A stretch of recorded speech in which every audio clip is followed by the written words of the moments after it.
My mic was muted. Good morning, good afternoon, or good evening.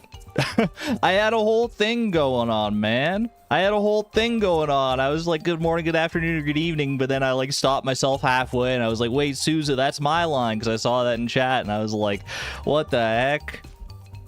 Whatever, dude. Welcome back to the Pokemon Brilliant Diamond Nuzlocke. I'm your host, Argon Matrix, in case you didn't know that already. I don't know. It just felt like a thing to say, you know? Hope everyone's doing well today. Hope everyone had a wonderful week thus far. We are gearing up for the end of this Nuzlocke. We're not finishing today, but we are preparing for the finish today. We're going to be getting through Victory Road to the Pokemon League, probably fighting our rival Barry up at the top there. And then we'll prepare for the Elite Four and the Champion, which is a scary gauntlet of trainers to prepare for, let me tell you right now.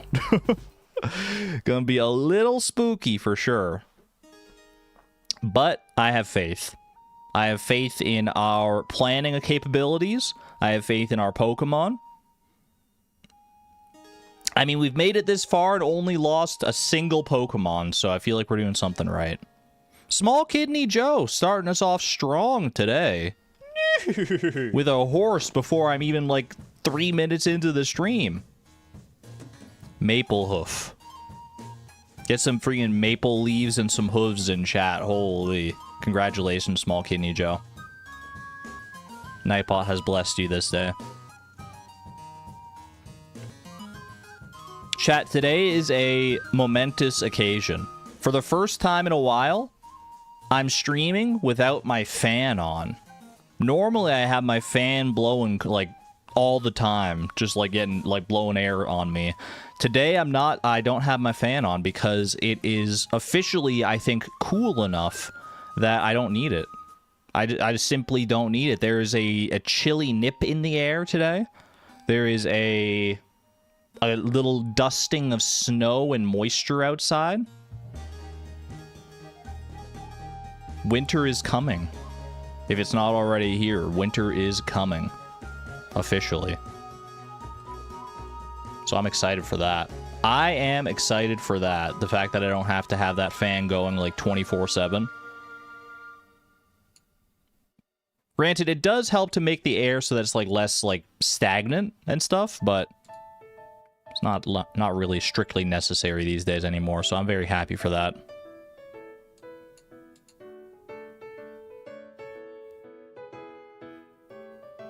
I have never seen Game of Thrones. I know the line, winter is coming. But I've never seen the actual show. Snowed a few inches a couple days ago, but it's all melted now. Yeah, I prefer the cold weather 100%. It's so much easier to prepare for the cold weather than for the hot weather. The hot weather, you can only do so much. The cold weather, you can kind of keep, like, bundling up, putting, like, candles and stuff on, turning on the fireplace.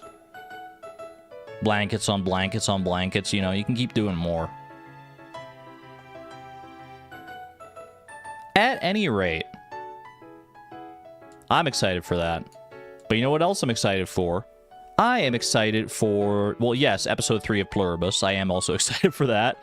Apropos of nothing at all, but thank you, Sousa. I am watching that tonight. Gonna be looking forward to that one for sure. But I'm also excited to go catch a fish. Catch a fish in Puffertle. Let's freaking do it, man. Let's do it to it. What are we catching here today? This strikes me as maybe a bullhead. It did go up to the bullhead spot. It was kind of slow, though. But I definitely think there's a realistic possibility that's just a bullhead. Not a bullhead, and a lot of interesting overlaps here. Okay. It is not an all-weather fish. That is a pretty big hint right there. So this is either a rainy day fish or a sunny day fish. If it's a rainy day fish, I'm going to say this is plausibly the shad. Does the shad have overlap with the bullhead? The bullhead's only available in the mountain lake, and I don't think the shad is. You know? I feel like it's not. What has What can you catch in the mountain lake that has weather restrictions? Honestly, to be perfectly straight up with you, the first thing that comes to mind is a rainbow trout. It's not a rainbow trout, and it is not sun either. So it's a rainy day fish. Can you catch a shad in the mountain lake? Maybe I was right the first time, and I just completely forgot that you could do that. Let's try it out. No. Okay. It does have overlap with the shad as well, though. A walleye, probably, actually, now that I think about it. I should have thought a little bit deeper. It was, yeah, this was very clearly a walleye. I was blind. How ironic. It has I in the name, and I was blind to it. Rip. That's okay, that's okay. We move on from those to our Stardoodle. AKA crop guesser. That's what I like to call it. Eggplant.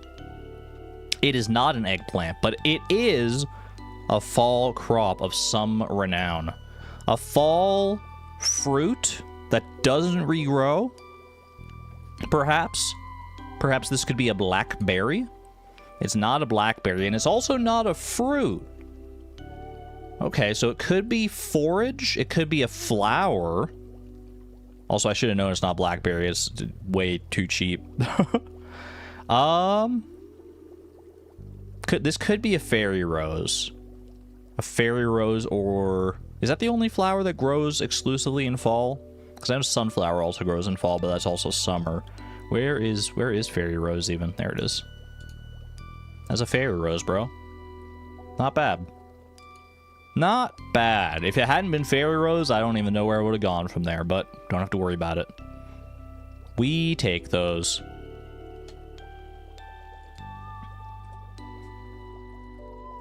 And now we do our games a little backwards on Pokemon Day, because we like to go from Stardew to Pokedoku. Finishing off with a Pokedoku Master Puzzle by Blunder Policy. Love the profile picture there, honestly. What do we got here? What do we got? I mean, I would be crucified if I didn't do this. Cubone. Cubone for monotype ground? I mean, come on, it's so easy. It's so easy. You gotta throw Cubone a little love every now and again. Dual ground type, on the other hand. Now that's interesting. How about a Rhyhorn play? I'm feeling a little classic. Let's play the classics here. Ground type, no evolution line. I'm gonna go with... Let's go with, like, Groudon. That dude definitely doesn't evolve. Does not evolve from anything either. I should be looking. Is there... Because the only Pokemon I have left to guess is Galarian Farfetch'd. Never mind. Never mind. Instead of being one Pokemon left to guess, I actually have 27 left to guess. Because they added the stuff from Legend ZA. I'm gonna scream, dude. I'm gonna scream and cry and die. Spoilers for Legend ZA as well, I guess. I think all of these have, like, Mega Evolutions or something. Oh, that's brutal. That's brutal, man. I don't even know the new Mega Evolutions. I haven't even seen them. I don't know, like, what their types are. I don't know what's, like... I could take a guess, but, like, I don't know, man. Oh, and that hurts even more because I could have guessed Galarian Farfetch'd on Wednesday before they added all those guys, but it was a day off stream and I didn't want to do it, and my own freaking... my own nobility, my own weird sense of, like... pride. I don't even know what to call it. Well, is what it is. I got some new Pokemon to learn. I'm not going to worry about learning them right now. I still have to go back and keep playing more Legends ZA. That's probably the best way to learn them, is just play the game and experience them. Electric type, no evolution line. Xurkitree. Be forewarned, though, that if you're trying to avoid spoilers on the Pokemon front, there are spoilers now in Pokedoku. The spoiler veil has been lifted by the Pokedoku overlords. Dual electric type? I'm going to go with Alolan Raichu on this one. Why the heck not? And mono-electric type. What do you think the odds are that Pikachu is not the most common one? People do love their Pikachu, but you gotta put it out there from time to time. Monotype can learn Razor Leaf.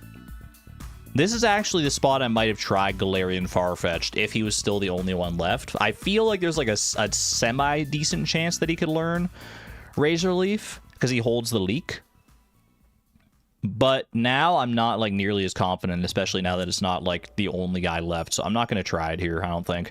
I think Monotype can learn Razor Leaf. We just got to go like Chikorita on this one in honor of Legend ZA.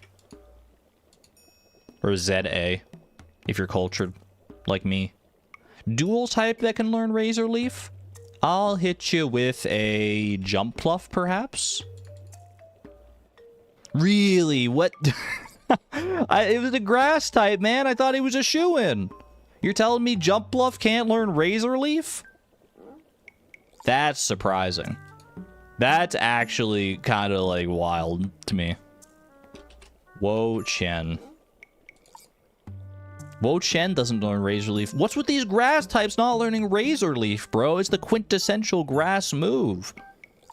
What's going on? Oh my god. Yo, he had Xurkitree in here too. Oh, no, I had Xurkitree up a little higher, but we both had Xurkitree somewhere on our board. That's kind of a wild one. Kind of a wild play. Marowak is the least commonly guessed mono ground type. How common is Cubone? Cubone is the 4th least common. People are forgetting about Cubone. People prefer Diglett to Cubone. Souza, what do you have to say about that?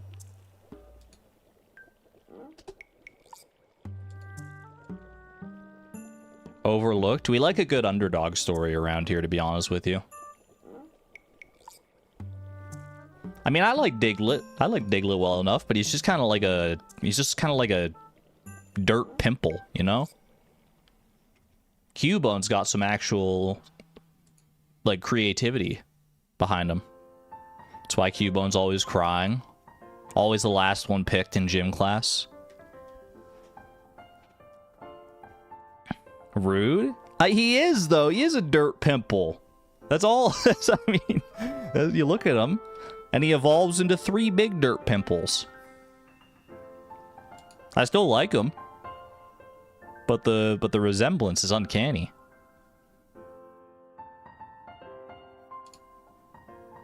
All right, we're pausing the stream playlist.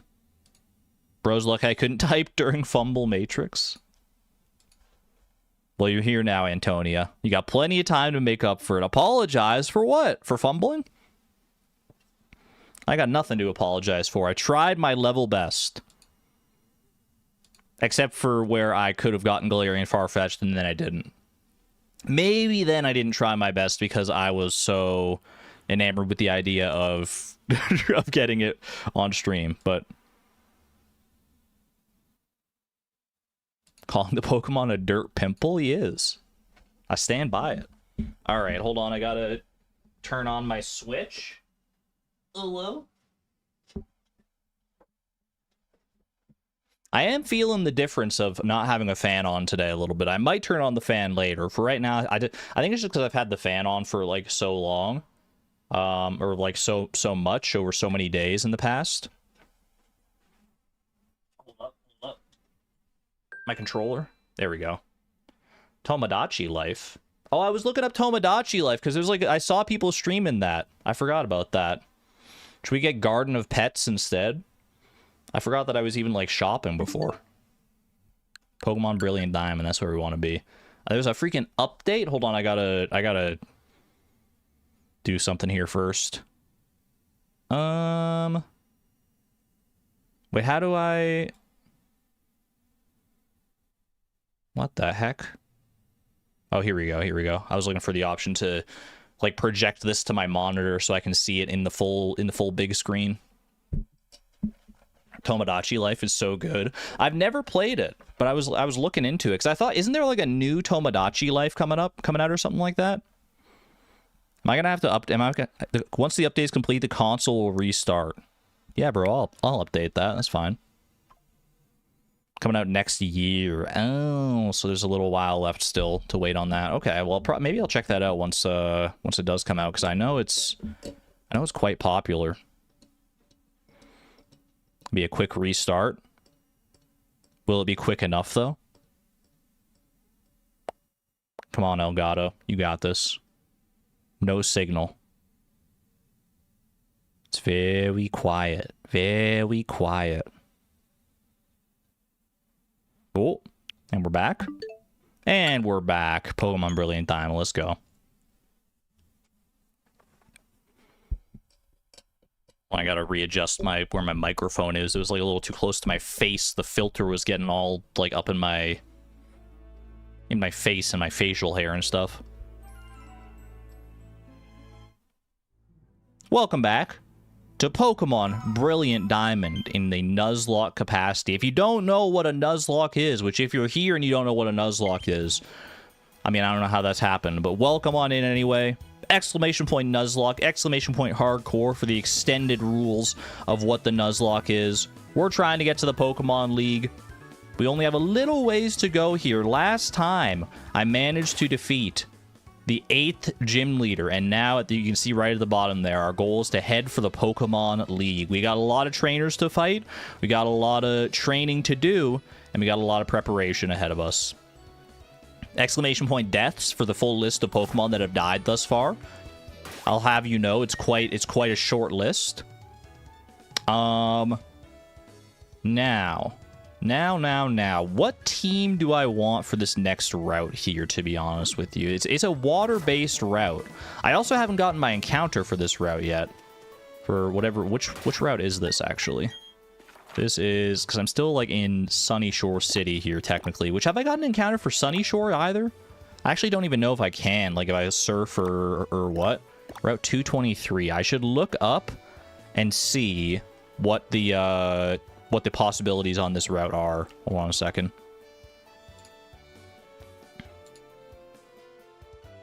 Normally I have this stuff open already, but I was suboptimally prepared. Let's see. Brilliant Diamond. Location database. I don't think I did a Sunny Shore City encounter. Maybe I looked at them and there was just like nothing of interest. But let's see. Sunny Shore City. Wait a second. I could... Do I have a Tentacool or a Tentacruel already? I'm looking... The options here are slim. As you can see. If I surf in the vicinity of Sunny Shore City, I could get either a 60% chance of a Tentacruel if I don't have a Tentacruel already, which I don't think I do, actually.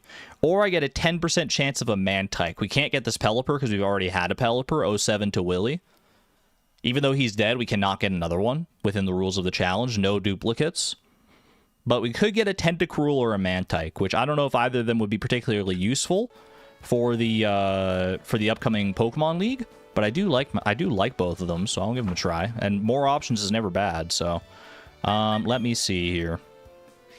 Go to the boxes here.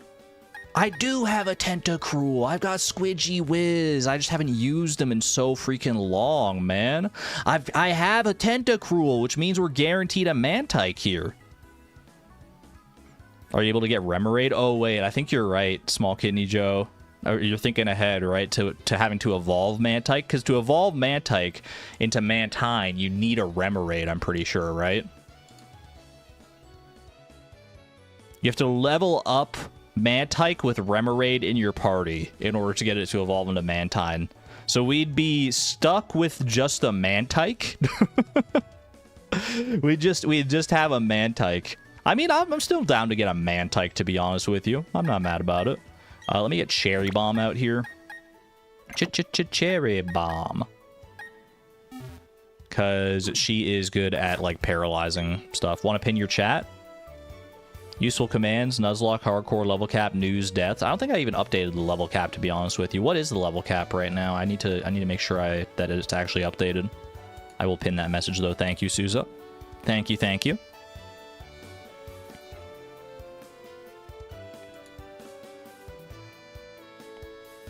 Let me see. Exclamation point level cap. What does that say right now? Nightbot, don't mess with me. Current level cap is 63. That is correct. Okay. Perfect, perfect. Maybe I should round it up to 65 just for fun, but I'm not going to do that because it'll give me too much of an advantage. All right. Is it just this area? Like, there's probably, like, an area... Yeah, it turns to Route 223, like, very quickly. There's, like, a tiny area here where it's Sunny Shore City that I can surf. I think if I go, like, right here... Hold on. If I just go, like, this one tile up here and surf, like, back and forth, left and right, this is Sunny Shore still. Okay. So this is where I'd have to get the Mantyke encounter. I should look up as well and see what options are available in Route 223. If I get the Mantyke here, Tentacruel's a duplicate encounter. Love to see that. If I get the Mantyke here, it might help me get a different encounter on the next route. Or maybe I just go... Maybe the next route has the same Pokemon anyway, which I feel like it probably does, given that this is just, like, literally one tile stretch of encounters. Let's see. Let me see. Route 223 is what we're looking at. Route 223. Wild Pokemon is Tentacruel, Pelipper, and Mantyke. Where have I seen that one before? I could get a Remoraid, actually. I could fish with the good rod in that area and get a Remoraid. Oh my gosh, it's perfect. I could actually get a Mantyke if I want to. So if I get a Mantyke in Sunny Shore City here, I can fish on that route, get myself a Remoraid. It's a whole... Dude, it's all shaping up so perfectly. I already have, like, so many water types, but like I said, more options is never bad. Who knows if we're going to lose one of our more powerful water types on this upcoming stretch here, right? So... Might as well go all out. I should also verify. I didn't get anything already from Sunny Shore, did I? I don't remember doing an encounter here last time, but... What happened to exclamation point optimism? Oh, we're optimistic as ever. I'm not losing any more Pokemon in this entire playthrough. I'm going to tell you right now.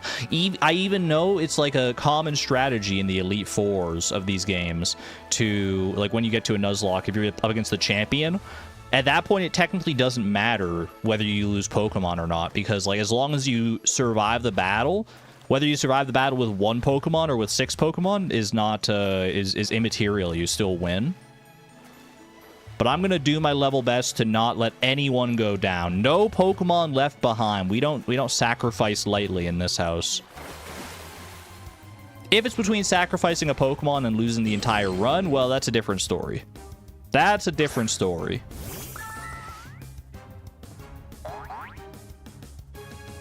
But if I have a choice, then I'm going to choose to keep my Pokemon alive. Thank you very much. Let me verify. I didn't get an encounter here, right? Chatot we got from the previous route before Sunny Shore City, and I don't think we've gotten anything else since then. Okay. Well, we know we're getting a Mantyke here. We should start brainstorming ideas for Mantyke names. Our naming theme is things from Stardew Valley. What's befitting of a Mantyke in Stardew Valley? I mean, Stingray is right there. That's the most obvious thing for sure, yeah. But is that too simple? Is that too straightforward? Could we get more creative with it? Wait a second, I think I've got the wrong freaking grass type here, actually. Cherry Bomb, you don't have Stun Spore or anything, do you? You got Leech Seed. Oh, okay. I'm thinking of... You know who I'm thinking of is... Fairy Rose. You're the one I'm thinking of. I'm going to get Omni out of here because I feel like on a water type route, you're probably not going to be serving me too well. I hate when people get to the end of gets to the end of the game and start sacrificing Pokemon willy-nilly. That's not the point of a Nuzlocke. I mean, it depends on the game to a certain extent, to be honest with you. In the vanilla Pokemon games, like these, like the one I'm playing here, just like the base ones, I feel like they're easy enough for most people, like people who do Nuzlocks anyway, that you probably can get away without sacrificing too many Pokemon. It can make it a lot easier to sacrifice Pokemon at the end, but I'm with you. It kind of doesn't feel like in the spirit of the Nuzlocke. But when you're talking about, like, you know, ROM hacks and stuff that have been made specifically for Nuzlocking purposes, like really challenging experiences, that's when it starts to be like, okay, maybe it's a more valid strategy to consider sacrificing things. Like, have you ever seen someone do the Pokemon Run and Button Nuzlocke? I'd like to beat that Nuzlocke one day. I don't know if that's going to be a stream project at some point in the far-flung future, but it's been on my radar. All right, Mantyke, come on, show up. Still no Mantyke. It's a 10% chance, so it's not like we could be here for a little bit. In before the stream is 5 hours of me hunting for a Mantyke that I don't need. It's the principle of the matter, man. It's the principle. I don't want to... No encounters left behind.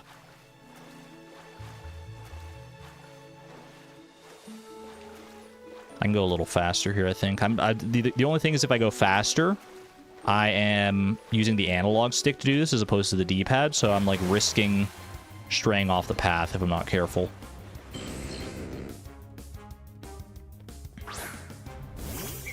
I'm trying to think of a good name. Well, I think that Mantyke looks like a balloon. I think he looks like a Macy's Thanksgiving Day parade kind of balloon that you see floating above the parade. Like some kind of Mylar balloon. So I don't know if that translates to anything in Stardew Valley. I'm trying to think. Bookseller? Marcello? Wait, I think we already have Marcello, because that's Driftblim. We already did that one. Squid Kid? If I was going to name anyone Squid Kid, it'll be the Remoraid that I catch, I think. Because Remoraid evolves into Octillery, who is definitely a Squid Kid. I mean, he's actually an octopus. I'd probably have to name him Ollie, right? Actually, now that I think about it. Name the Remoraid Ollie. Mantyke! Look at this little freaking cutie, man. Oh my gosh. I really like Mantyke's design. Yeah, I think we gotta go Stingray. Ooh, a little female Mantyke. Alright, let's try a Quick Ball. Might as well. Still got 8 of them. Not bad. Vincent. Ooh, okay. Mantyke's being a little sassy. Not even a shake on the Quick Ball. She's just a little kid. But when she evolves, she's going to be a little more... She's going to be more majestic. She's not going to look like a little kid. And we are going to be able to evolve her, surprisingly enough. Okay, Mantyke, I'm going to hit this... I don't know if it would survive a Giga Drain, man. I'm 16 levels higher. And it's... I mean, it's neutral.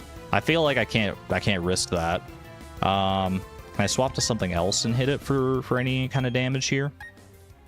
What do we got? X-Scissor... Maybe Gyro Ball? Although it did just hit me with the agility.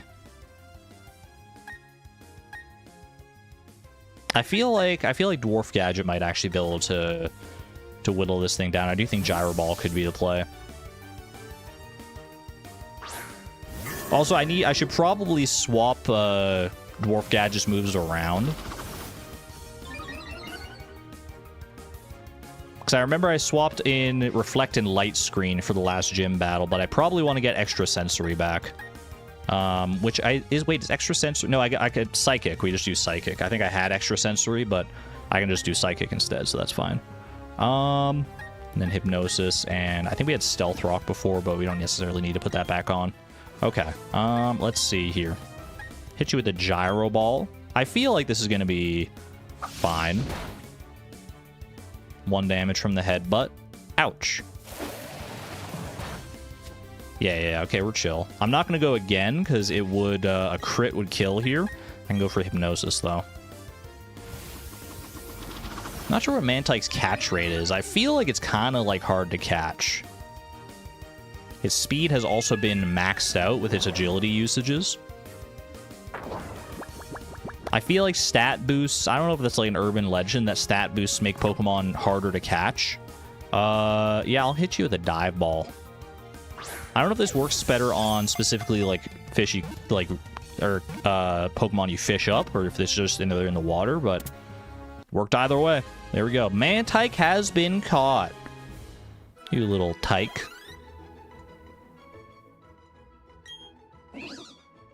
The Kite Pokemon, a friendly Pokemon that senses subtle flows of seawater using its 2 antennae. Those are freaking some big antenna. I'd like to give Mantyke a nickname, you know it. You can do Pirate or Dart since you find the Stingray in the Pirate's Cove. I kind of like that. We'll go with Pirate. Pirate. More creative than just going Stingray for sure. So that's kind of where I was going to default to, but yeah, Pirate's good. Send Pirate to a little box here. Yar. All right, not bad. Not bad. Let's take a little look at Pirate here. And all her cuteness. Relaxed nature, raises defense, lowers speed, has water absorb. I don't think I knew that Mantyke got water absorb, actually. That's a pretty useful ability. Restores HP if hit by a water type move instead of taking damage. That could actually... do we have another Pokemon that has water absorb? I actually don't think so. Does it maintain water absorb when it evolves? It does. It does. It has the same abilities when it evolves. Okay. Huge. That could actually be some use. For a second I thought you say you're not sure what Mantyke's catchphrase is, and you're like, surely it's a Mantyke? No. Catch rate. Catch rate. All right. And now we go a single tile north, and we go fishing. Wait, hold on. Do I just have the rod already, like, pre-selected here? I don't think that's the good rod. I think that's the old rod. We do have the good rod. We don't have a super rod, but we should have, yeah, the good rod right there. Register that above that. Yes, please. And now we should be able to use that and catch ourselves a Remoraid on Route 223. How common is Remoraid? I'm not sure. I didn't actually look, but the only other option here is Magikarp, so we have already caught a Magikarp. I can tell you that for sure. Midnight's hanging out in the back, just ready to go on a freaking tear with Dragon Dance.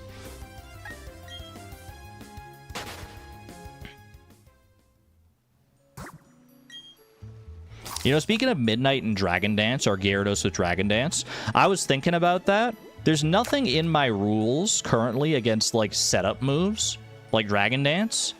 I know some people do try to avoid setup moves, because, like, in certain battles, it can be easy to just, like, lead with, like, a strong Pokemon like Gyarados. And if your opponent's Pokemon is, like, a weak lead, then you can set up like 6 Dragon Dances and just like sweep the entire thing. But that's kind of boring, so I'm gonna probably try and avoid doing that, even if it's not an official rule. Unless it seems like the only way forward, I'm probably gonna try to avoid doing setup moves for our Elite Four. Anyway, here's our Remoraid. Let's try a Quick Ball here. I feel like Remoraid's gonna be easier to catch than Mantyke was. To evolve the Pokemon you just caught, you need a different Pokemon. That is correct. It has a very unique, a unique evolution style. Yeah. I don't think it, like, uses up the Remoraid, does it? When we evolve Mantyke? Like, I think you still get to keep Remoraid. I think you just have to have Remoraid in your party when you level up Mantyke. The Jet Pokemon. It squirts water forcefully from its mouth to shoot down flying prey. Ooh, how very precise. Does not use up the Remoraid? Okay, that's good. Because I know, like, the whole thing with Mantine, like, its design, it has a Remoraid on it, right? It has, like, a Remoraid, like, suction cup to, like, the bottom of one of its wings. Like, because, I mean, that's how Remora, that Remoraid are based on, kind of work. They, like, kind of suction onto a different fish to, like, get dragged around the ocean so they don't have to do any of the hard work. Would I like to give Remoraid a nickname? I think I would. Female Remoraid. Does Ollie have a sister? Oh wait, there's Ophelia. Wait, Ophelia is the queen of Ollie's kingdom. I remember there's Ophelia from the legendary octopus story. Ophelia. Why is it an octopus-based name? Because, I'll show you, Savan. Where's Remoraid? I'll show you what Remoraid evolves into. Remoraid evolves into this fella right here. Evolves into Octillery. It's one of the weirdest evolutions, I think, in Pokemon history. That this fish evolves into just an octopus. A Remora evolves into an octopus. I don't quite get it. I guess maybe the rationale is that they are both suction based, maybe, because like the Remora uses its mouth to latch onto things, and an octopus has suction cups. That's the only thing that can make sense. But yeah, level 25, Remoraid evolves into Octillery. So there you go. There you go. I think it's because Remoraid looks like a pistol and Octillery is artillery. I mean, that's definitely like part of the theming, yeah, but still, like you'd think, I mean, it's still a weird evolution. At the end of the day, it's a weird evolution. Send Ophelia to a box. Feel like they were grasping at straws with that one. Just a little bit, maybe. Just a little bit. Ophelia, level 25. So she would actually... If we put both Remoraid and Mantyke in our party, if we level both of them up, they'll both evolve. We don't necessarily need to do that right now, because it's not like we need them. Oh, you have Hustle. That's a terrible ability. That changes, I think, when you evolve into... Octillery. You've got a quirky nature. You're so Quirk-Chungus. Which means that you don't, none of your stats are raised or lowered by that. Psybeam, Aurora Beam, Bubble Beam, and Lock-On. Lock-On's good, I guess, at least for Hustle. Not that it should matter, because, yeah, I think... What does Hustle become? Let's see. Its options, the options for its ability are Hustle or Sniper. Hustle will evolve into an Octillery that has suction cups instead of Sniper. I would have rathered have Sniper because that boosts the power of critical hits, but we get suction cups instead, which negates moves that force switching out. So no, we're not going to be roared out anytime soon. Did he say what I think he said? Quirk-Chungus, yeah. That's what all the cool kids are saying these days. All right.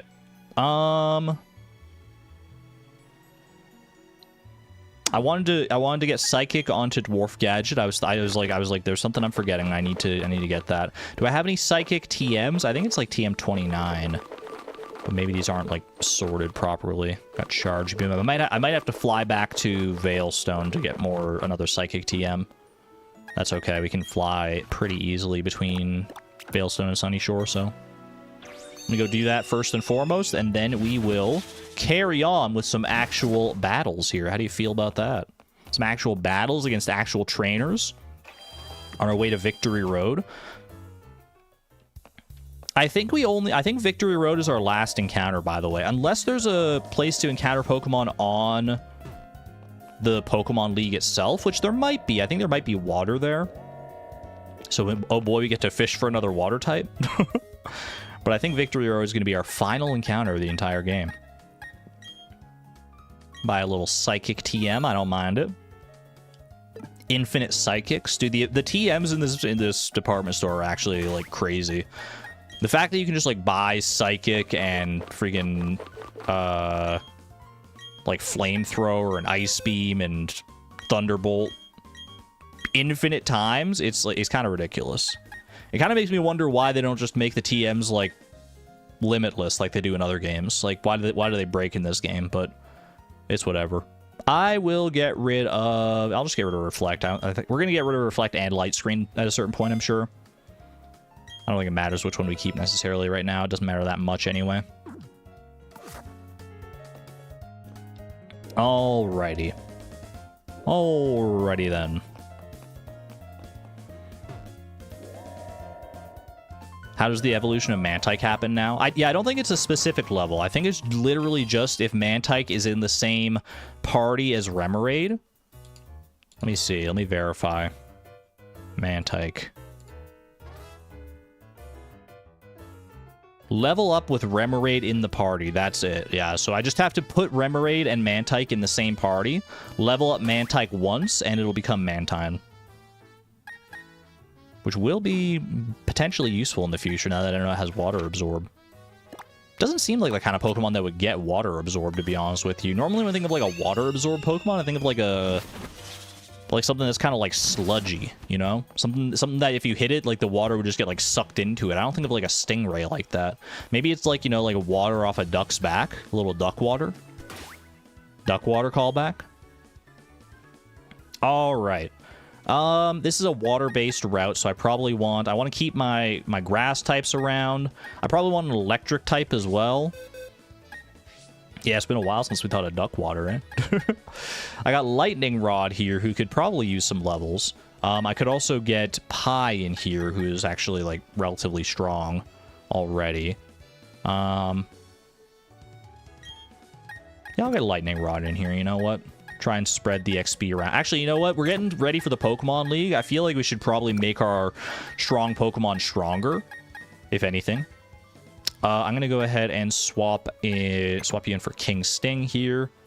I've got Fairy Rose. I've got Cherry Bomb, Dwarf Gadget, Potato. I feel like I might want a water type just to... Like, I'm going to probably bring in Ice Pip here.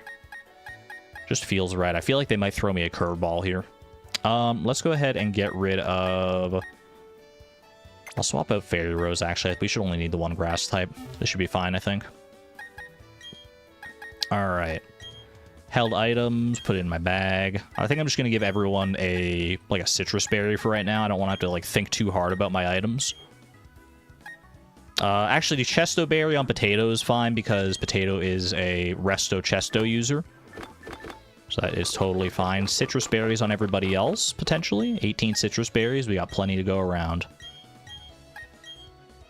Boop, boop. Exclamation point optimism.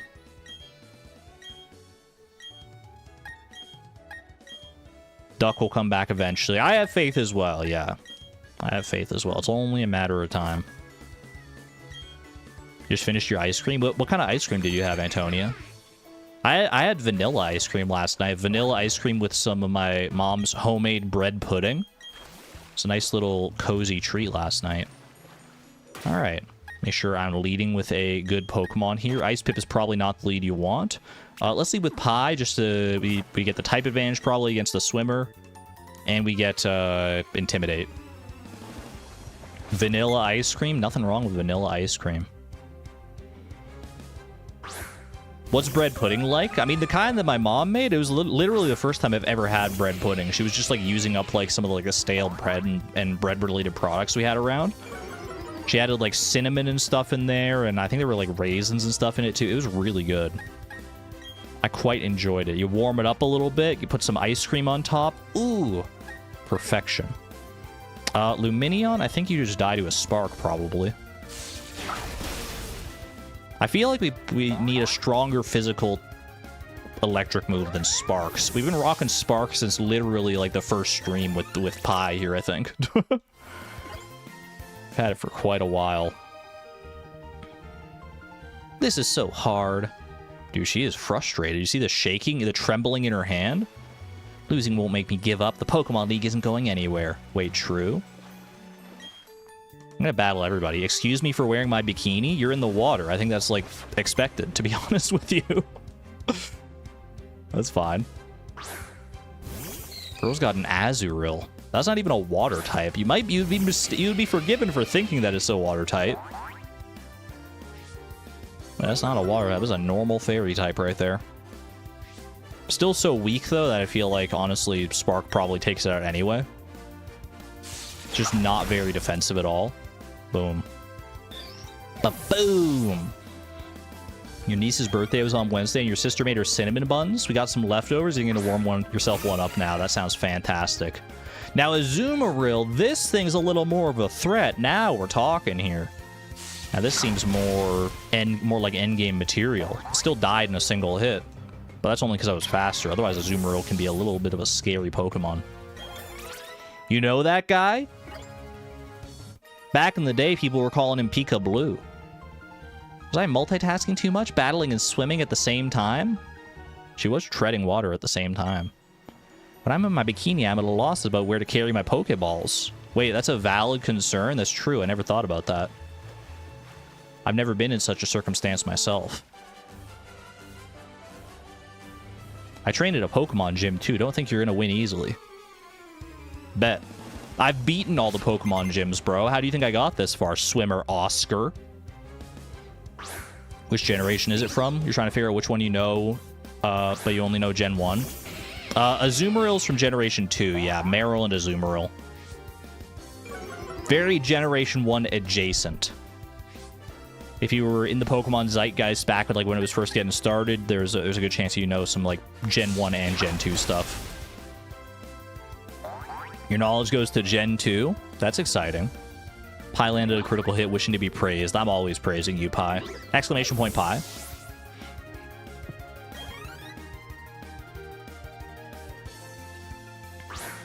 Remoraid. It's a Pi queen sweep, man. I'm just in here clicking Spark over and over. I'm just pressing the A button. Can you beat Pokemon Brilliant Diamond by only pressing A? So far, it's looking pretty good. At least on this route. Mantine. Look at that. It's majestic. Mantine doesn't have the Remoraid on it in this one, though. Like, normally it has, like, a Remoraid suction cup to its wing. I thought that was, like, the whole thing, but, you know, I don't see it there. Get smoked.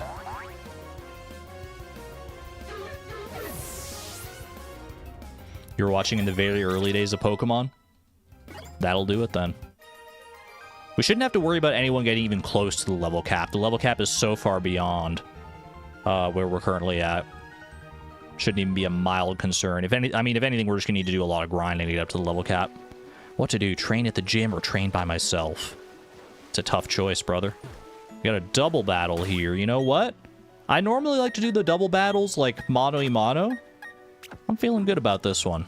Pi and Cherry Bomb? Let's show them what for. My dream is to win the sea in every is to swim the sea in every region under the sun. Respectable goal, honestly. Deep breathing before battle.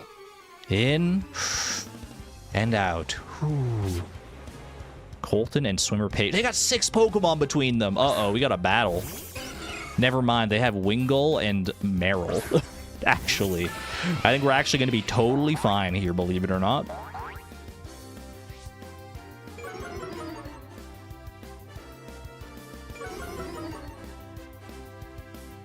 Alright, I don't think Marill has much that can threaten me, so here's what I'm going to do. I'm going to go ahead and Spark the Wingull, who could probably go for like a flying type move against Cherry Bomb. And then Cherry Bomb, you go ahead and set up Sunny Day for yourself.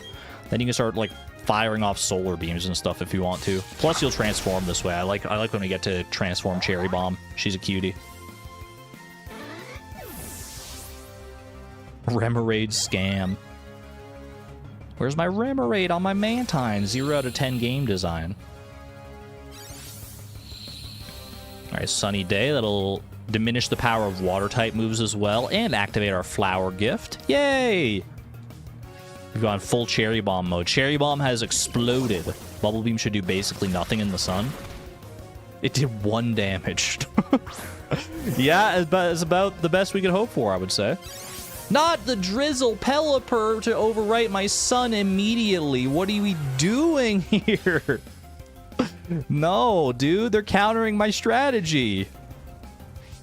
All right, well, you know what? We just do second verse, same as the first, honestly.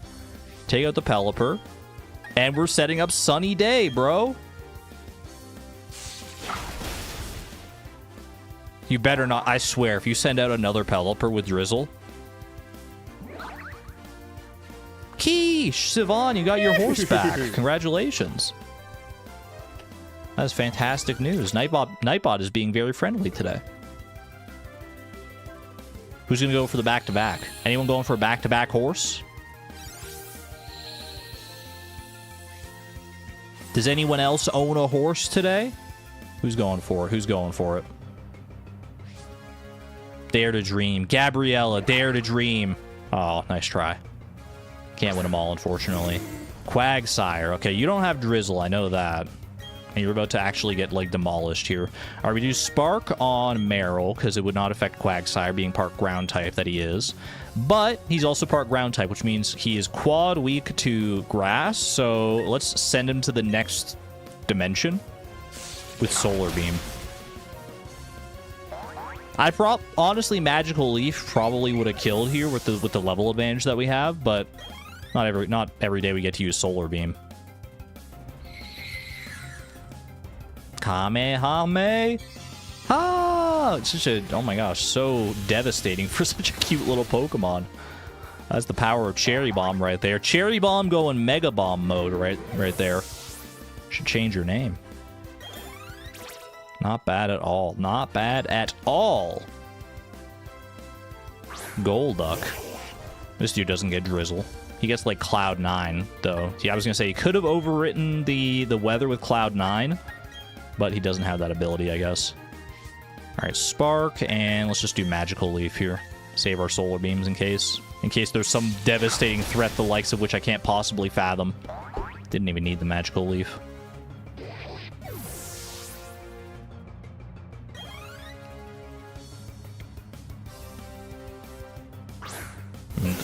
Your last line of defense is a freaking little Wingull? What are we doing here? Hit him with the Volt Switch, why not? Save some of that Spark PP and Magical Leaf, even though you're going to die to Volt Switch anyway, so shouldn't matter here.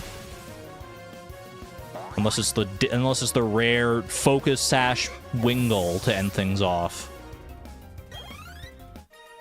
Not bad, not bad.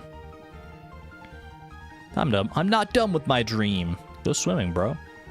Inhale, exhale. She's doing her meditative exercises. I respect it. Wonder what the seas are like in Kanto and Hoenn. Dimension the other regions, the other games, Pog. All right, let me actually swap Cherry Bomb to the front here. She's a little lower on levels than Pi. Might as well try and get some value here. I should also put on a Repel, I guess.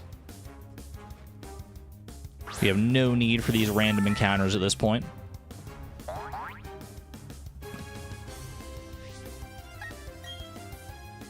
The other places. Whoa, Jack pointing image. It's the ones I know.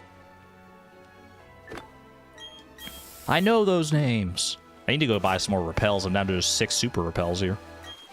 How do I get that item? I might not look like it, but I'm traveling now.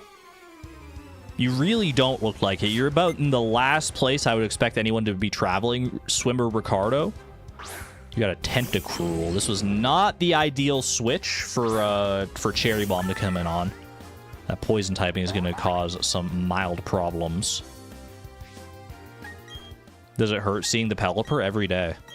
Every time I see a Pelipper, a single tear rolls down my cheek. Willie didn't deserve to go out like that, man. I can still picture it in my brain. Acid shouldn't do too much here. It's like basically the first damage I've taken this entire stream so far in these battles. Hit you with a Spark. Tentacruel's physical defense is a lot worse than a special defense, so that's fine. Need to see a Poke Therapist? I just need to avenge Willy is what I need to do. I need to complete this without losing any other Pokemon to fully avenge him. You got the upper hand on me. Where are you going? But you can be sure that there will be bigger challenges in front of you. Go as far as you can. You alone can broaden your horizons. How inspirational. I want to get over to that item though. There's a guy up here. I don't know if I have to like go around like from the bottom to get that item, or if I go around some other way. Let's see. Through here? We have to like go all the way back down here? It looks like it's like blocked off here. Unless I can get through here maybe? That's sneaky, dude. That's a sneaky little path. I never would have guessed that that's an actual path. TM18 Rain Dance. Good to have it. Probably not going to use it, though. Rain Dance is a little too slow momentum-wise most of the time. That's why I like to have a Pokemon that has Drizzle like Pelipper. Anyway.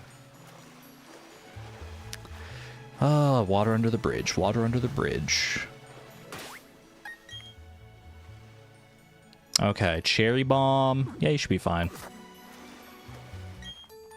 I found a trainer who's floating in the water. Correction, I'm floating on top of a barrel who is in the water. I myself am not in the water. I don't want to get my beret wet. Vi is very fashion conscious about that.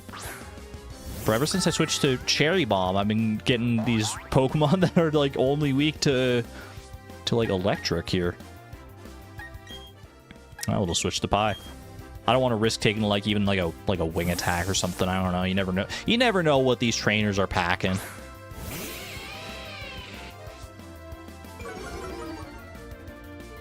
What were you gonna go for? Brave Bird? Brave Bird Wingull? Agility Wingull. Interesting. Wonder why we have pickaxes on the brain?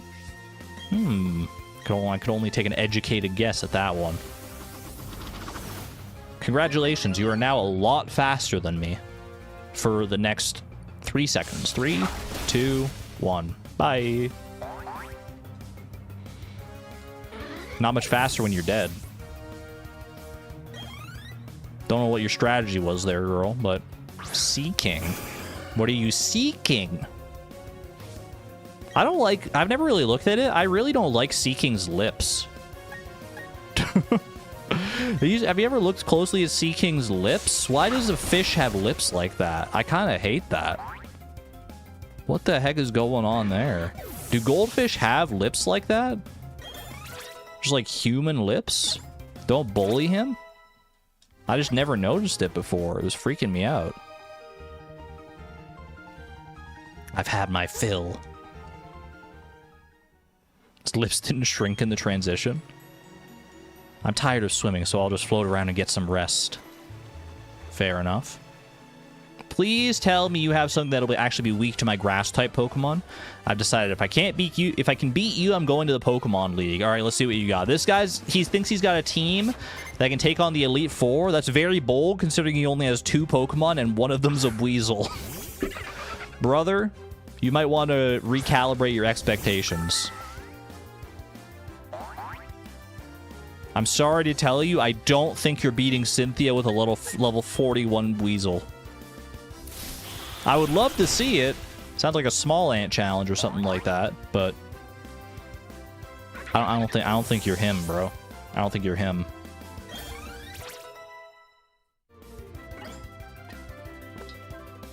Maybe he's got some... No, he's got a Tentacruel in the back. That's a little more respectable, I think. Gotta evolve that Weasel, though, my guy.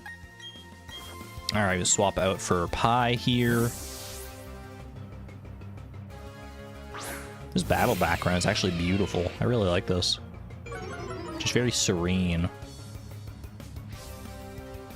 Somewhere that I could, like, picture being my, like, at my happy place if I close my eyes, you know? Not the poison. How dare you? You've made Pie bleed. Now you're gonna pay. Get sparked on, idiot. Yeah, at least make it a float soul. Like, come on, what are we doing here? What are we freaking doing? Swimmer Ricardo. I don't even remember what your name was at this point. Swimmer Wesley. More like Swimmer Weekly. Can we get some in chat, please? Commiserate with this guy? What the heck was that noise, man? It's okay. Just let me float away like driftwood. Man, he did not take that loss very well. Chin up, buddy. I believe you can still beat the Pokemon League if you try. Do I have an antidote around here? I do. Beautiful. Thank you, chat. Thank you. All right. I think we're near the end of this route here. Are you a trainer? Oh, you are. I thought you were just a guy for a second. Oh my god, his eyes are so wide. I came out here because I wanted to see the Pokemon League for myself. This dude has seen some stuff. He's got that 1,000-yard stare. Are you okay, Seilu Zachariah? He's got a Pelipper. They're all taunting me, man. They're all taunting me! Why? Don't be Drizzle. Don't be Drizzle Pelipper. You're Drizzle Pelipper, just like Willy was.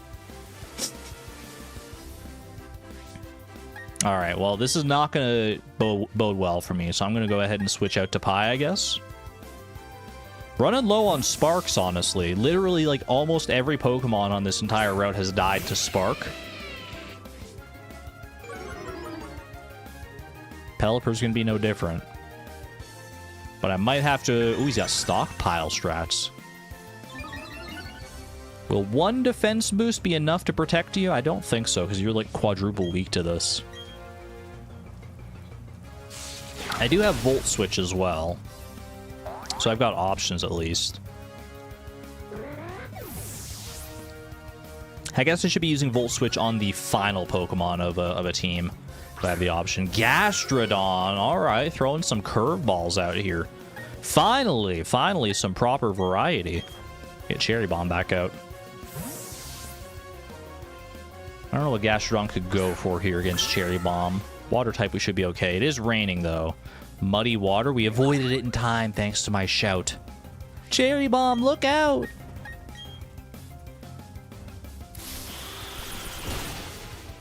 You're toast.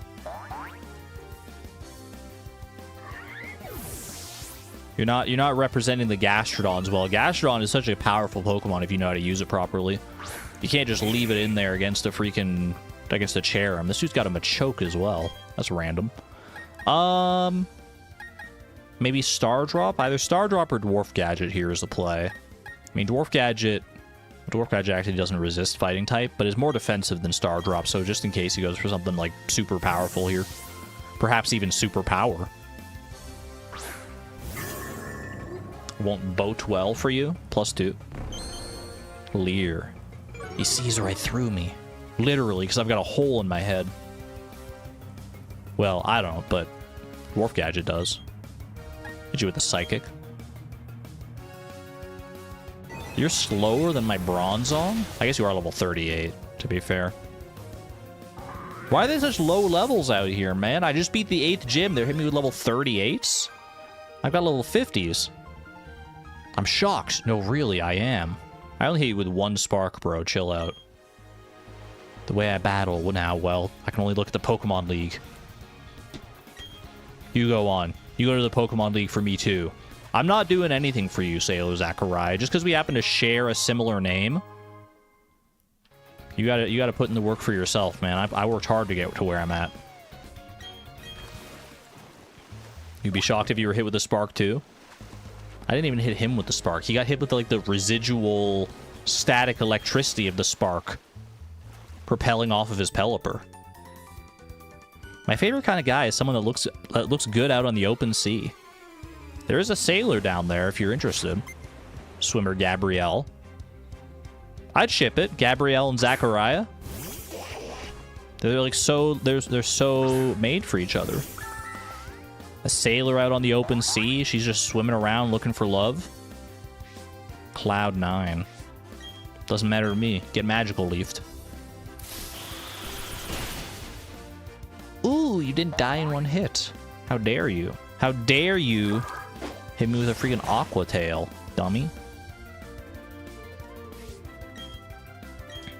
I'm not sure how much farther this route goes. I feel like I might have to go back to the Pokemon Center, if only to heal the PP on Spark before the end of this route. I feel like we're nearing the end, though. And there is a Pokemon Center at the end of this route, like right before you go into Victory Road. Cherry Bomb wants to learn to move Worry Seed. That is a very niche move. We're going to keep the old ones. That replaces the opponent's ability with Insomnia, which means that they can't fall asleep. Good against like Pokemon that like to use Rest, and also if you just like want to overwrite their ability for whatever reason. If Argon's Pokemon die, for real, that means every Pokemon dies in that world? No, that's just canon now? I don't know. I don't know, honestly. I don't know. I've never really thought about the lore implications of the Nuzlocke challenge, whether it's something you have to opt into. Gabrielle is a cursed name, IMO. What makes you say that, Gabriella? Though there's a mysterious nature that surrounds a mountain man. She is ever the romantic. I think we'll be fine here. I will use another repel. Yes, please. Did you know? I was crowned the champion of a swimsuit contest. So now I'm trying to win a title at a super contest show. You're in the wrong place for that, girl. You got to go to Hardhome. Cassandra. I like the name Cassandra, actually. It's a very nice name. Rolls off the tongue well.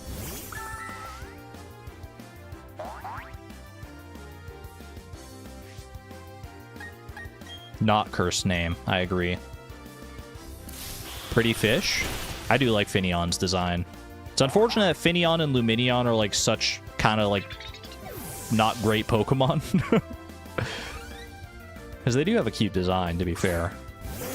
Again with the Pelipers. Again with the Drizzle Pelipers. What are we doing here? Cassandra, I complimented you and everything. I said your name is nice. And you dare, on this, the day of my Pokemon Nuzlocke, you dare?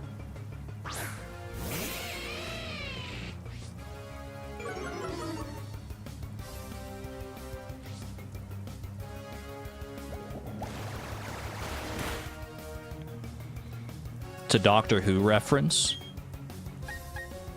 I was looking at chat. I was kind of in Antonia's boat as well. I was wondering, because I was like, why are you saying moisturize me? If it's a Doctor Who reference, then I'm like, okay. I'm like, what the heck is going on? I knew it was probably a reference to something because it was in quotes.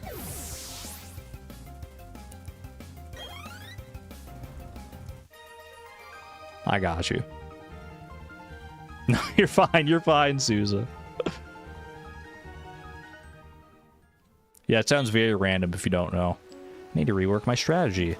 You may need to do that. Another swimmer. Feels like there might be something over here. No. That's just a different route. What are we up to HP-wise? Or what are we down to, I should say? I might as well heal off of that. Give you a little moo-moo milk. And perhaps a... Do I have just like a basic potion? I like having just some basic potions around just to heal like little bits of HP like that if I need to.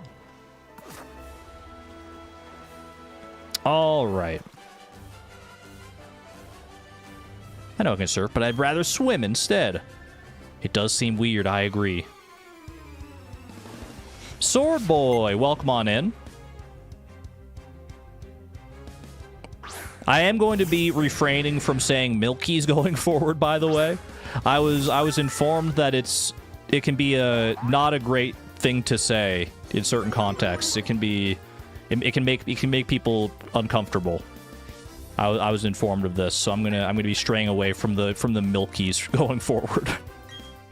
I always meant it in an innocent capacity. I just thought it was like a funny thing to say, but turns out it can be construed in very different ways. All right, Gyarados is a little spooky. This is definitely the scariest Pokemon we've seen on this route thus far. It like can learn Earthquake. It would never go for Earthquake right now though, so I feel like I'm safe to switch to Pie here. Back to juice boxes. Juice boxes on the table to the left. Grab your favorite flavor. Unfortunately, the only flavors we have right now are apricot and cranberry. Hydro Pump. Okay, we're fine. We're fine. I was a little spooked for a second there, but there is like an 8-level differential here. I feel like Volt Switch... Is Volt Switch more powerful than Spark? 70 versus 65, but I think Pie's attack is higher. I think either one should be fine here. Let's just go Volt Switch. Yeah, we're chill. Yeah, if that had been a higher level Gyarados, that probably would have been a lot scarier. But we're fine. Cranberry is goated. I do like cranberry juice, to be honest with you. Not all the time, but there's a mood that can strike me for cranberry juice. If you don't know how, I'm willing to show you how to swim. That's all right. I got my Bibarel friend. Don't need to worry about it. Speaking of Bibarel, you willing to take me up this waterfall? Could a hidden move let you go up it? Do I have to use the hidden move from... Do I not have the hidden move? Am I not allowed to use Waterfall? Do I have to use it like from my Pokédex or something like that? I don't have Waterfall. Oh, wait, I think I remember this. You have to like go somewhere after the 8th gym to get Waterfall. It's like a weird little thing. So I have to like go back to Sunny Shore here. Head for the Pokemon League. Yeah, there's like someone in Sunny Shore who gives you water. Oh, is that... I never talked to Jasmine, did I? I talked to Jasmine, like, before I went to the gym, but I think you have to talk to her after you go to the gym. And then she gives you Waterfall. She should have just stopped me. I know she's, like, bashful, so maybe she was, like, too shy to stop me, but, like, come on, girl, I need that HM. That's alright. I wanted to come back anyway to stock up on, super repels. There's a Pokemart here, right? Down there, okay. I thought it was up top for some reason.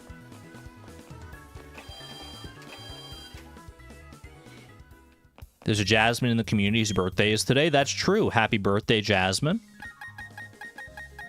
I wish you all the best. I don't know if you're listening right now, but if you are, happy birthday to you. Let's get like 20 more repels. It's only 10,000. Should last us a good while.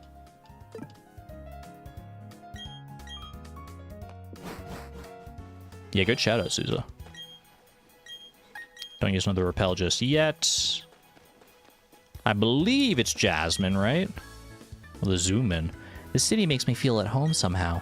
It's next to the sea and there's a lighthouse. Oh, that's the city's gym badge. You must be very good.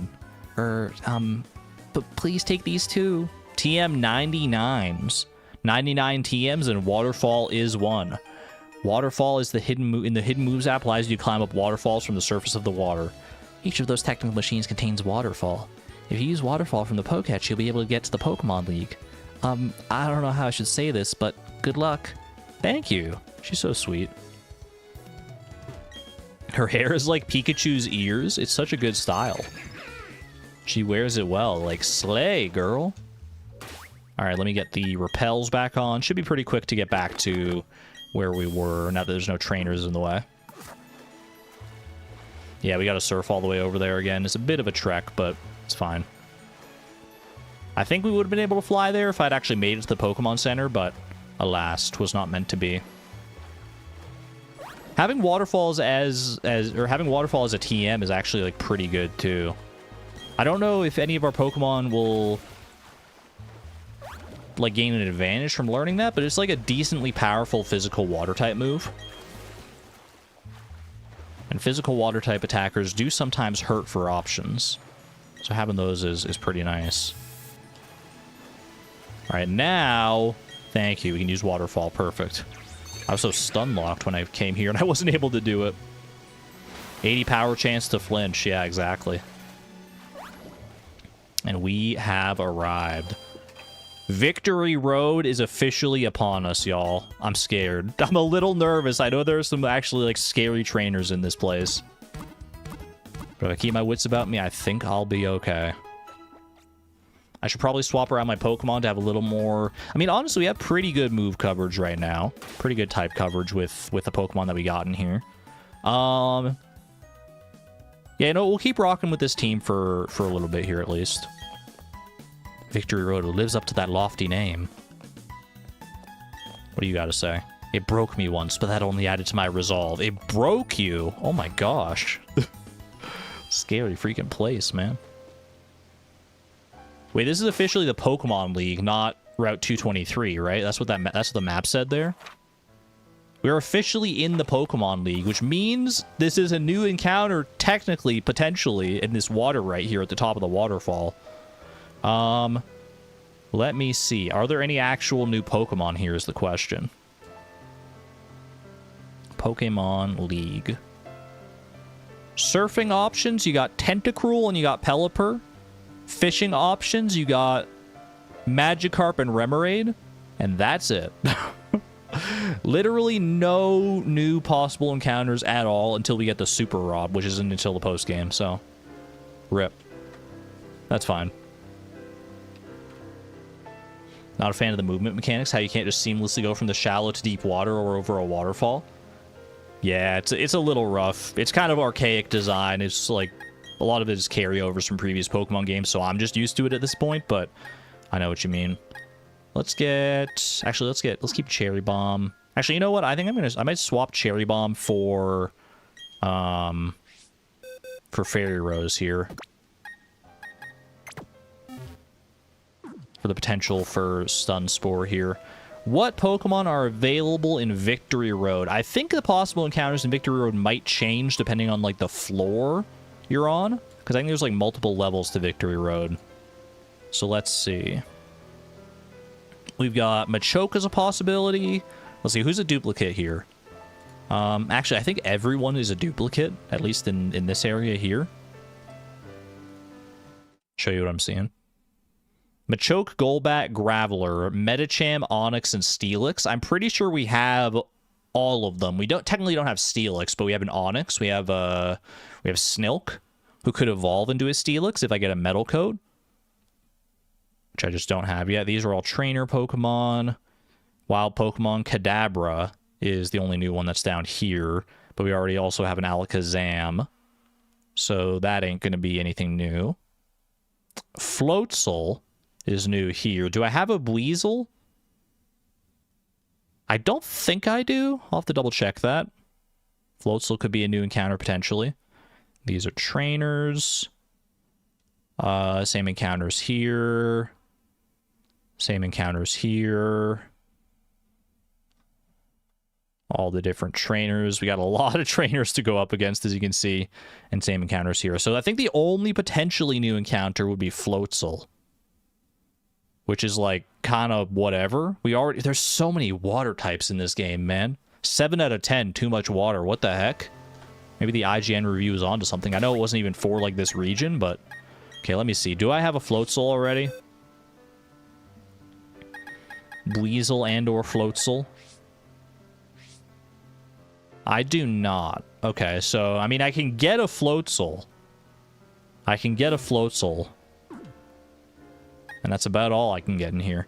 I know, I wish this was the platinum version of Victory Road, because I'm pretty sure you can catch, like Gabite in there. It would be another chance of getting a Garchomp. That would have been so hype. You ever switch on me? If you find your Metal Coat, you want to do some trading? I might take you up on that, Suze. I think that Wild Steelix can hold Metal Coats. So if I, like, go up against a bunch of Steelix, I could maybe use, like, Thief or something to try and, like, steal one of them from them. That could be a way for me to get a Metal Coat here. For right now, though, I think I'm just going to keep my repels up and hope for the best. All right, let's lead with someone else for now. Let's lead with Ice Pip. You know what? Ice Pip, our very first partner through this entire journey. Seen a lot of stuff, helped us through a lot of stuff, and you're still here at the very end in Victory Road. I don't remember the path necessarily through Victory Road. I mean, we want to do as much exploring as we can here anyway to get a bunch of items and stuff. It's a little bit labyrinthine.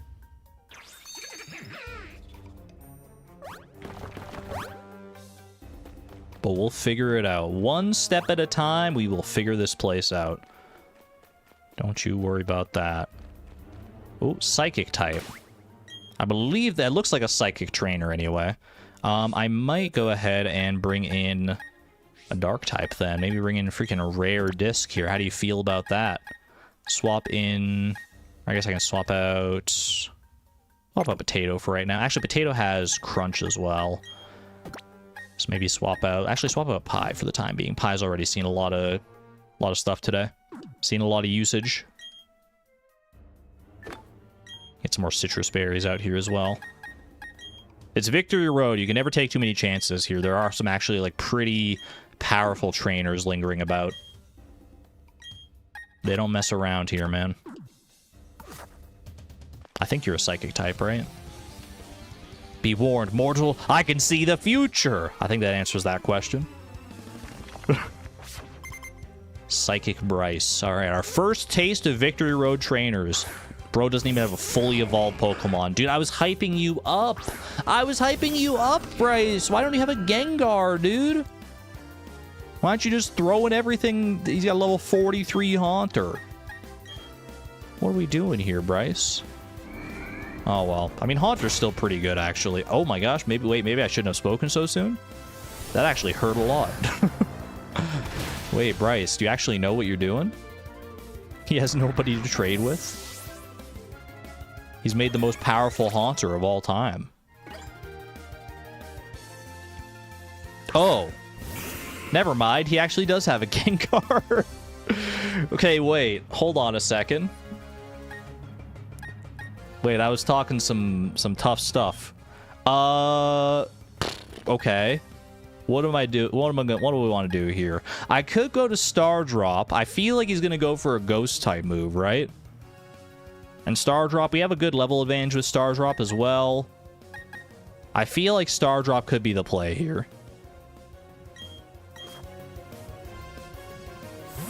Don't go for like a random Thunderbolt or something, please. I think Gengar can get Thunderbolt.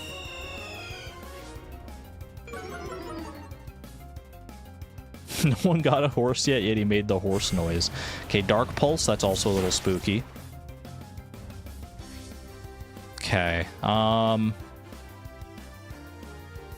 This is the first trainer of Victory Road, man. This shouldn't be this scary, right? Am I about to look up what this Gengar has? I think I am, actually. It's a little spooky. Psychic Bryce. This Gengar has Hex, Confuse Ray, Shadow Punch, and Dark Pulse. So the worst it can do is Dark Pulse. At least to Star Drop here in particular. I don't have anyone that really resists Ghost either. I could go to Potato. Potato might be a good play here.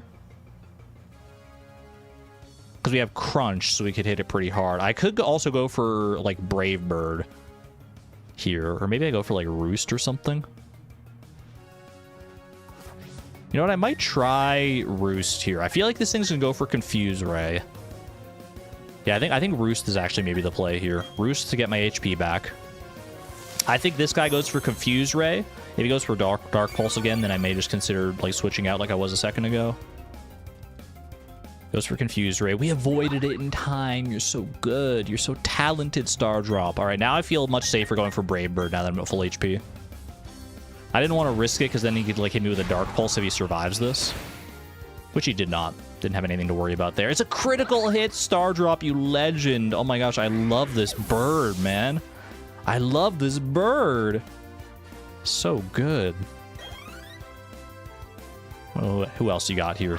Alakazam? Bryce, you're not messing around, bro. You baited me with that Haunter at the start. What the heck? Recover, Psyshock, Roleplay, and Future Sight. I think we're fine here.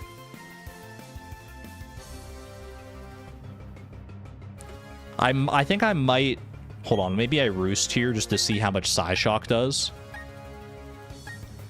Oh, U-turn might do... Actually, U-turn might do it here. You're not wrong. Let's just U-turn here. I was a little concerned that Alakazam might actually be faster. Yeah, okay, U-turn's good.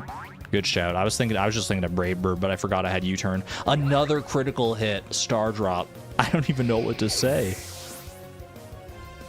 Star Drop's got to come on our Elite Four team, man. He's so good. He's so good. I haven't decided my Elite Four team yet, but, like, we're probably gonna do that later this stream. And I feel like Star Drop's got to be one of them in there. I will now divulge what I know of your future. Oh wait, do tell. Do tell? In the Pokemon League ahead, the Elite Four await you, but you knew that already. That's not helpful at all, actually. TM41 Torment's pretty bad. If you use that move on an opponent, then they cannot use the same move twice in a row. Certain niche circumstances where that could be useful, but overall pretty rough. Let's see, a little Moo Moo Milk. We do have to face Aaron first. I feel like Star Drop could maybe, like, solo Aaron. Although Aaron does have a Drapion, who's actually not even, like, a bug type.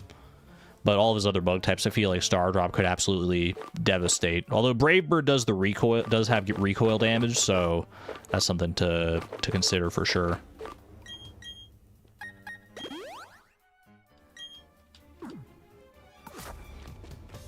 Torment is funny against choice users. That's true. If they have like a choice band or something, they're locked into one move.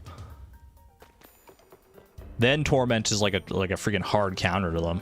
That's pretty good. I believe this is a bird keeper. You know what? I have the page open for Victory Road. Let's not take any chances, man. I've never been shy about looking up trainers' movesets and stuff before. What does this girl have? She's got a Noctowl and a Staraptor. That's scary. That's a little spooky. Is this a pie play? Pie or lightning rod is so low level right now. She's got a level 48 Star Raptor. Oh my god. Okay. Pie, I think this might be your time. I think you might want to come back out here. Do I have anything else that I can like switch into if Pie doesn't do it here? I guess I could get a rock type out as well. Maybe we bring in Omni as well on this one. Potato wouldn't be doing too much here. Omni's got a spear berry. I think we want to swap that out for probably a citrus berry as well. Alright, this should be fine. I think Pie's got this. I keep battling so I can soar ever higher into the skies. You do you, Hannah. You do you. I like the design of the bird keepers in this game. It's very, like, I don't know. Maybe it's just the red hair. Maybe I'm just kindred spirits with the gingers. Alright, Noctowl's attack fell. Got that Wolverine hair. That is also true. Alright, Spark. I don't know if Spark one-shots Noctowl. It does. Okay, thankfully. Now, Staraptor comes in. This thing's got Intimidate, which does not bode well for Pie. Level 52 now, at least, though, so that's pretty good. Vi's not a redhead? Yeah, but me speaking from experience, the man behind the screen. The Argon behind the screen. Vi's just happy to be here. I love Vi, man. They're so wholesome. Alright, Staraptor with the Intimidate. I don't think Spark kills after the Intimidate, so let's do a Volt Switch here. And then if Volt Switch doesn't kill, then hopefully... Oh, it does kill, okay.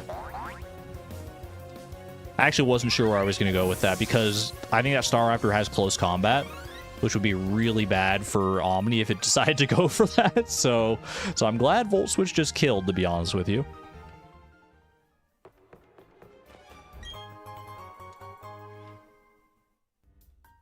There's a man behind the screen. Depends who you ask. Depends how I'm feeling that day. Alright, so I think we want to go this way, right?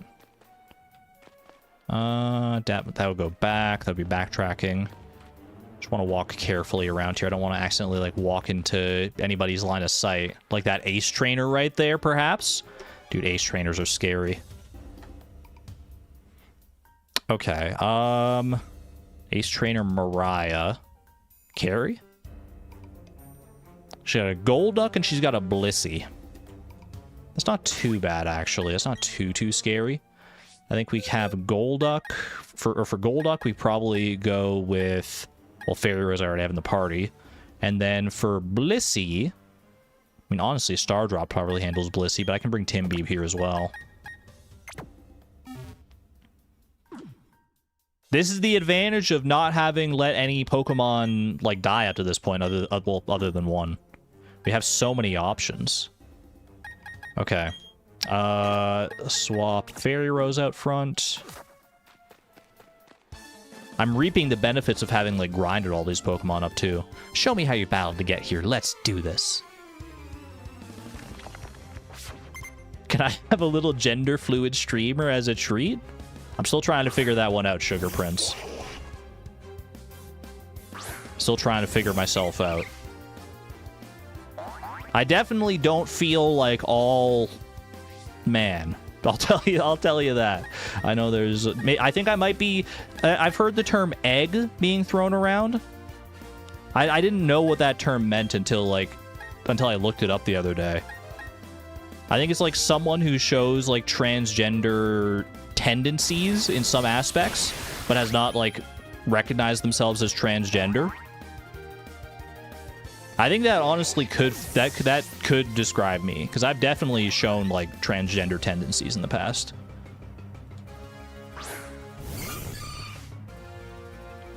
Gender fluid here as well.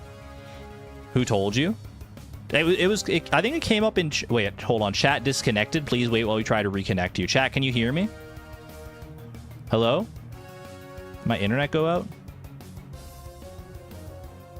My YouTube settings are still... My YouTube still shows me that I'm live. Did my chat just, like, crash or something? Let me close chat. Please wait while we try to reconnect you.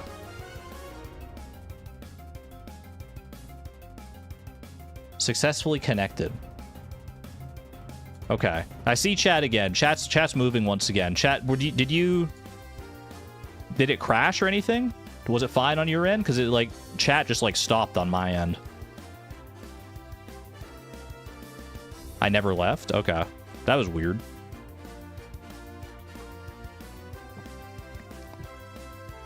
We hear you, but you didn't hear us. The power of transgenderism killed chat. The enthusiasm overwhelmed YouTube servers. They couldn't handle it.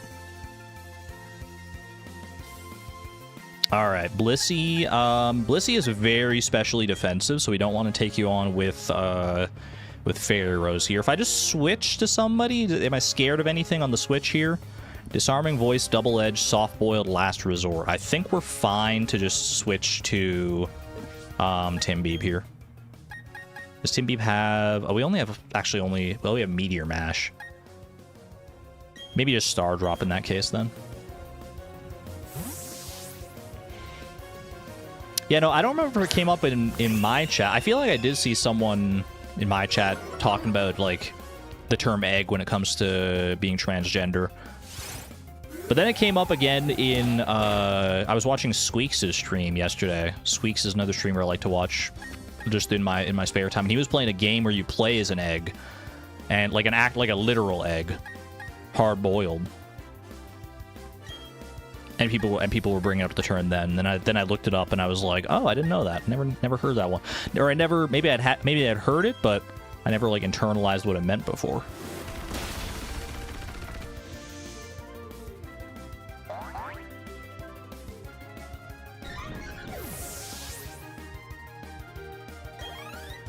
Holy cow, that's a lot of experience. 6,981 on Fairy Rose, like over 3,000. I forgot how good Blissey was for experience, dude. Oh my gosh, because I think the amount of experience can sometimes be like tied to like how much HP they have, which is why Blissey is like such a good fight for experience. Can I come back here and fight her with like the Versus Seeker? If I could fight this Blissey over and over again and get that experience for like all my Pokemon, that would make grinding actually so easy. That might be the play, dude. Once you emerge from Victory Road, the Pokemon League lies directly ahead, but many trainers fail to ever find their way on Victory Road. I didn't realize there was like a Blissey in here like that. I completely forgot that Blissey was that good. Didn't know about it until your partner used to talk about her egg crack moment. Yeah, that's when like someone who is previously defined as an egg, aka somebody who had like transgender tendencies or signs that they could be transgender, came to realize it for themselves, or came to like accept it about themselves. That's when the egg cracks. So do I have that right? Doesn't make much sense to you because you've always felt nebulous about gender, but it's definitely a useful term. I think it's a useful term for some people, yeah. Like I said, I do think it could fit me. I don't know where I fall in the gender spectrum necessarily. It's questions I'm still answering about myself, but I think there's an argument. There are definitely arguments to be made for that applying to me.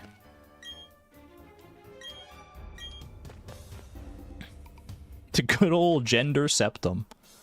All right, I think we want to move this rock back here, and then I can get on my bike and go over that. Whoop, something like that. There you go. Perfect. Smash this rock. I only want to go one tile over this jump, though, so I need to, like, put the bike in lower gear, and then we go over, and then we get up here, and we get a max ether. I'll take it. I very rarely use ethers throughout most of the game in Pokemon games. What they do, if you don't know, an ether, it like replenishes your power points on your move, your PP. tend to save those for the Pokemon League because you don't get the chance to go to the Pokemon Center between battles there. All right, push this. Dang, what a hard puzzle.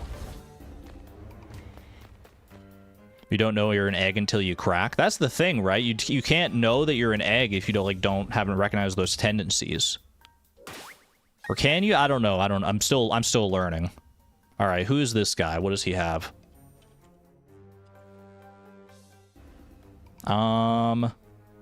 This fella, Ace Trainer Omar, has a Rapidash, a Carnivine, and a Rampardos. Dude, they are not messing around in this Victory Road. I know I said that at the start that they wouldn't be, but like, what did I just press? All right, Rapidash, Carnivine, Rampardos. Okay, well, Rapidash, we have plenty of options to counter a Rapidash. Plenty of options. Do I just go Ice Pip on Rapidash? Does Rapidash have much for an Empoleon? I mean, fire is like neutral against Empoleon. I kind of want to give Empoleon some love, though. I feel like it's been a while since Ice Pip's seen any action in battle here. Ice Pip up front, then Carnivine. Carnivine, I've got Star Drop for. I might want to bring in another option as well. Maybe like, it's been a while since we've had Zuzu in the party here.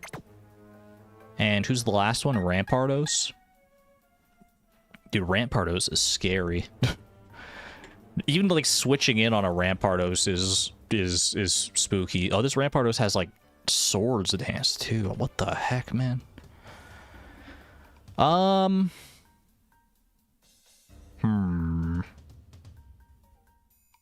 think we'll be okay. I think we'll be okay. Flounder, if only you were more leveled up.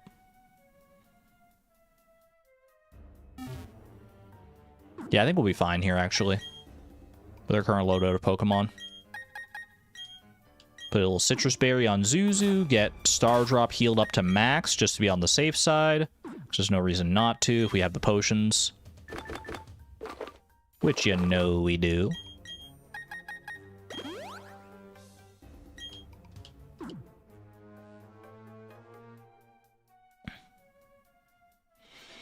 It can tend for other folks assigning people... It can tend to be other folks assigning people as an egg, which can occasionally be harmful or dangerous if they aren't out for reasons. Yeah, no, I could see how that could go bad. It doesn't seem like something you should ever, like, call anybody. Like, you shouldn't be like, oh, you're such an egg, or you seem like an egg, or something. Like, that should be something that they come to understand themselves, right? You don't want to, like, push them in a certain direction, or... Yeah, if they're not out for various reasons. It's very context dependent, yeah. Not to a stranger either, for sure. Absolutely not. Y'all have my permission to call me an egg if the situation arises, though, because I know I have those tendencies. Something I'm very aware of about myself. All right, let's talk. I guess I don't even have to fight this guy, technically, do I? Oh, no, I do, because I have to, like, go across this way. Okay, yeah, I do have to fight this guy. Well, I'm going to fight him on my own terms, then. Make sure I'm leading with the proper Pokemon. Yeah, Ice Pip. Big hugs all around. Absolutely, Sword Boy. Trans rights. All right, Rapidash. Rapidash is probably faster. I mean, it literally has Dash in the name. I'm a Kinder Surprise? Aren't those illegal now? Or at least in, like, the States, you're not allowed to, like, sell Kinder Surprise anymore. Smart Strike? That's, like, the worst move you could have gone for, I think. Because a Steel-type move, you just did 5 damage. I thought you were supposed to be an Ace Trainer. I thought you were supposed to be, like, the cream of the crop here, Omar. What happened? Oh, they're legal again? You can buy them there now? I thought there was, like, a while where they were illegal because, like, you couldn't have, like, food that has, like, inedible stuff inside of it, right? Buffer? Uh-oh. Are we good, chat? It's back now? Just a small buffer. Just a little baby buffer. My internet's having, like, a little bit of a rough patch. Possibly the weather has to do with that. It is a little, not stormy or anything today, but much colder than usual. Alright, Carnivine. Honestly, Carnivine is pretty weak. I think Ice Beam is actually going to be able to to take this guy out. I don't feel threatened by this Carnivine. Yeah, we're fine. It's an Ice Pip solo.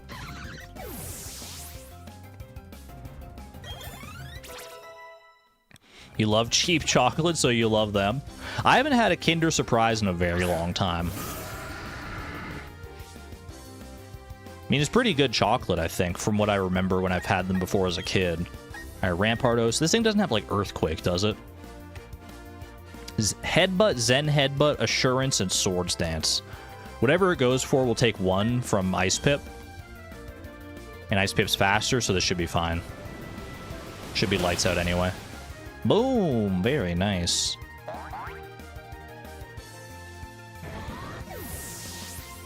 Yo, speaking of trans rights, I think Ludwig was doing a... I don't know if it's still, like, happening. I don't know how long the stream is, like, supposed to be. But last night he was, like, doing a charity stream to support the Trevor Project. So if that's still going on, or if you're just so inclined, go and support the Trevor Project, because I believe that is it's a charity that helps, like, transgender youths. I'm not sure. I haven't looked into it enough to say, like, in what capacity they help them, but I've heard, like, really good things about the charity, so definitely go look into that if you're so inclined.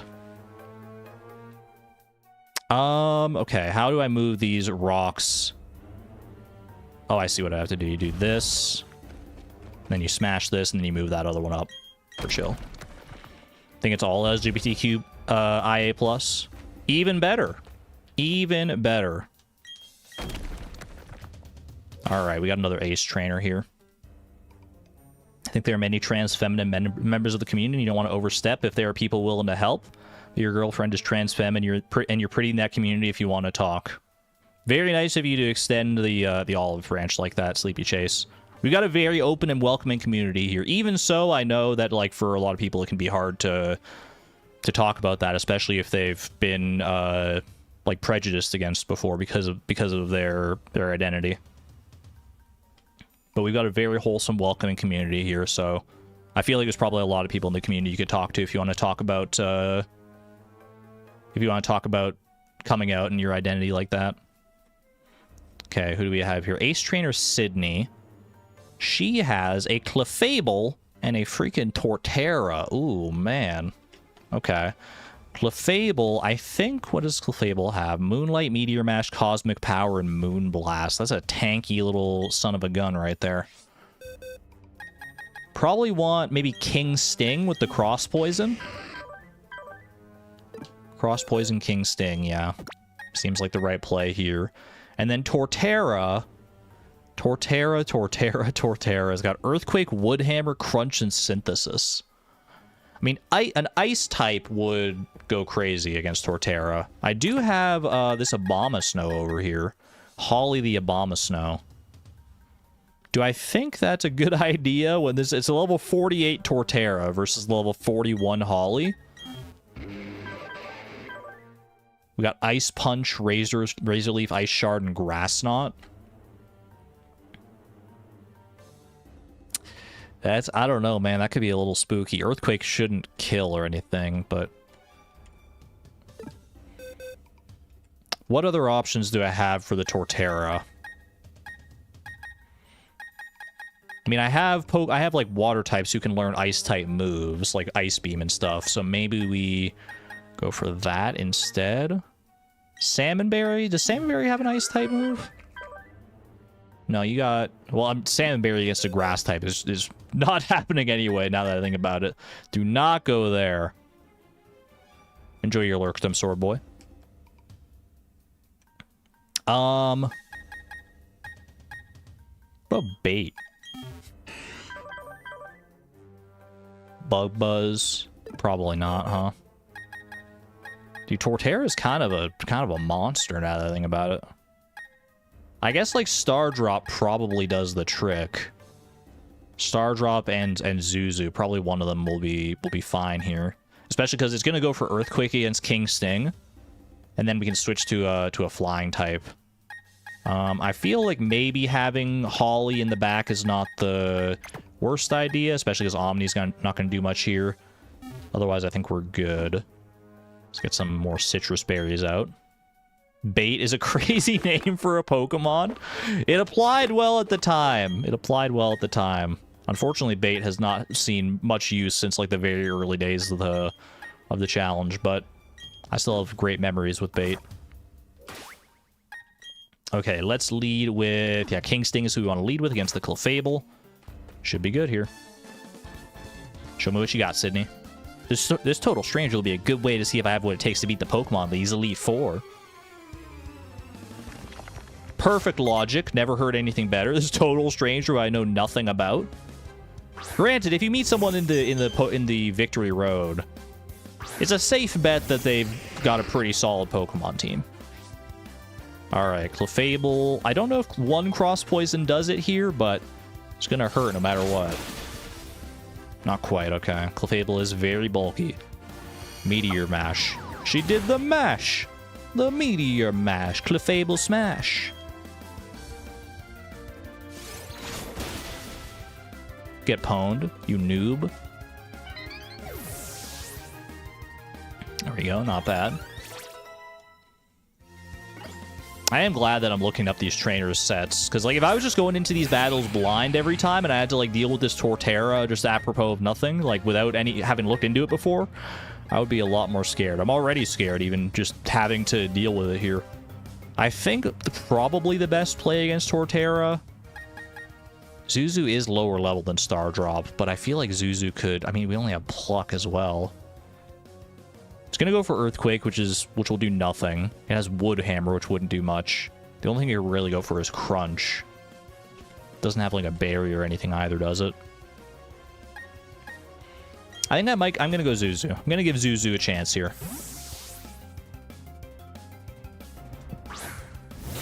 We do quadruple resist Wood Hammer. We are frail. Why'd you go for Wood Hammer against my Drapion? I mean, I still dodged it anyway, but holy. Why'd you not go for Earthquake? Alright, get plucked.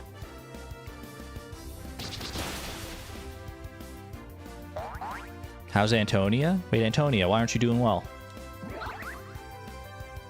Send in love. Send in much love. What is Antonia? What's her face? What the heck is going on in chat? Haley's feeling things today. I'm thankful for. How about I just show you when you get home tonight? Haley. How saucy. Alright, we got a critical hit with Pluck, which is why I did so much there. He went with the Crunch. I'm gonna go ahead, honestly. I think you need to go for Taunt here, because it has Synthesis, which means it could try to heal here. We don't want that. Yeah, I can't use Synthesis after the Taunt. There you go. Zuzu was a great counter here, actually. Cross Poison. Would Cross Poison be better here? It's only neutral, right? Yeah, so Pluck is still better. Okay. Yo, is that another crit? Zuzu! Oh my gosh. Zuzu's been on the bench for a while, to be fair. Just been building up power on the bench, I guess. Well done, girl.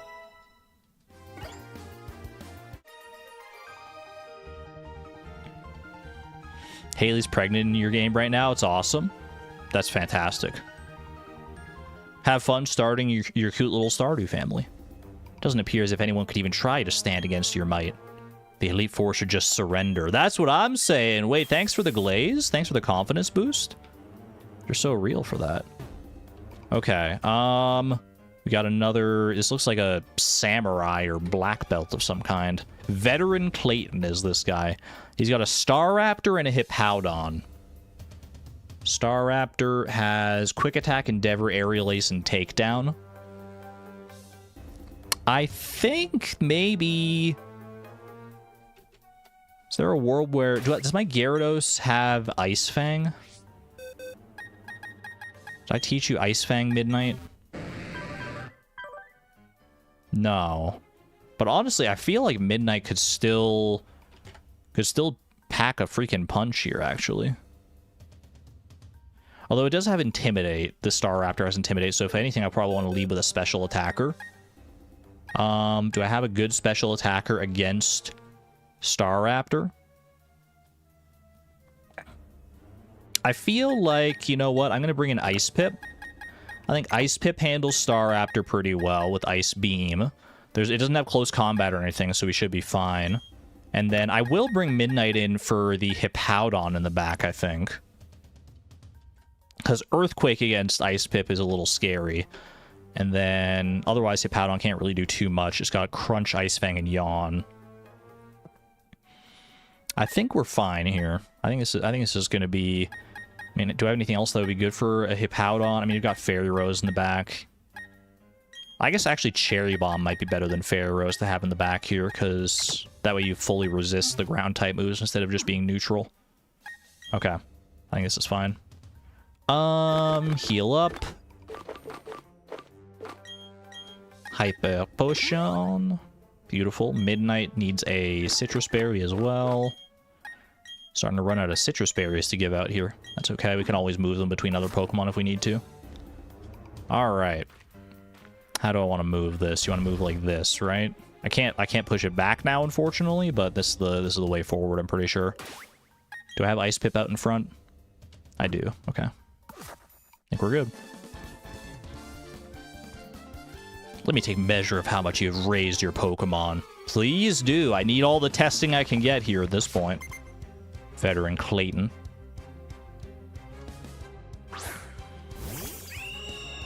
I have a really powerful Staraptor. I know what it's like. These things are scary, man. Do you think Staraptor's like the most powerful of like the regional birds? You know how every region has like its own like early game bird? Like you got like Pidgeot, you got like Tailo and Swellow. I feel like Staraptor's got to be like the scariest one to go up against. It seems so much more powerful than a lot of those other ones. Alright, this one does not have close combat, though. So Ice Beam should be fine here. Quick attack, we're chill.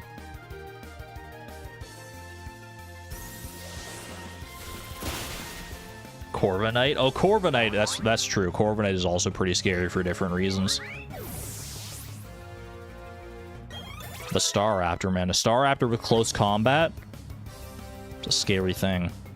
Alright, Hippowdon. I feel like a Surf probably takes out Hippowdon, but do I want to take that chance and risk getting slammed by an Earthquake? I don't think I do. I think that's a foolish notion that I should acquit myself of. So maybe I go... Yeah, I think Midnight... I mean, Midnight or Cherry Bomb are the play here. It's got to be Midnight. Then we get the Intimidate off. You go for Earthquake, we're immune. And then I think all he can really go for here is like Crunch. What do we got? Earthquake, perfect. He went for exactly what I predicted. Read you like a book, Clayton. Let me make sure that this Hippowdon doesn't have anything else too scary. Crunch and Ice Fang and Yawn. I think like we should outspeed here anyway. Well, we are 4 levels lower, but just go for the Waterfall. Okay, pretty good. Get a flinch, maybe? Yawn. I'm hoping that we can do enough damage. It's pretty close. It's going to be down to, like, damage ranges as to whether or not we can take out this Hippowdon with another Waterfall here. Come on, Midnight. You got this. You got this. Show him who's boss. Yeah! We don't need to worry about falling asleep or nothing. You legend, you.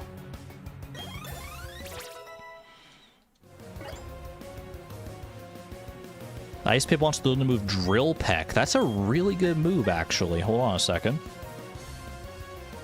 Much love to your nephew. What happened? Mr. Marshmallow? Oh, the little hamster is sick? Wait, your nephew's hamster died today. Your sis called to ask you to remove him. Had a beautiful little wooden box brought and you got buried in it. Oh, that's so sad. Much love to your nephew and everyone. That's rough to go through something like that. Seeing cry killed you. That's so sad. Sending all the love and healing I can out towards you and your family. Their opinionated woman. On his birthday too. That's so sad. That sucks. Forget an old move. Do I want to get Drill Peck here? We're more of a special attacker. I feel like Drill Peck is not really that necessary on Ice Pip here, to be honest with you. I feel like Aqua Jet for the priority is probably better. And Drill Peck, like if we're going for flying types, again, flying type moves, it would be against what? Like a fighting type or a grass type? For grass types, we got Ice Beam anyway. For fighting types, we're probably swapping out because we don't want to be in there with a steel type. I feel like Drill Peck, as good of a move as it is, I feel like we don't really care that much about it. I guess it could be good against bug types as well, but bug type, we got other options here. It's fine. No Drill Peck for you, Ice Pip. Just needed to share. By all means, opinionated woman. That's rough. Sorry that you had that. You and your nephew and everyone have to go through that. Rather than navigating Victory Road, I have a much better time putting young trainers like you to the test. Oh, that was all just a test. You weren't actually trying to beat me. Okay, okay, mister. Whatever you say. That's how you have to comfort yourself for losing to me? Then by all means. Okay, we got another... I don't want to accidentally... Okay, he's facing the other way. I'm so nervous, I'm just gonna, like, be carelessly walking around and walk into one of these fights. Okay, let me see here. You know, I should be showing you these teams when I look at them, actually. If you go back up the stairs, you can get to the path on the right. Oh, wait, I think you're right, actually. Hold on, maybe we should go back and do that. I know what you're talking about. I don't think that's the right way to go, actually. I think that's like it's gonna be a little secret path. So let's go check that out and see if there's any like good items over there. Yeah, because now we can move this down here because the boulders reset. Smart thinking, Sugar Prince. Smart thinking. I didn't realize that. Any other trainers out here? Or is this all going to be just puzzles? Looks just like puzzles for right now. Okay, so this is the only way I can really do this. Boom, boom, boom. Push that. Smash that. Boop, boop. I love there's just like random Bidoofs and Barrels that are doing all this. I don't even know where they're coming from, man. Okay, we want to use the bike to get over to that item. I might not even need to do like the full like ramp here, right? Can't I just do like... Oh, not quite. Oh, I need to get the speed up here. I was in the lower gear. We got a double battle. Yikes. Is that worth it? Hold on, let me get this item first. Full restore. Very nice. Actually, not really that good for us because we don't use items in battle, but still. Happy to have it. A double battle against 2 ace trainers. What is beyond them, though, is the question. What lies beyond? TM71 is over that way. Which, it doesn't actually tell me what it is, so that's not very helpful. What the heck is TM71? I gotta go, like, look that up now.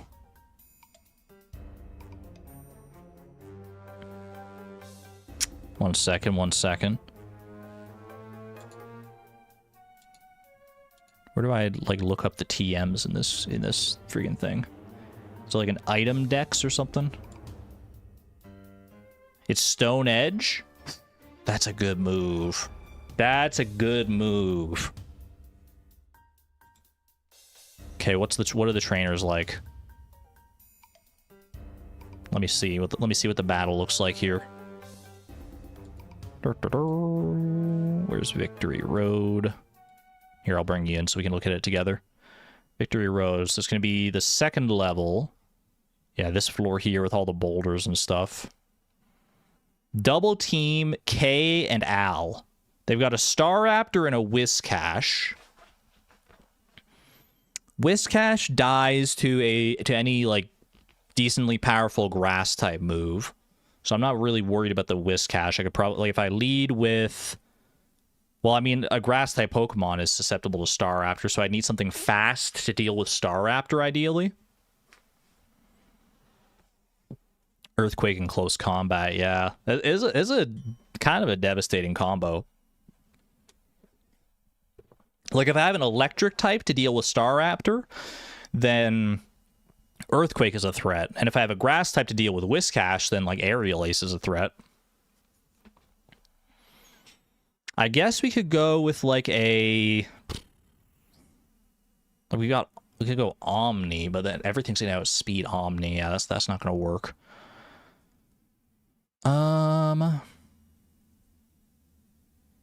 It's a scarier fight than you remember in a Nuzlocke capacity. The fact that there's only 2 Pokemon too doesn't seem like it should be that scary. Let me think.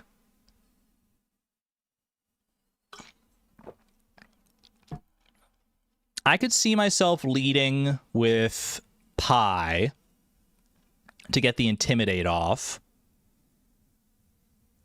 Yeah, what if I lead with Pie to get the Intimidate off? I Volt Switch on the Staraptor, which I don't know if I outspeed Staraptor. I feel like I would.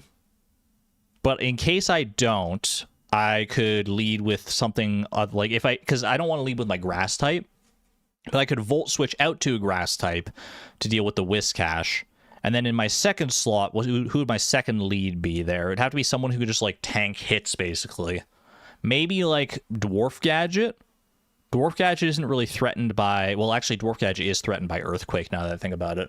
Because we don't have a levitating Dwarf Gadget here. We've got Heat Proof instead.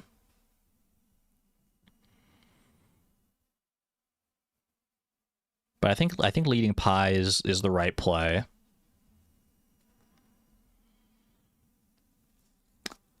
And then maybe just like a hard swap. Maybe lead with like somebody to like bait something from Whiscash. Or from Staraptor, or from yeah, either way. I feel like that's maybe the play. Try and like bait a move from Whiscash, then swap to something else.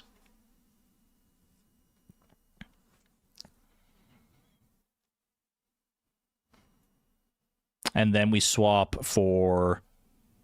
Yeah, Dwarf Gadget... I was thinking Dwarf Gadget might be fine, because we do have a lot of defense, and I don't know how powerful Whiscash really is. Here's my thinking. Maybe I lead with Pie and Robin, my Machamp. And Machamp probably lures Zen Headbutt and Aerial Ace, if anything there.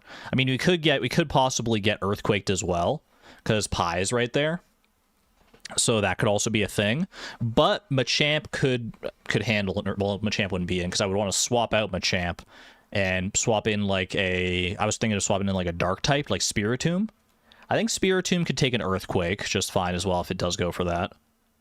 Yeah, I think I've got a line here. I think I've got a line. I think I can make it work. Let me swap back to this. Yeah, this is a rare disc play for me. Rare disc, I gotta use their proper names. So I'm gonna lead... We want to lead Pie, who I think will outspeed Staraptor anyway, so I'm not too scared about that. And then I lead Robin. And then I have Rare Disc in the back. Over Zuzu. Dwarf Gadget might still be good to keep around. And I also want a Grass type in the back. I think Cherry Bomb does just fine here, but I might want to bring Fairy Rose as well, just to be on the safe side. Bring you over Star Drop. I feel like this is a totally fine combination here. I think this is going to work.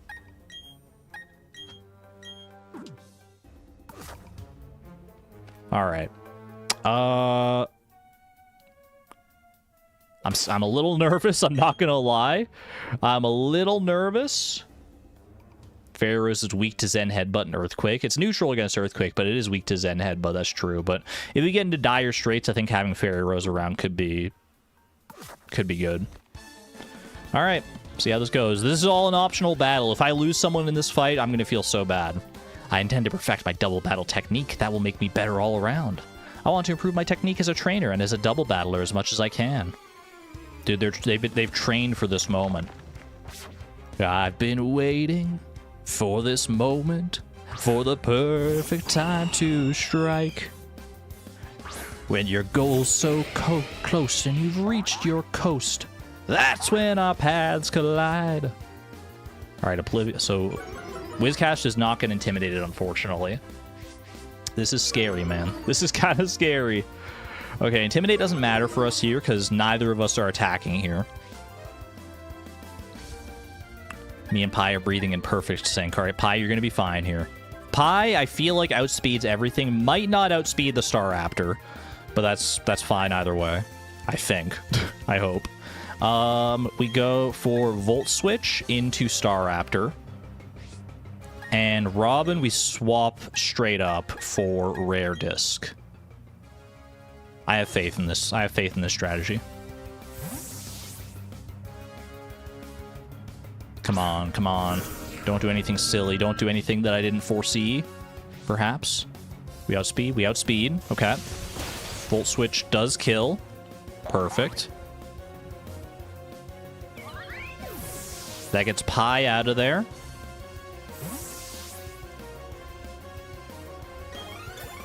Very nice. Levels on both Fairy Rose and Cherry Bomb. Perfect timing for those. And now we swap to Cherry Bomb, who can easily handle Whiscash. If it goes for Earthquake, we live that. If it goes for Zen Headbutt, even better. Not bad at all. Not even a little bit scary. Even a crit wouldn't have been bad. All right, and then Magical Leaf should finish you off here, actually. And then, I mean, Rare Disc, I don't think you're going to be doing too much here. So, I mean, if Magical Leaf leaves you with like a hair, then maybe Shadow Ball finishes you off. But I feel like it's just gonna do it. Yeah, perfect. Okay, there we go. Didn't seem like that scary of a battle now that we've actually done it, but it's only because we prepared well for it.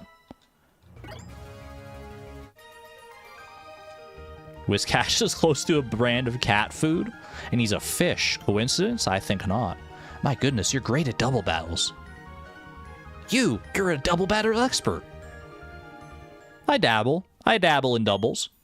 Your mastery over several Pokemon at once, you're a remarkable trainer. Depending on the combinations, every kind of Pokemon can excel. At least that's what I think. That is so true, actually. So true, bestie.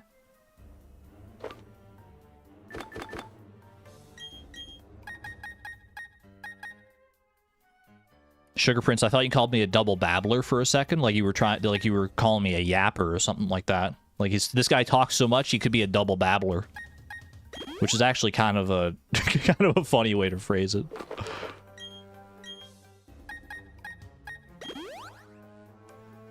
Anything can excel, or Word, or PowerPoint. Double bubbler, double bubble, toil and trouble. All right. Whoop, whoop, and then stop. Perfect. Little Stone Edge TM. I feel like we can probably get some good use out of that in the Elite Four. It's a very powerful, if a little bit inaccurate, physical rock move. Quite good. Could be good on someone like Omni. All right. I think that was a valid detour. Let me get off my bike here. I don't want to get, like, too far ahead of myself. Did I fight that black belt yet? I don't think I did, right? The bike movement looks painful. Yeah, narrow corridors like that is not ideal. I did not fight this guy yet, I don't believe. Let's go have a look. He's going to be back on the first floor here. The last trainer we fought on this floor was the Blissey trainer, so now we're down to Black Belt Miles, who has a level 49 Machamp. A level 49... Machamp is very bulky, so I'm a little spooked that I might not, like, one-shot it with anything I go for here. Low Sweep, Knockoff, Dual Chop, and Bulk Up. Do I just go in with Star Drop and go guns blazing with like Brave Bird to take this thing out? Or do I go maybe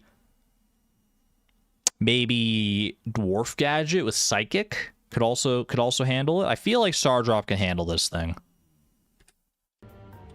I feel like I have Star Drop in there to lead. I don't have Star Drop with me right now.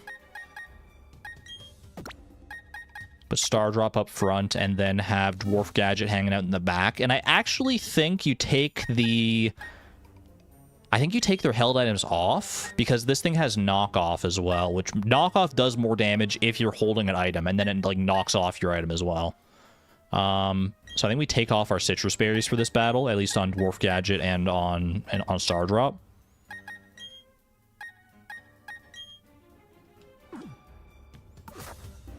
And then I think that Brave Bird is fine here. We're not doing so good. We only have Stardrop. We only have a Stardrop right now. Only got one Stardrop. A singular Stardrop. Is there a way to help Psyduck with its headache? You always feel so bad for them. That's actually a plot point in the in this game that we had. There was like a bunch of Psyduck that were blocking the path. And Cynthia gave us some medicine to give to them. So there is medication that can help with them, yeah. My Pokemon knows karate. I'm warning you. It's a tough one. He's not lying, man. Machamp is a scary threat, Black Belt Miles. Okay. Well, I'm just getting my windows resorted here. The flute's for Snorlax. Yeah, the flute to wake up Snorlax, but there is like medication for Psyduck's secret potion.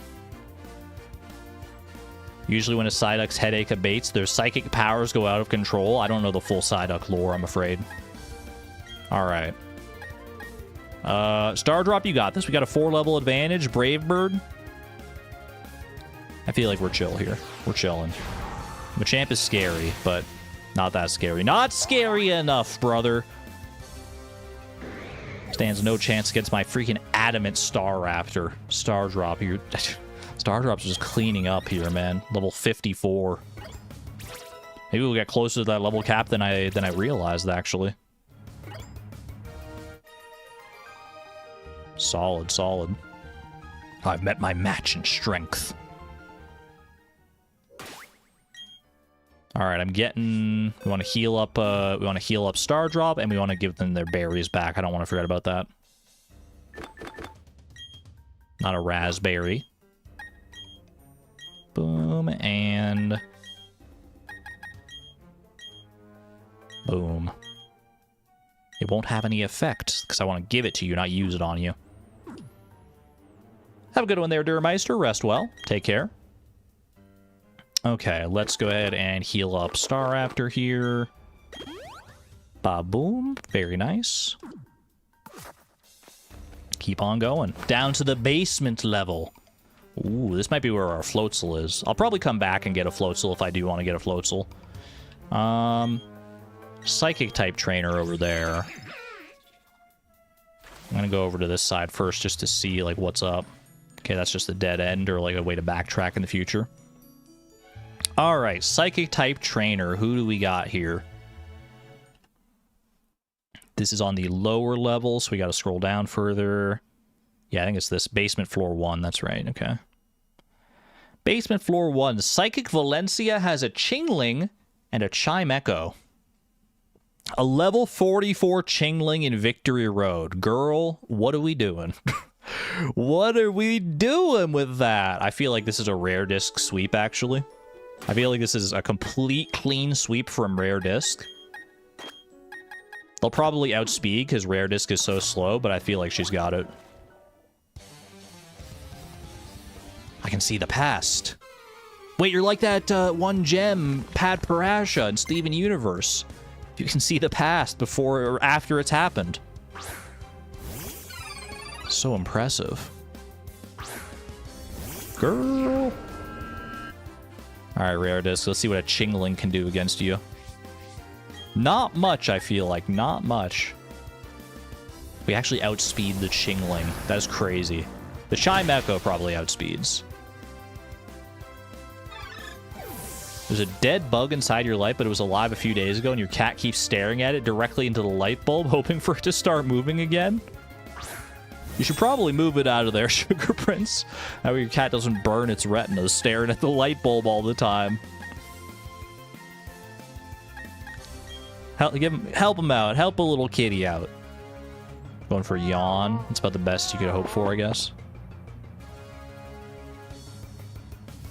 Their eyes will go square. Alright.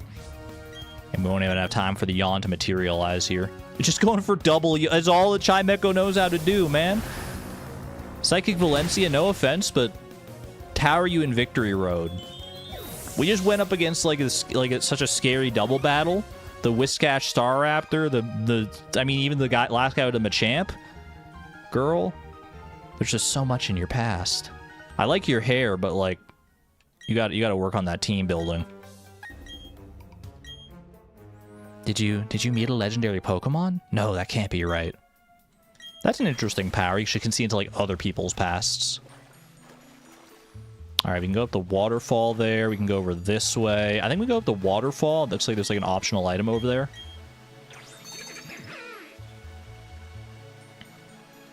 Oh, that's fair. Sugar Prince, yeah. That makes it tough. Who the heck is that? Hold that thought. I don't know if that's the way I'm supposed to go. That might actually be the way like you're intended to go. I want to get this item first, though. Team 59 Dragon Pulse. That is actually a pretty darn good move. Do we even have any Dragon-type Pokemon to take advantage of that? I'm trying to think. I don't think we have any Dragon-types, do we? I know I have Lucario, who can learn that at least. Alright, let's see what this guy's all about. I could avoid this guy if I want to, but I want all the experience I can get. Gyarados is not Dragon-type. Gyarados is like water flying for some reason. Alright.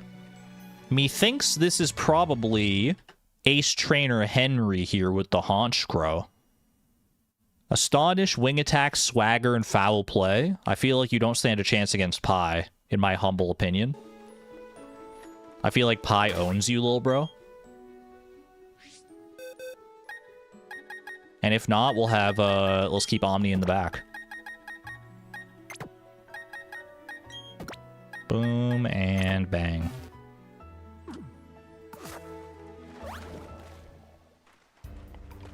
Alright, Henry. Go back to making robotics.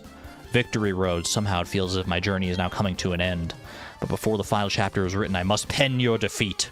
Ooh, he's a writer. Mega Gyarados is Water Dark, yeah. Gyarados has never got to be the dragon type we all know it should have been.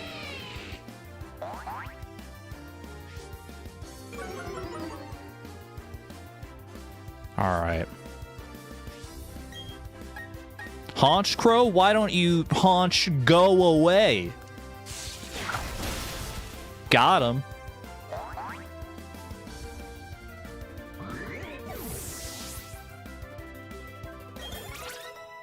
Oh, chill. Look at all this experience we're getting, man. Tall Moth, 5'10". Ooh. You're 5 foot? That's okay. If you don't give up, you can reach your goal. That perseverance is what's important to trainers. That's in my book, too. I'm 5'9". We just run the spectrum of 5 feet, I guess. What's down here? Ooh. Double battle? Is this a double battle? What's going on here? What are they doing? What's the deal? What's the deal with these ace trainers? Hold on a tick. This is a double battle. This is double team Pat and Joe. They've got a Gyarados and a Medicham. They're like Jas and Vincent dancing. Wait, you're right. You might be able to do it separately if you talk to them. That's what I'm wondering. But it says it's double team Pat and Joe, which makes me think that they're like going to be together no matter what. Gyarados and Medicham. Pi cleans Gyarados' clock with Volt Switch. And Staraptor destroys Medicham. And I think we outspeed both, right? I feel like that's fine. I feel like a Pie Star Drop lead is kind of perfect here. We get the double Intimidate. We do also get Intimidated, which means that Brave Bird might not kill. Here's the thing, if I don't kill with, like... I mean, these are powerful Pokemon. These are some powerful baddies. I feel like we just kill them, though. No?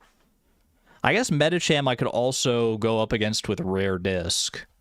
Rare Disc doesn't have to worry about the Intimidate. And we can go for Shadow Ball. And Rare Disc isn't threatened by anything else that they have. I mean, Rare Disc is not the best defensively. But it can't hit me with either Zen Headbutt or Force Palm. Fire Punch, Recover. Maybe this is a Rare Disc and Pie play, actually. Because the only thing that scares me about Rare Disc or a Pie and Star Drop lead is that if Pie, for some reason, doesn't kill with Volt Switch, which it should, but if it doesn't, then I feel like Gyarados... I mean, either way, I think Gyarados is a scary threat if we don't kill it with Pie immediately.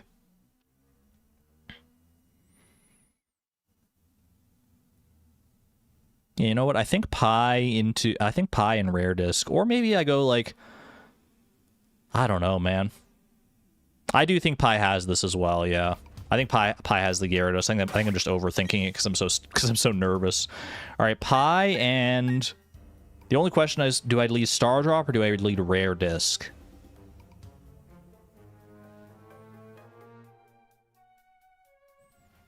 Spark's a little underpowered, but I don't think it should matter. Well, I don't want to go for Spark. I'm going to go for Volt Switch because I'm going to get intimidated by Gyarados, which means my attack will be lowered. I think I'm going to go... My gut's telling me to go Rare Disc on this one. Although Star Drop is a lot higher level, to be fair.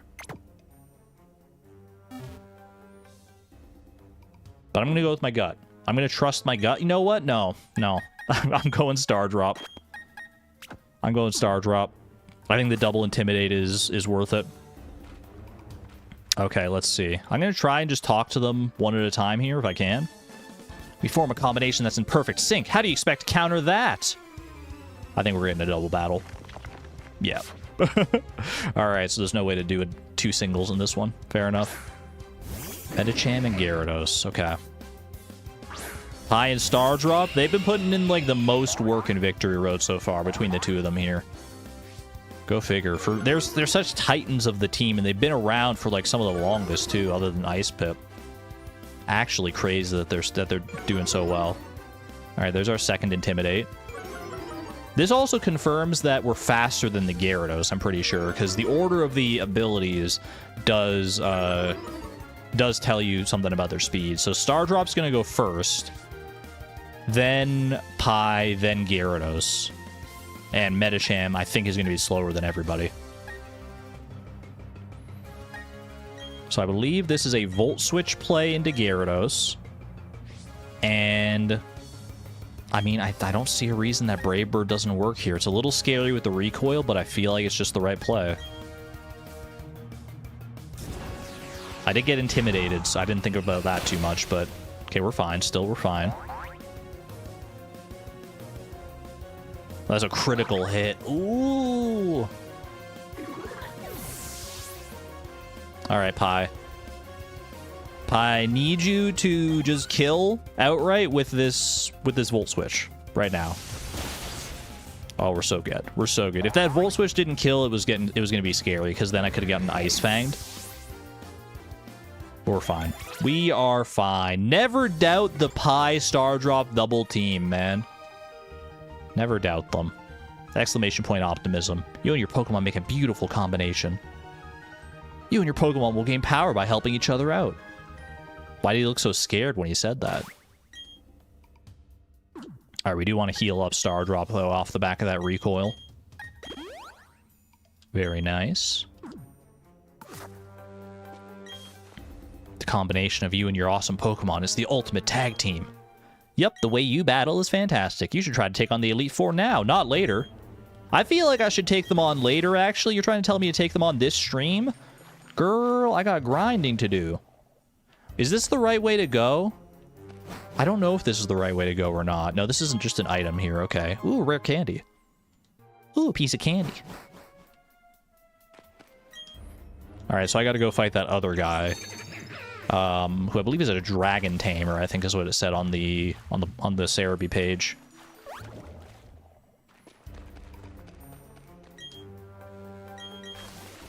Gonna hug my mom? That's the most wholesome thing I've read all day. That's so sweet. I love that for you and your mom.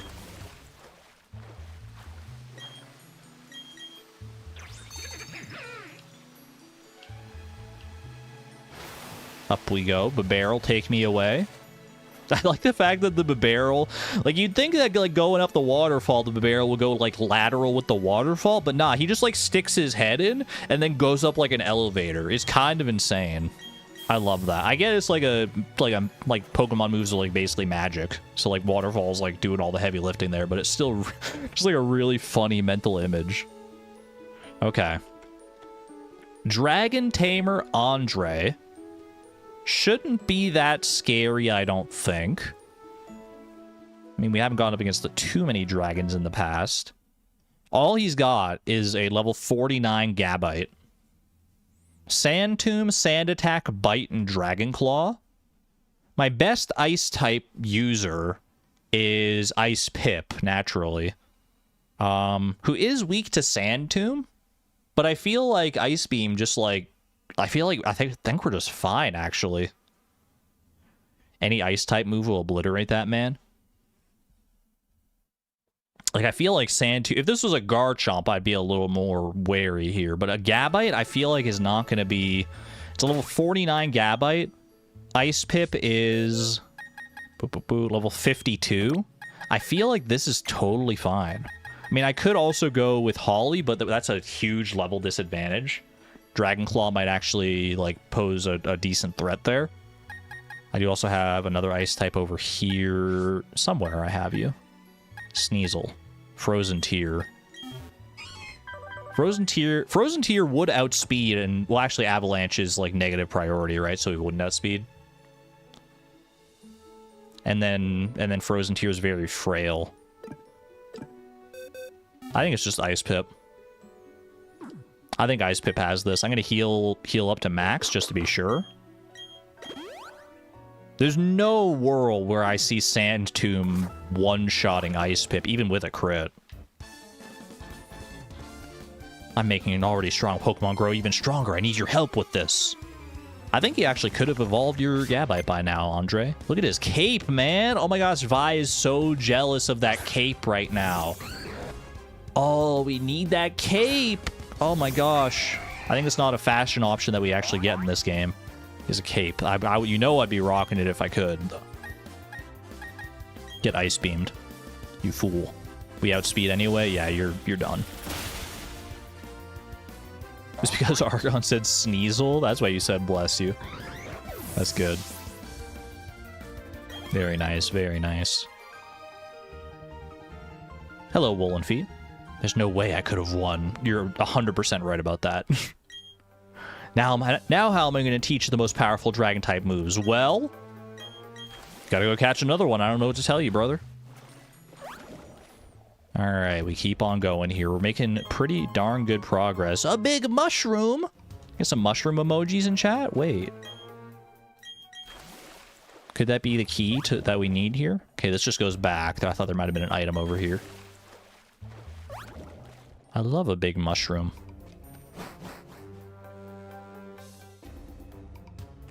Feeling Spidey today might set the entire field of science on fire. You're coming in hot, Woolen Feet. And not just because of the fire. Okay, this is a veteran here. They can be scary. Let's see. This is back on the, like, main floor area.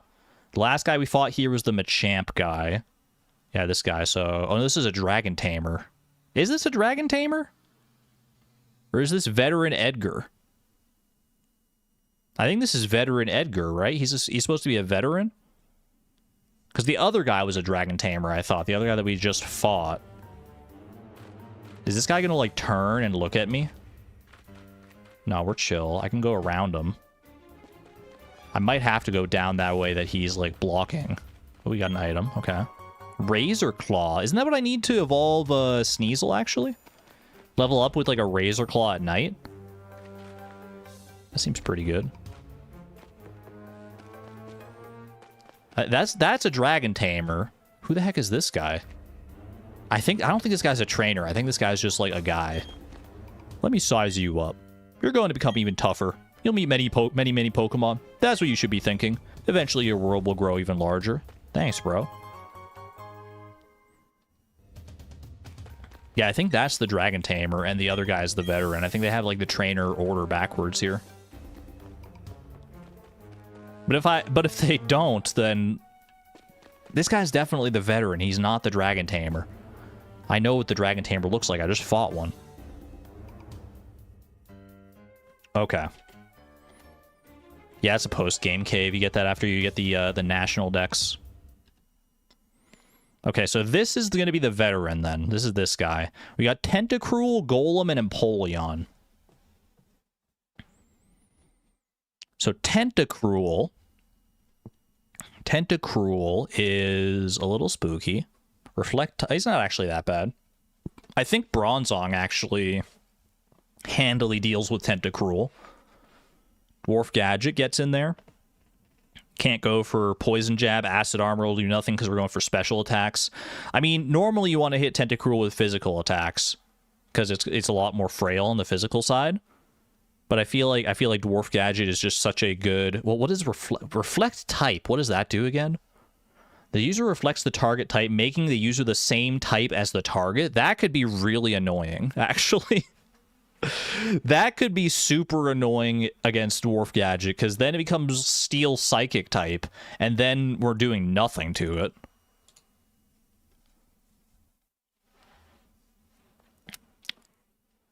Would it go for that? I feel like it actually would, you know?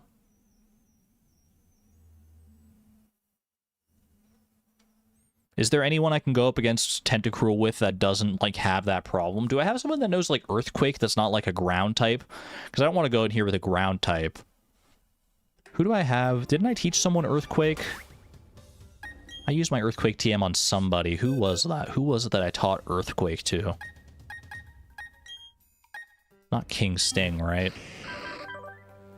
I did teach King Sting Earthquake, actually. Okay. That might be the play then, you know? This might be, because I feel like, you know, Tentacruel's other moves, Poison is not going to be good.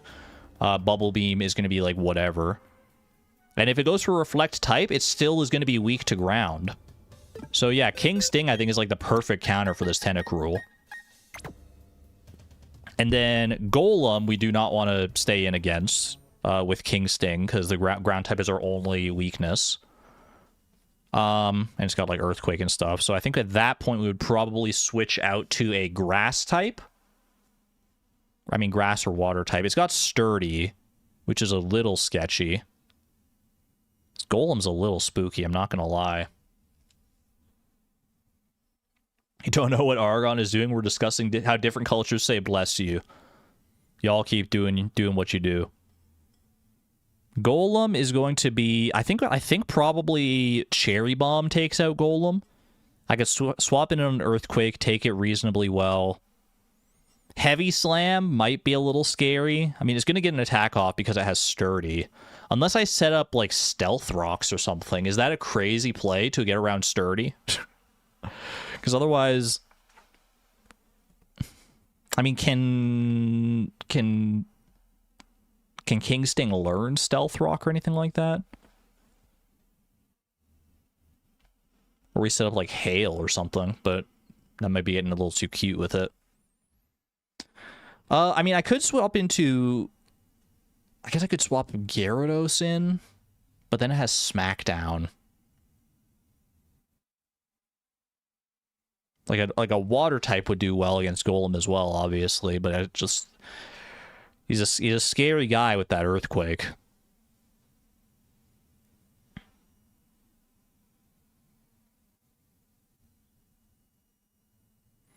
Lead Abomasnow and then hard switch to King Sting. That is true.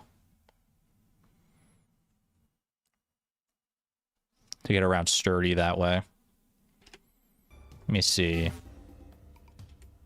Does King Sting learn Stealth Rock? It would be kind of weird to teach Stealth Rock for like just this one random trainer, but if you want to take as few chances as possible here, King Sting cannot learn Stealth Rock. Dwarf Gadget can, which is interesting. It'll be Poison Jab too. That's true. I could, you know what I could do? I was thinking about putting Stealth Rock back on Dwarf Gadget anyway. This could be like way too cute of a play, but what if, because Dwarf Gadget is a good counter for Tentacruel anyway. What if we lead Dwarf Gadget, set up the Stealth Rock to break Golem Sturdy. Get rid of the light screen for now. And then Tentacruel's not going to be able to do too much. It's going to go for like, it's not going to go for Poison Jab. It might go for Acid Armor, which would be annoying, because then it's going to be more defensive against Earthquake, but even still, I don't think it's going to matter against King Sting. If it goes for a Reflect type, that'll actually be pretty good for us, because then it'll be Steel Psychic, and that is really weak to Earthquake, which is our plan with King Sting. Yeah, let's get a little goofy with it, man. Let's get a little goofy here. I feel like this is the right play. You lead Dwarf Gadget, you have King Sting in the back to deal with the Tentacruel properly. Boom. Boom. And then you have Cherry Bomb to switch into on Golem. You probably take an Earthquake, but that's fine. And then Cherry Bomb cleans up with Magical Leaf. And you get around the Sturdy with the Stealth Rock. And then Empoleon comes in. And what does Empoleon do? Empoleon has Brine, Aqua Jet, Metal Claw, and Swords Dance. We don't want to get and set up Swords Dances or anything like that. Ideally, you just like take out Empoleon in one.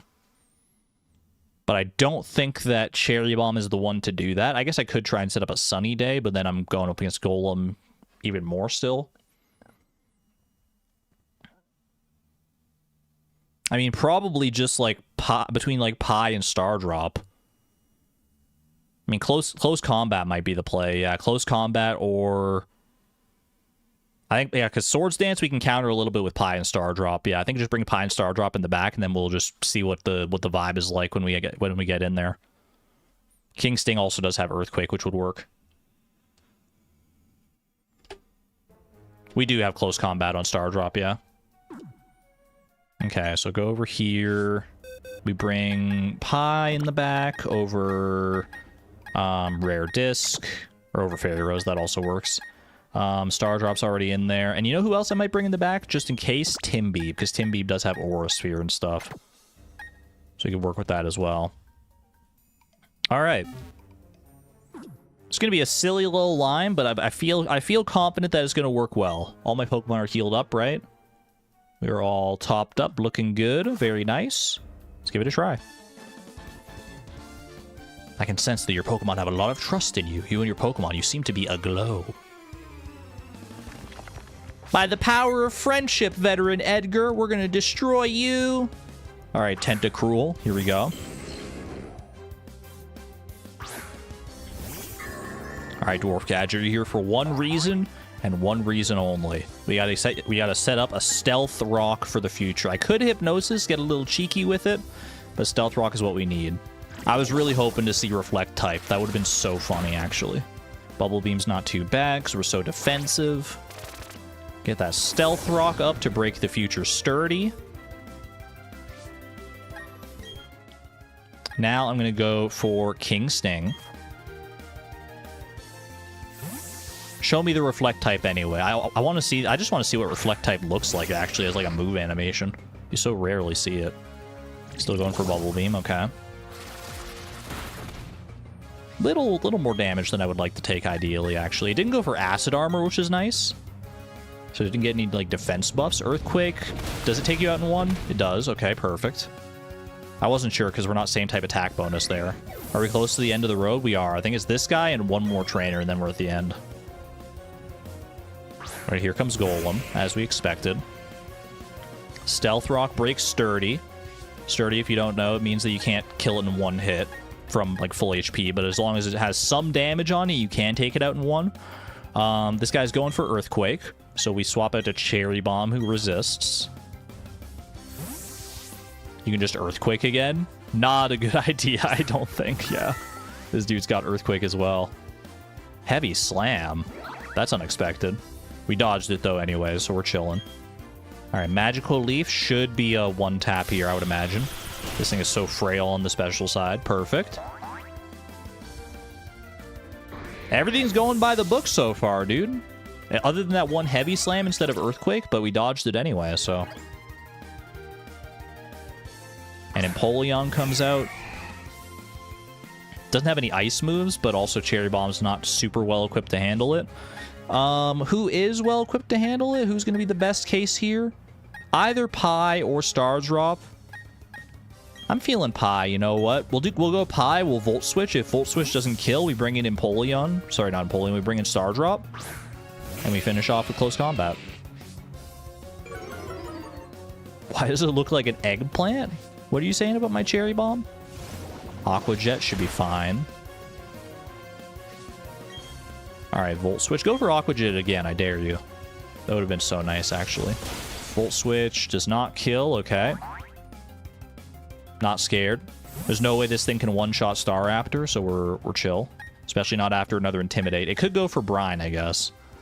But Brine Brine doubles its power if I'm below half HP, not if he is.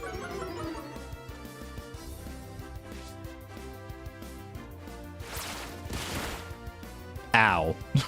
It's a lot more damage than I expected, to be honest with you. But Close Combat kills you, so I'm not worried. Worst he could have done was, like, Aqua Jet there. But even then, like, he's double intimidated, so it would have been fine. A critical hit. Stardrop.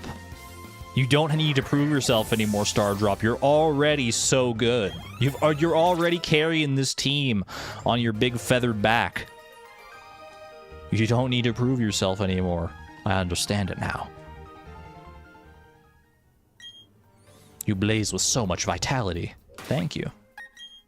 I pride myself on my vitality. All right, let's heal everybody up. That was a bit of a... I mean, we took a lot of, like, chip damage throughout the battle there. Sweet Misery, welcome on in. You're here just in time. We're nearing the very end of Victory Road. Got one more battle to do, I do believe. Unless there are more optional battles for, like, items and stuff, which there might be. But let's just keep going here for right now. I can see where the last, like, Dragon Tamer is up here. Is there anything else, like, over this way? If I go up here...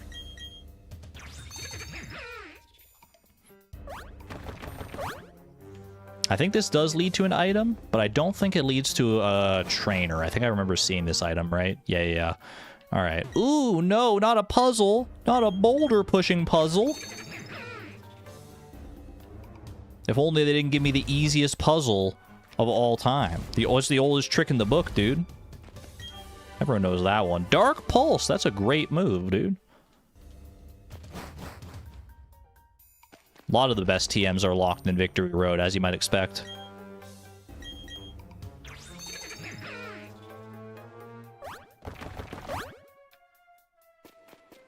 Alright. One final trainer for our troubles here. I don't think, like, I go up here and I'm immediately spotted by him, but just in case, we might as well prepare for this guy before we go up. This last guy here. Dragon Tamer Clinton. He has a Gibble. He's made a Gibble sandwich with a Gyarados in the middle. Gibble, Gyarados, Gibble. I mean, Gibble gets absolutely curb stomped by Ice Pip. If the last guy's Gabite got destroyed, Gibble is like, just who cares? This last one doesn't even have a ground type. Oh, it does have Dig. Never mind. But Gyarados is the real scary one here.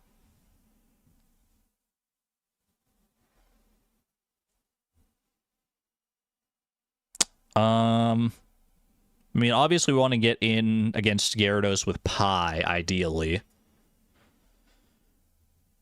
So what if we lead with Star Drop, actually? Because Gible is weak enough, we don't need to go for like a super effective move against it. We could lead Star Drop, kill it with like close combat or whatever. Gyarados probably comes in after that. We go for U-turn to swap out on it and get a little bit of damage off. We go into Ice Pip. Or not Ice Pip, we go into Pi, who probably takes an Ice Fang, I would guess. Either goes for Ice Fang or it goes for Dragon Dance, I would guess. Dragon Dance is actually pretty scary if it does go for that. But we would have the Intimidate from Pi as well at that point. I could also just, like, hard swap, I guess. If I want to bait something from Gyarados, what would I want to bait? I mean, probably Crunch or Ice Fang. I'd probably rather bait Ice Fang. Ice Fang can freeze, I think. May flinch the target or leave it frozen. So I'd probably want something to heal up being frozen. So a Spear Berry on Pi is probably the right play. Dragon Dance would just be a speed buff, which is still scary, but we offset it with the Intimidate. And then we can just, like, swap out for Gible. No problem. I think this guy's not that scary, all things told, as long as we prepare effectively for that Gyarados. So I think what you do is Pi, we're going to go ahead and give you... Go to the berries here. Anticipating a potential Ice Fang, we give you a Spear Berry, which heals the frozen status if we get it. Then we lead with... I think the Star Drop lead is fine, actually. Star Drop lead, and then we have Ice Pip in the back as well. Dwarf Gadget I feel like could be good to have. King Sting. Anyone else we want to have in the back just in case things go, like, awry here in any way? I think we're good. I think this is a totally fine team. All right. Final fight of Victory Road. 2 Gibbles and a Gyarados. Sounds like a great name for a band. Top-level trainers gather around this place naturally. I'd go so far as to call this the ideal place to train with the best. And would you call yourself the best, Dragon Tamer Clinton? We don't take kindly to you. Look at this. Do you see his cheekbones, actually? Holy. All right, Gibble.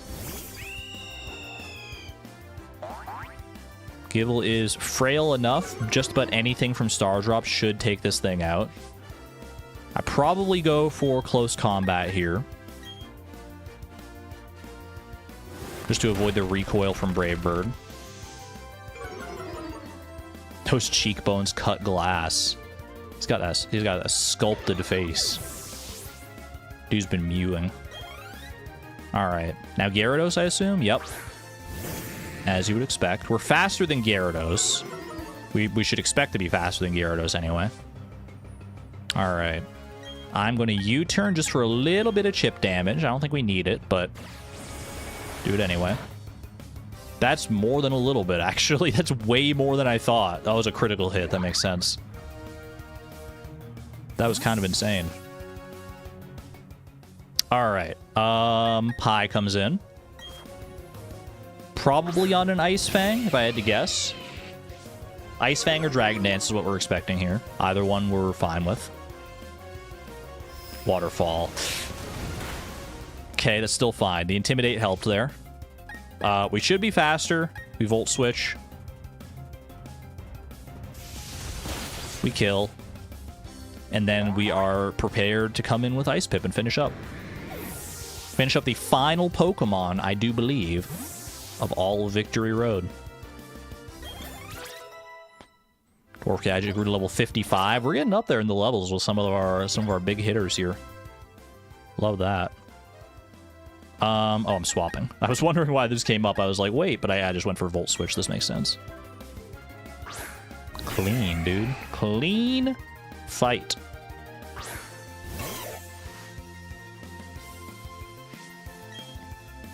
And Ice Beam. Definite overkill on that Gibble. That Gibble could have had like 8 times the amount of health. He still would have died.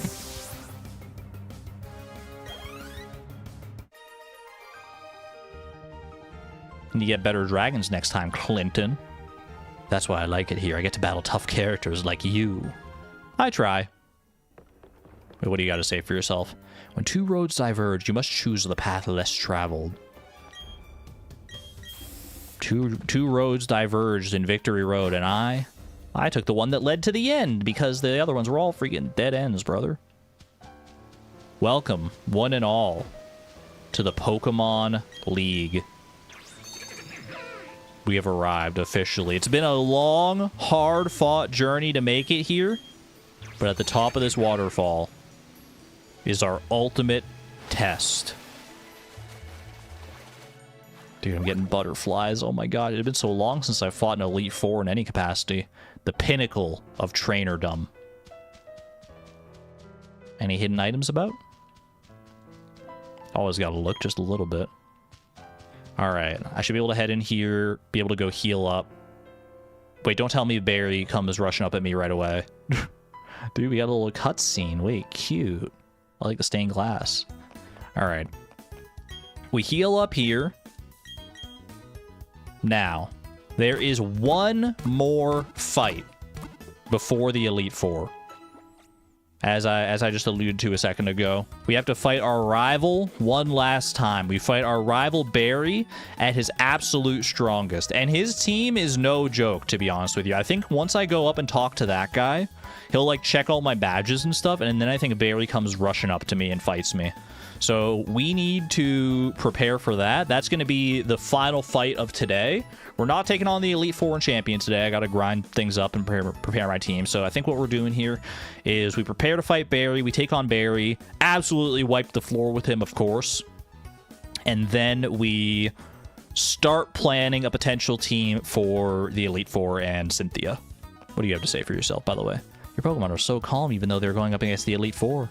I like how they're so loose and relaxed. Thank you. No stress. No stress whatsoever. All right. Yo, for the jokes, welcome on in. You're here just in time. We are preparing for not the Pokemon League just yet, but the final battle before the Pokemon League, the rival fight.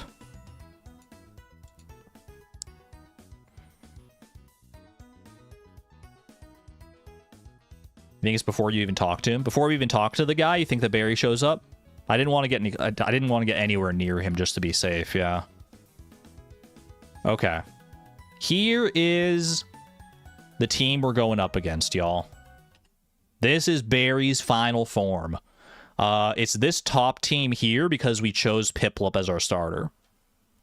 So, he leads with a Staraptor with a Focus Sash. That's crazy work, Barry. That has Close Combat, Pluck, Sunny Day, and U-Turn. What in the world is this man planning? I'll tell you right away, in the original games in Diamond Pearl, I don't think he had items like this, man. I mean, he had items, but I don't think he had a Focus Sash. That's kind of crazy.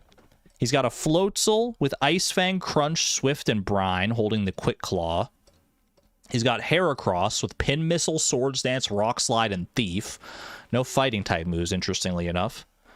Got a Rapidash with Smart Strike, Mega Horn, Poison Jab, and Flame Wheel. And an Expert Belt, which does means his moves do more damage if they're super effective. More damage than usual. The ever scary Snorlax with Covet, Yawn, Crunch, and High Horsepower. Thick fat ability. And his ace in the hole, his level 55 Torterra with Earthquake, Woodhammer, Roar, and Stealth Rock. All right. And leftovers as well. What are we doing here? Who do we lead against the Staraptor? I think we probably lead Pi, right? Pi against the Staraptor. You know what? I might like open up like a Google Doc here on my other thing. Give me 1 second here. I'm gonna open up like a strategy doc because this is like a proper fight. Not quite as scary as the Elite Four. Honestly, I'd say that this fight is actually a little scarier than some of the Elite Four members. Okay, let me do this. Let me do like this. Yeah, just open up a new Google Doc. I'll set it up so I can see chat and this doc at the same time, and I can like write things in. Yeah, I think this is good. Let me also, let's turn on some tunes because we might be planning on this for a while.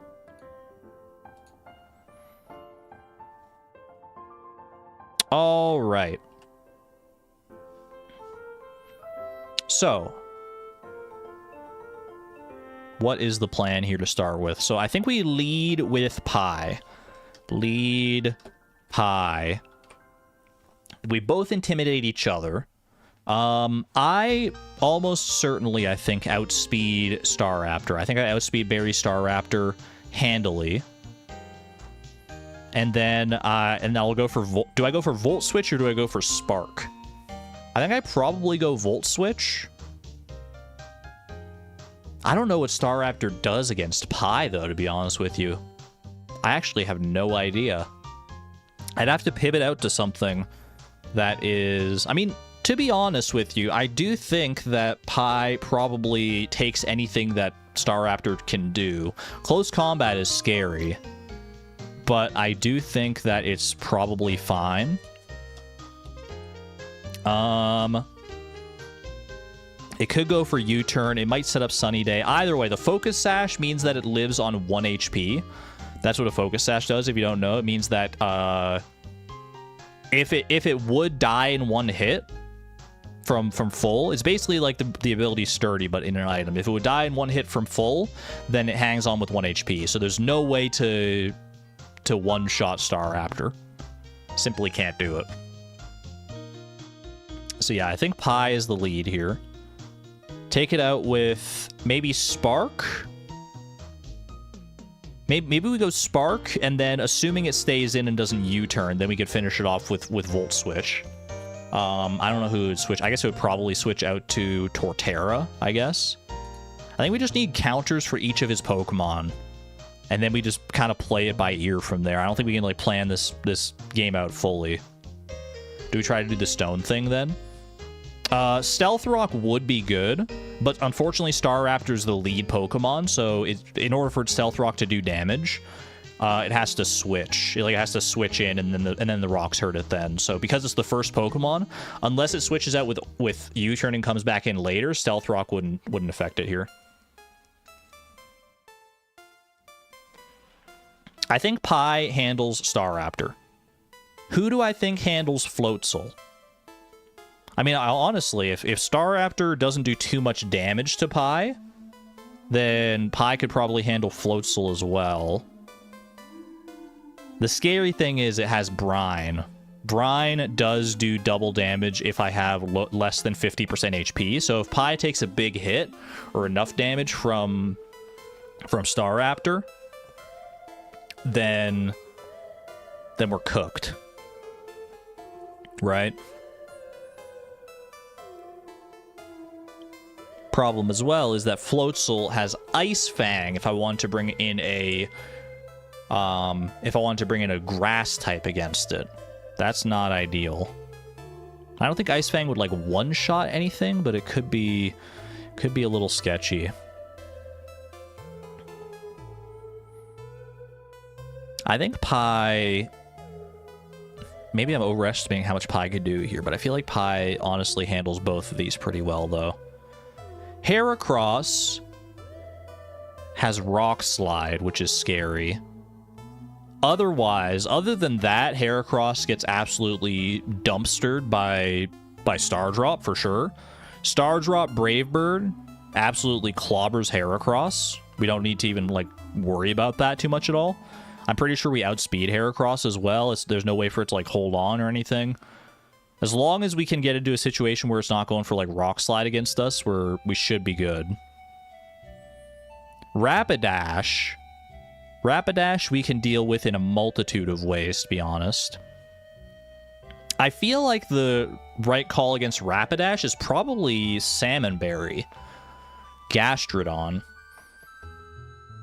I feel like it handles pretty much anything that that Rapidash could do. It like resists.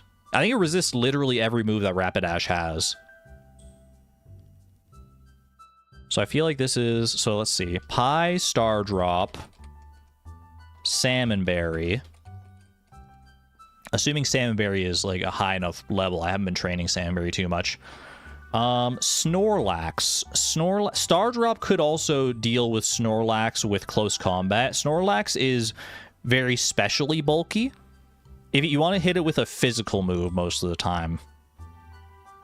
It also has some... It has, like, a lot of heft, too. Snorlax is a very powerful Pokemon. I could bring Robin for Snorlax. How high of a level is Robin, though?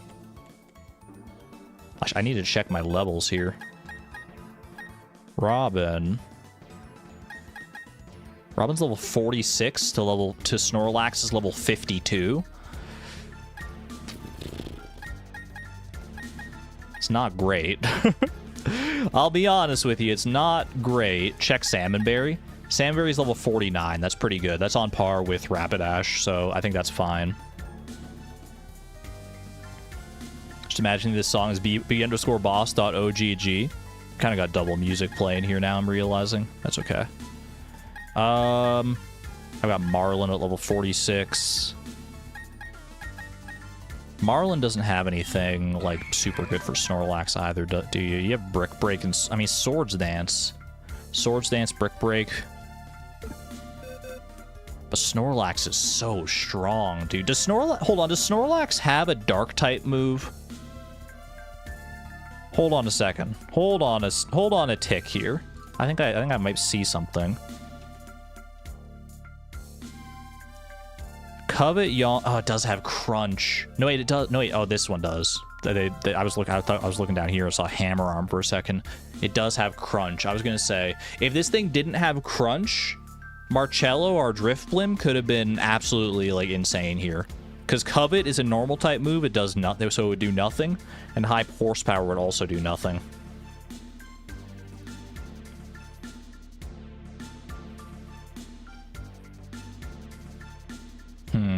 Snorlax is a scary guy, man. It's a scary guy.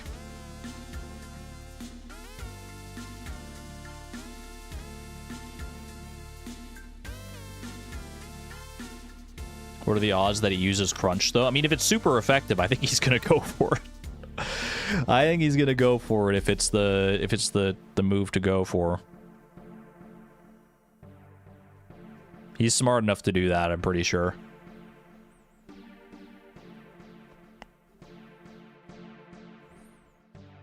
I could bring in...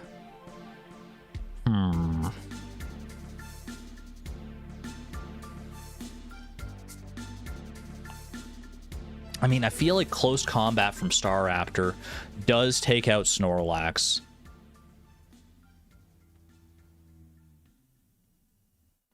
I feel like it does. It is scary because I'm also trying to use Star Drop for Heracross. We don't want to spread them too thin here. What moves does our Machamp have? Robin? Brick Break, Strength, Knock Off, and Bulk Up. Doesn't even have like a crazy strong fighting type move for Snorlax. No superpower or anything like that. Got Harvey here as well. The Pure Power Harvey with Drain Punch.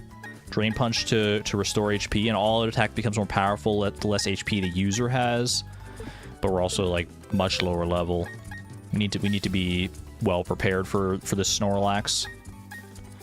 Honestly, Omni could actually fare pretty well against Snorlax. We don't have a super effective move against it, but Omni hits kind of hard with like Earthquake and Rock Blast and stuff. Like it goes against Snorlax's worst defense, and it has its own high enough defense that it's not going to be like threatened too much by Covet or... Oh wait, this thing has high... The Snorlax has High Horsepower. Shoot. High Horsepower is a ground type move, which Omni is weak to. That doesn't work. This Snorlax is busted, dude.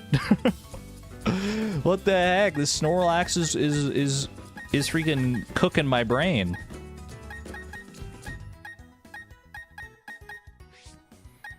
What else we got back here? Yeah, a lot of our Pokemon are not, like, super high leveled. Not high enough leveled for all this, at least.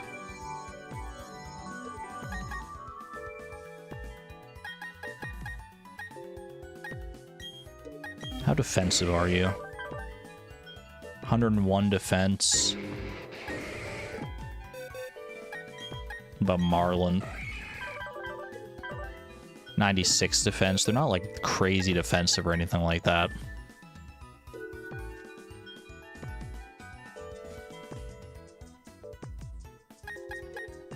Could get Dwarf Gadget in there as well. I could... one of my other thoughts was Rare Disc here. Rare Disc is immune to Snorlax's stab move. It's Covet. Has decently high defense. Wouldn't really be threatened too much by Crunch or high horsepower. And it has Curse, which was a move that works differently for Ghost-type Pokemon. So Curse would be a scary possibility, but it could help. Curse, what it does when you're a Ghost-type, if you don't know, is it takes half of your max HP away, like your own max HP. And it lays a curse on the opponent, which does 25% of their own HP in damage to them every turn. So I could try and curse the Snorlax and then, like, stall it out long enough to whittle it down. I don't know if that's a play. I don't know if that's a solid play or not. It doesn't feel particularly good. Yeah, it's a scary play for sure. Citrus Berry could make it more doable. It might just have to come down to Star Drop, you know? Star Drop with the close combat. Against Snorlax. I am confident that close combat would kill Snorlax. The only thing I'm not confident about is, like, switching in Star Drop on it. I think we can make it work. Let's look at who's the last Pokemon? Torterra. Let's see here. So last Pokemon's this Torterra, which has Earthquake, Wood Hammer, Roar, and Stealth Rock. Ideally, we hit this thing with an Ice-type move. I'd want my best Ice-type user right now, though, is Ice Pip. And Ice Pip would be not ideal because this thing has Earthquake, and it would probably just, like, destroy me.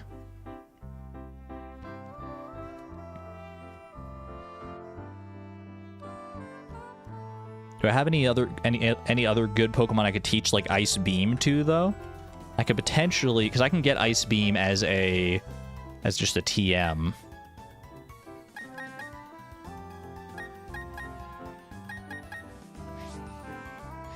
This Torterra is also, like, just really... like, it's a level 55 Torterra, man. Oh, my goodness. It's gonna be a hard fight. Salmonberry? Maybe, actually. Salmonberry might be able to... No, I've been down that path before. It's a grass type, man. I can't send in a Salmonberry against a grass type. What are you thinking? What are you thinking? I'm not thinking. That's the problem.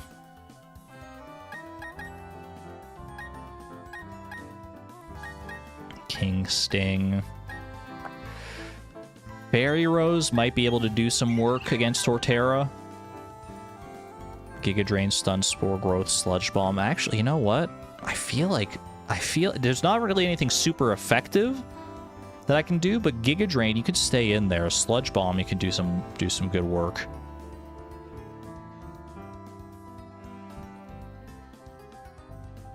I think that Fairy Rose could do it, you know? I think Fairy Rose might actually be our Torterra counter, weirdly enough. Fairy Rose. The Rapidash has no chance, right? I think not. I think we're too low level on Firewalker. 45 versus 55 is a 10 level disadvantage. I don't think that's happening, yeah. So here's what I think the team is is looking like right now. We want Pie, we want Star Drop, we want Fairy Rose, and we want Salmonberry.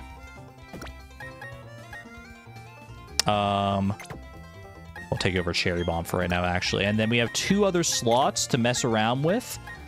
Dwarf Gadget is very high level and also pretty just, like, versatile in general. I feel like Dwarf Gadget is a pretty good one to have around in the back. And then we want Pie in front here. Hold on, I'm gonna turn off the stream playlist here. The double music is breaking my brain a little bit. Even though the other music from the game is actually pretty quiet. And we also have Ice Pip. Do I bring Ice Pip or do I bring Rare Disc? Do I bring somebody else to help deal with Snorlax, like Robin potentially?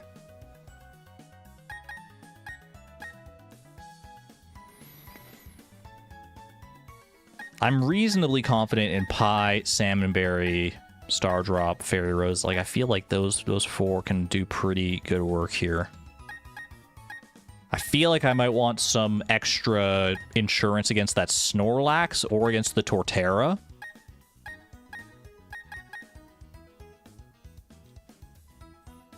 Curse Play could be fun, but it is scary. Yeah, I don't know about the Curse Play. It feels too slow, you know? Like, I'd have to, like, not only would I be cutting my own HP in half, which is scary in its own right, but then I have to, like, take 4 hits from Snorlax across all my Pokemon. That's gonna be rough.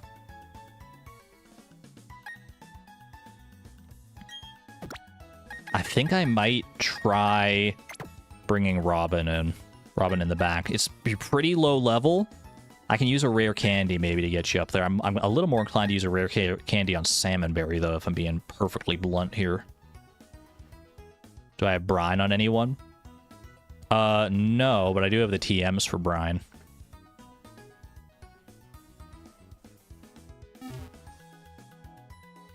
Brine does do double damage if a Pokemon is below half HP. That is a thing, yeah. I just got that 1 rare candy, right? I don't have anything more than that. I've only got 1, yeah. I'll go rare candy on Robin.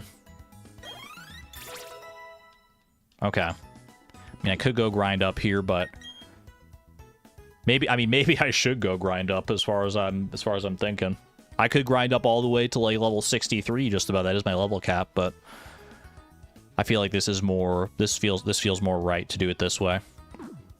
Let me go to my boxes, and I want to change view mode. I want to get all these items out of here. Can I change, like, to quick select so I can just put these directly in the bag? No, that's not how that works. Okay. Because the items are also going to be pretty important here.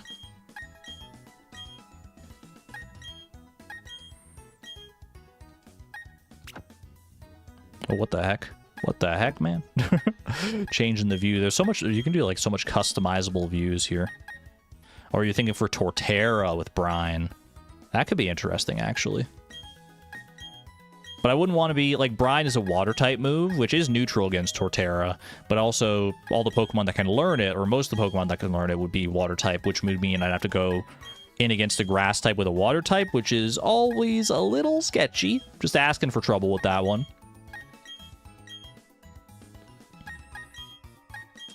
Taking a wood hammer to the face at that point. Alright. Let's see. Pie. What do I want to give Pie here? I mean, I don't think Pie would benefit from having like a magnet or anything to boost the power of its electric type moves. I feel like Pie is just going to need a citrus berry. I think just a citrus berry for Pie gets the job done there. Where's our berries? Give that to you. Dwarf Gadget. Maybe this is another one where I teach Dwarf Gadget, like, Reflect and Light Screen. Would I rather have Reflect and Light Screen or Psychic and Stealth Rock? Probably Reflect and Light Screen, you know? In order to, like, set up and be a little more survivable against other things. I feel like I might want to go and get some Reflect and Light Screen TMs for that. I don't think I have any currently, do I? These are all the new ones I got in Victory Road. Yeah, I think I'm gonna go teach Reflect and Light Screen to Dwarf Gadget, like we did for the gym fight. Fly on over to Veilstone. Dude, I'm actually like pretty nervous about this fight. I'm not gonna lie. I'm a little shook about this fight. I'm scared.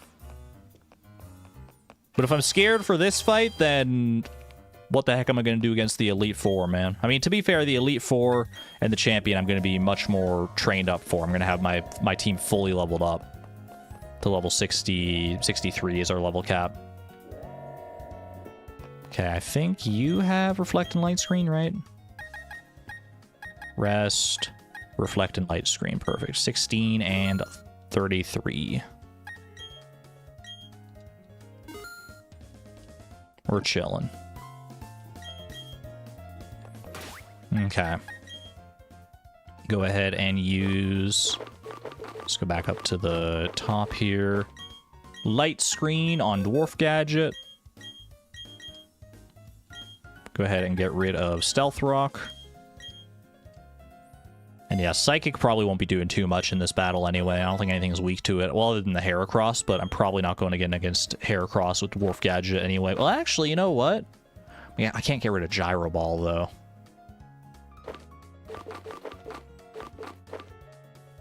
Let me think. Do I need both Reflect and Light Screen in this battle?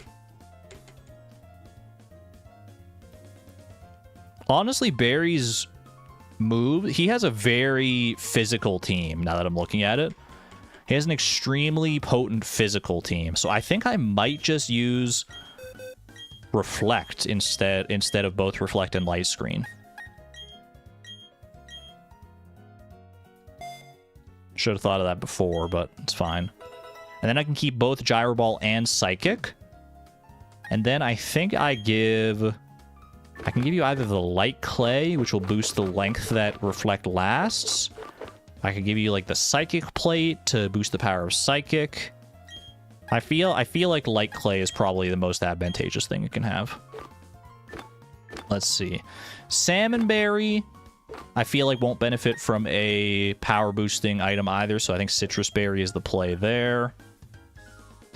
Fairy Rose. Fairy Rose I actually do think will benefit, because we're having potentially Fairy Rose go up against Torterra, who's not particularly weak to any of Fairy Rose's stuff.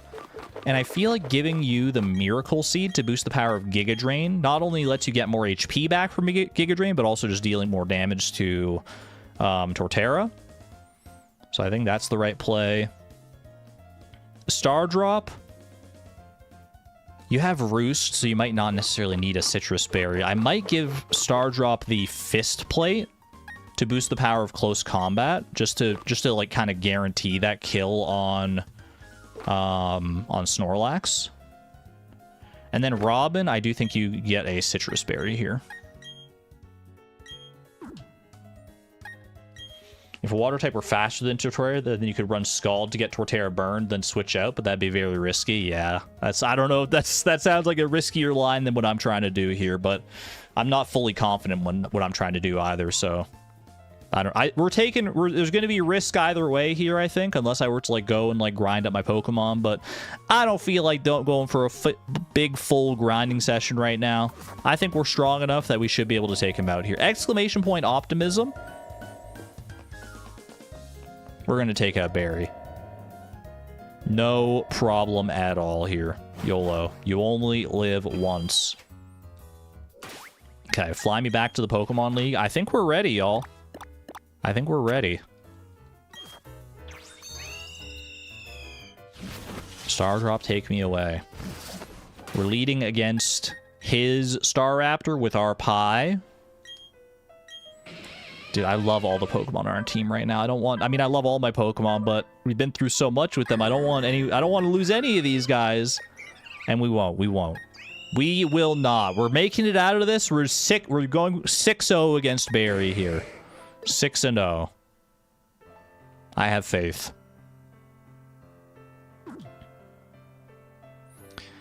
All right. It's time to finally, truly, properly enter the end game. Think of this battle as like the prologue to the end game. The Pokemon League itself, the Elite Four, they're going to be like the main story, and then Cynthia's the finale. But Barry is the prologue to this story. He's a tough fight in his own right. Currently sitting at 1 death, just Willy the Pelipper, and we're going to keep it that way. Let's try. Let's see how this goes. Is he going to just run right up to me? I'm so scared. I don't want to walk up here, Chad. I don't want to walk up. Oh, there he is. I didn't even get to talk to the dude. Hold it. Don't go off without me. You're challenging the Pokemon League, aren't you? That's why I'm here, too. Let's see who's more worthy of making the challenge with a battle. And just right into it, man. Just straight up into it. Challenged by Pokemon Trainer Barry. Don't let his innocent look and his devilish curls... Well, he's not really... They're not really curls. He's got a freaking bed head more than anything else, to be honest with you. I shouldn't be dissing him. He's actually such a scary fight. Here we go. Here we go. Chat, state your confidence levels before we get started here. On a scale of 0 to 100, 0 being that I'm wiping, I'm losing this battle, and 100 being that we're making it through with no deaths. What's your confidence level?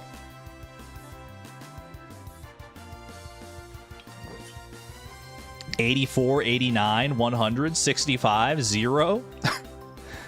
Antonia, how dare you? You said you didn't want Fairy Rose to die, but you're saying 0? You think everyone's gonna die? All right.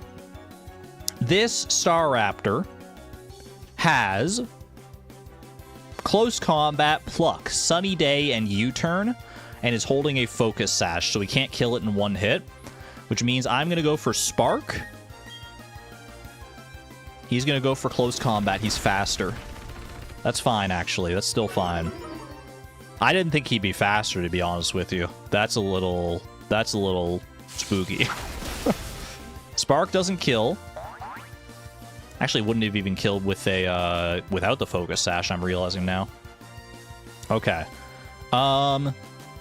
Let's go for Volt Switch.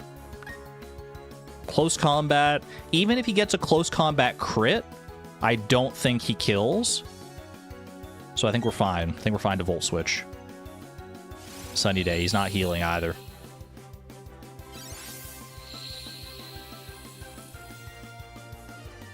He's setting up. He knew he was going to go out, so he's setting up for someone else.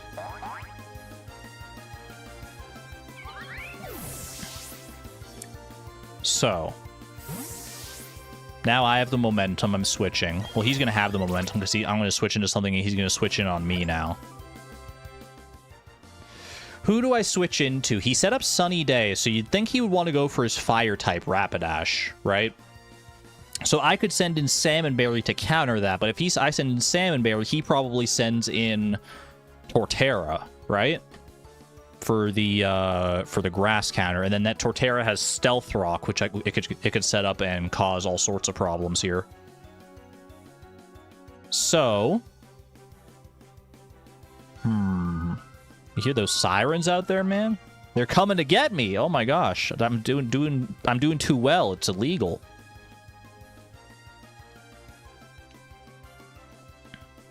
Honestly, I mean, I don't want to actually go in against like Rapidash in the sun with Salmon Berry anyway, right? It doesn't have a grass type move or anything, but it does have. I mean, I wouldn't be doing. Well, I guess I do have ground type moves. I'm gonna go for Salmon Berry. I could go for Dwarf Gadget and try and set up a Reflect. You know what? I could go for Dwarf Gadget and try and set up a Reflect. I have Heat Proof, so I'm not actually weak to fire. But it is in the sun. if it sends out a Rapidash and goes for, like, Flame Wheel. I think I'm going to go for Salmonberry. I'm going to go for Salmonberry.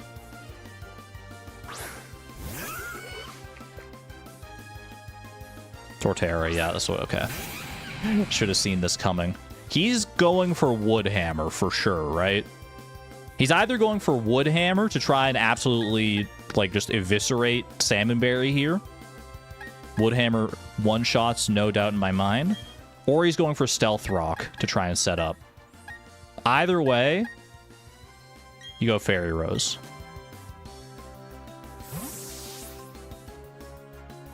This guy has Woodhammer, Earthquake, Roar, and Stealth Rock. Woodhammer, yeah, okay, we quad resist that. Still a lot of damage, but we have Giga Drain. He does take some recoil on that. He has Earthquake, or he has leftovers, so not as much recoil. Actually, no recoil, he just healed it all back. Alright. Giga Drain with the Miracle Seed, I feel like does a lot. I don't think this thing's super specially bulky either. Yeah, that's pretty good. That's pretty good. That should heal up everything we just took. He's going to go for Stealth Rock, I assume, or Roar. Okay. He's not even setting up. So Roar just switches me out to a random Pokemon. Okay. I mean, I could go for Knockoff here. Robin's not super pivotal to my strategy. I'm also at a very big level disadvantage. If he goes for Earthquake or Woodhammer, I feel like I might be cooked with Robin. I could try and knock off his leftovers, though, if I think I can survive a hit. Do I think I can survive a Woodhammer from a Torterra 8 levels above me? No. No, I don't. So we switch back to Fairy Rose. Seeing how much Woodhammer did to Fairy Rose, who quadruple resisted it, and is at a more even keel level-wise, I don't trust myself to live that Woodhammer with Robin. I would have liked to get rid of the leftovers, don't get me wrong, but not at the cost of losing a Pokemon here. Certainly not. Alright, we go Giga Drain again.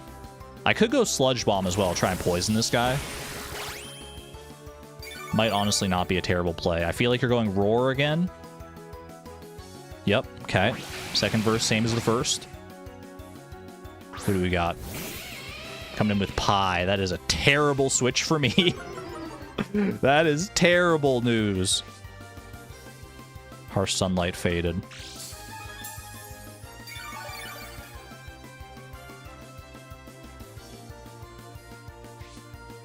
Okay.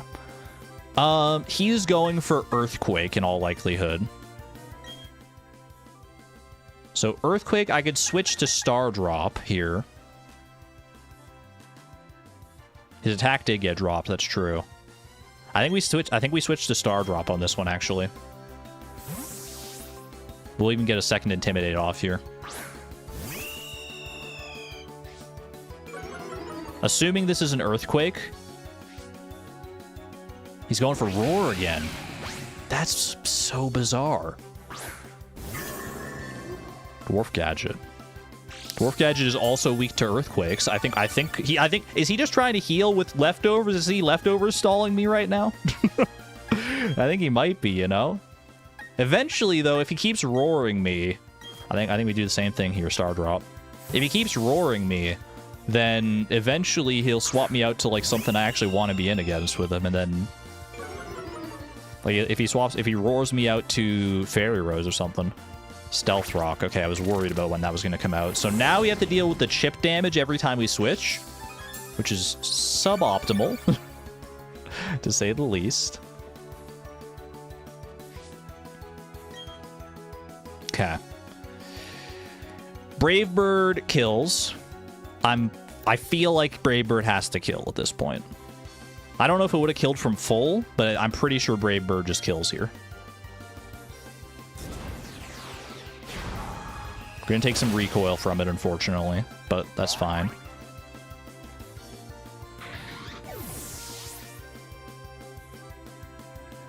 Is Star Drop about to go on a tear? I'm not sure. We'll see.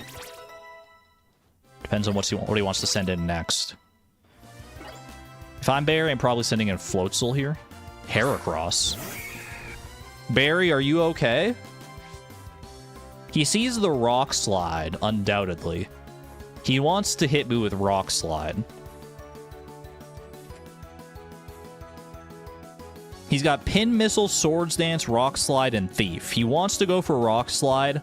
Does he outspeed me? Is that why he swapped in? Heracross.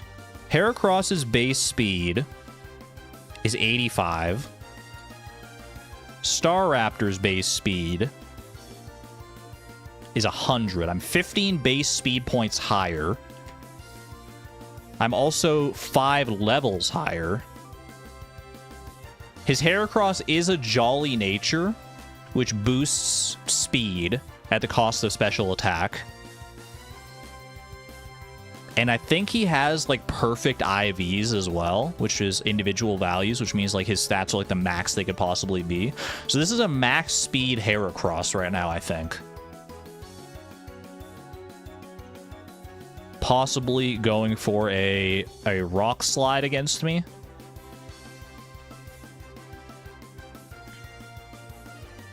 You know what I could do? I could Roost here. If I Roost... Well, if he hits me with a Rock Slide... Do I think I survive a Rock Slide from this HP is the question. Because if he's faster, then it doesn't matter if I go for Roost or not. But if I go for Roost, he could hit me with the Rock Slide. And if I Roost, I lose my flying typing for the rest of the turn. I just become a pure normal type, which means that Rock Slide wouldn't be super effective anyway. Rock Slide isn't very accurate. True. You may go for Swords Dance. Swords Dance I'm not scared of, though, to be honest with you. Well, you know what I am scared of, actually? Is if he's faster than me, he goes for Swords Dance here, and then next turn he goes for Rock Slide. That would be bad. If he's not faster, and I go for Roost, then I'm in a great position. If he is faster, and I go for Roost, and he goes for Swords Dance, then I'm in a really bad spot. Do I think I outspeed this? I think I do. I think I just outspeed this guy. I have faith. I have faith in Star Drop. Do I just Brave Bird?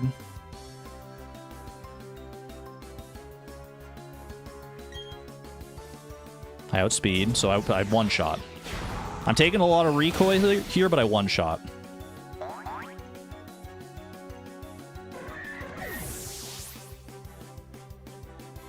Yeah, a lot of damage from that one. Hurt like a mother, but there we go. Floatzel's coming in. Okay, Floatzel, I gotta get out of here. Floatzel, I feel like definitely outspeeds me. Well, I mean, it is 7 levels lower, but Floatzel's pretty darn fast, if I remember right. Let me check. Floatzel's base 115 speed. So yeah, this Floatzel's outspeeding me. It also has a Quick Claw, which means it can go first regardless of if it's faster or not. So this is just a hard swap because it has Ice Fang, Crunch, Swift, and Brine. Probably going for Ice Fang here if I had to guess. I think this is a swap to Dwarf Gadget, maybe.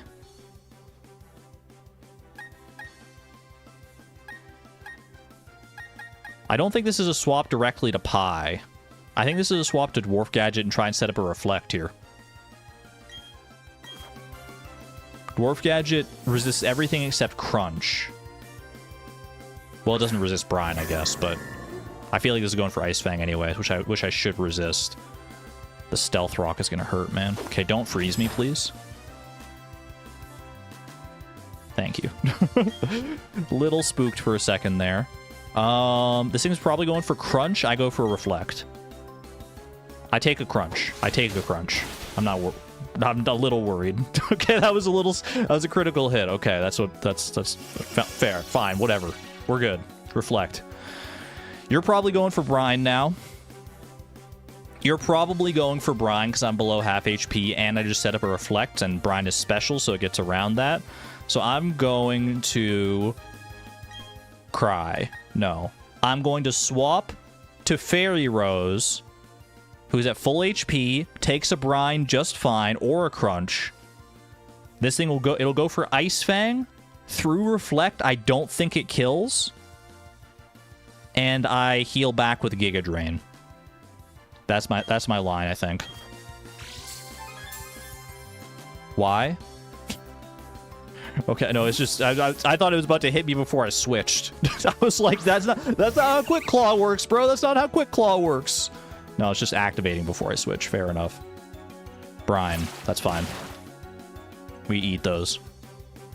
Okay. Ice Fang through Reflect is scary, but I think we take it. You're faster. That's a critical hit. So I definitely took it. I'll tell you that.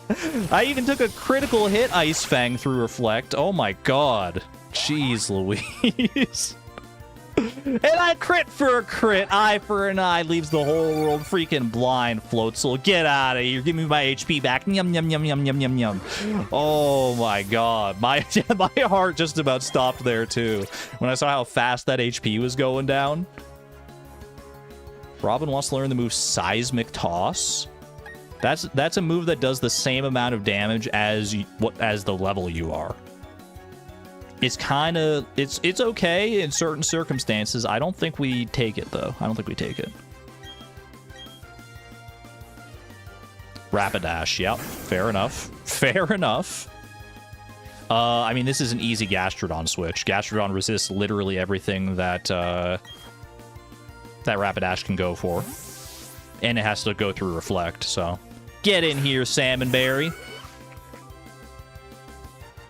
You resist the Stealth Rock as well. Flame Wheel, we avoid it anyway. Oh my gosh. Yeah, Surf, I think. Mega Horn, this Rapidash sucks, dude! Get it out of here! This isn't one of our horses. One of chat's horses would not have missed like that. This is where'd this horse come from? Go back to the stables. A critical hit from Salmonberry. We're mad, man. We're mad at that critical hit from Ice Fang. Even though it didn't take out Fairy Rose, it put too much fear into the team, and now we're just doling out crits on crits on crits. Dwarf Gadget wants to learn the move Rain Dance. That's bizarre. Not right now, though. Keep old moves. Last Pokemon Berry. I fully believe in this last one. As he rightfully should. Snorlax. Snorlax is the trump card, man. What do I do against Snorlax? How powerful is Star Drop right now? I don't love that Star Drop's almost down to like half HP. If I can get Star Drop in here. If I get Star Drop in, then I think I win. I think close combat just wins. I just have to get Star Drop in. We still have Reflect up, which means the Snorlax is all of its moves. It has... Let's double check what move... Oh, we have Stealth Rock, too, on our side, which means that Heracross, or Staraptor is going to take 25% damage if it switches in. I don't know if I'm getting Star Drop in here, y'all. It has Covet, Yawn, Crunch, and High Horsepower.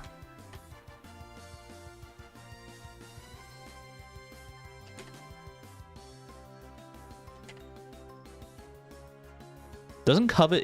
Covet steals my item, right? If it hits me with it. The user endearingly approaches the target and then steals the target's held item. So it would steal my, like, one of my berries. You'd send in Robin. Robin is at full HP, actually, now that you point that out, yeah. Robin also doesn't take any, like, that much damage from Stealth Rock. Robin's probably the play. Everyone else is too whittled down right now. I could switch in Pie. Is there a good reason? Is there a good world where I switch in Pie? He could go for High Horsepower right now. I'm not confident that it's not going for High Horsepower. The Intimidate would be nice. That's what I'm thinking, yeah. But if it goes for High Horsepower, that's rough, dude. I think I'm going Robin. Robin shouldn't take that much damage from the Stealth Rock.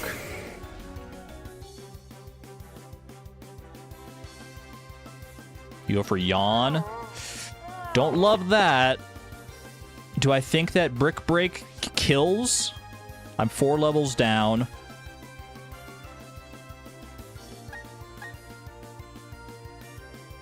Brick Break. It's gonna do a lot if it doesn't kill. Still, it does a lot. Okay. Going for Yawn again.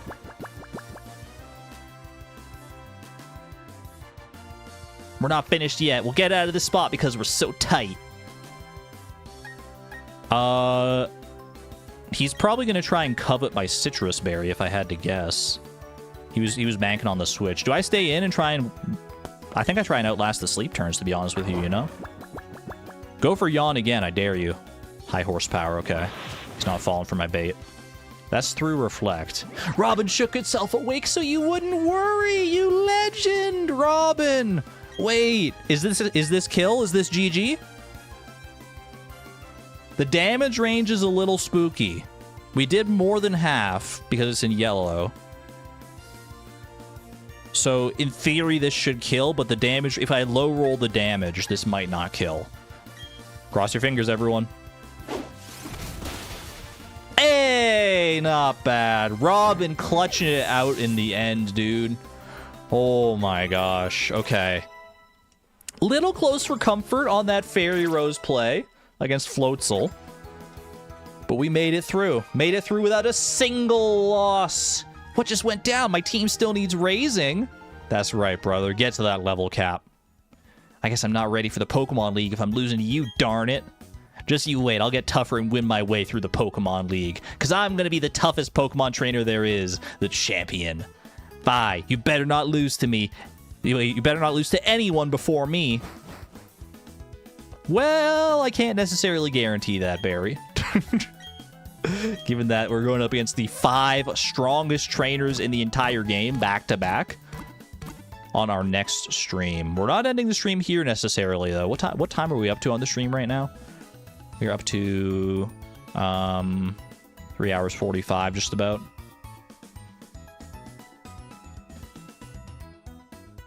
I'm glad to be past that fight at least. Let me save that just to be on the safe side. Holy moly. What a fight, dude. What a fight that was. We are one talk away from going in and facing off against the Elite Four and the champion. So I think now is a great time to do a little bit of strategizing before our next stream. The next stream is going to be the final stream, one way or another, of the Pokemon Brilliant Diamond Nuzlocke. One way or another, it's over next time. But we're gonna prepare. We should figure out our team. So let's see. Let me look up the Pokemon League and the champion. And we can start brainstorming some ideas together, potentially. So I think the best way to do this, the best way to strategize this, is to look at the final team that we have to go up against, the champion team, and work backwards from there. Build a team that can confront the champion,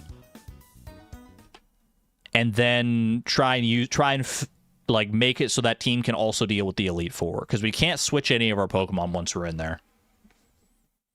So, we need a team that can defeat Cynthia and all of her mega threats. She's got... Okay. I don't even know where to start, man. I don't even know where to start. I guess you start with the Garchomp, right? The Garchomp is her ace. It's the highest level Pokemon we're going to face. A level 66 Garchomp. If you lose one in the middle, does it mean you'll be down one? That is exactly what it means. Yeah, if we lose a Pokemon in one of the earlier fights, then we'll be down to 5 or 4, depending on however many we lose.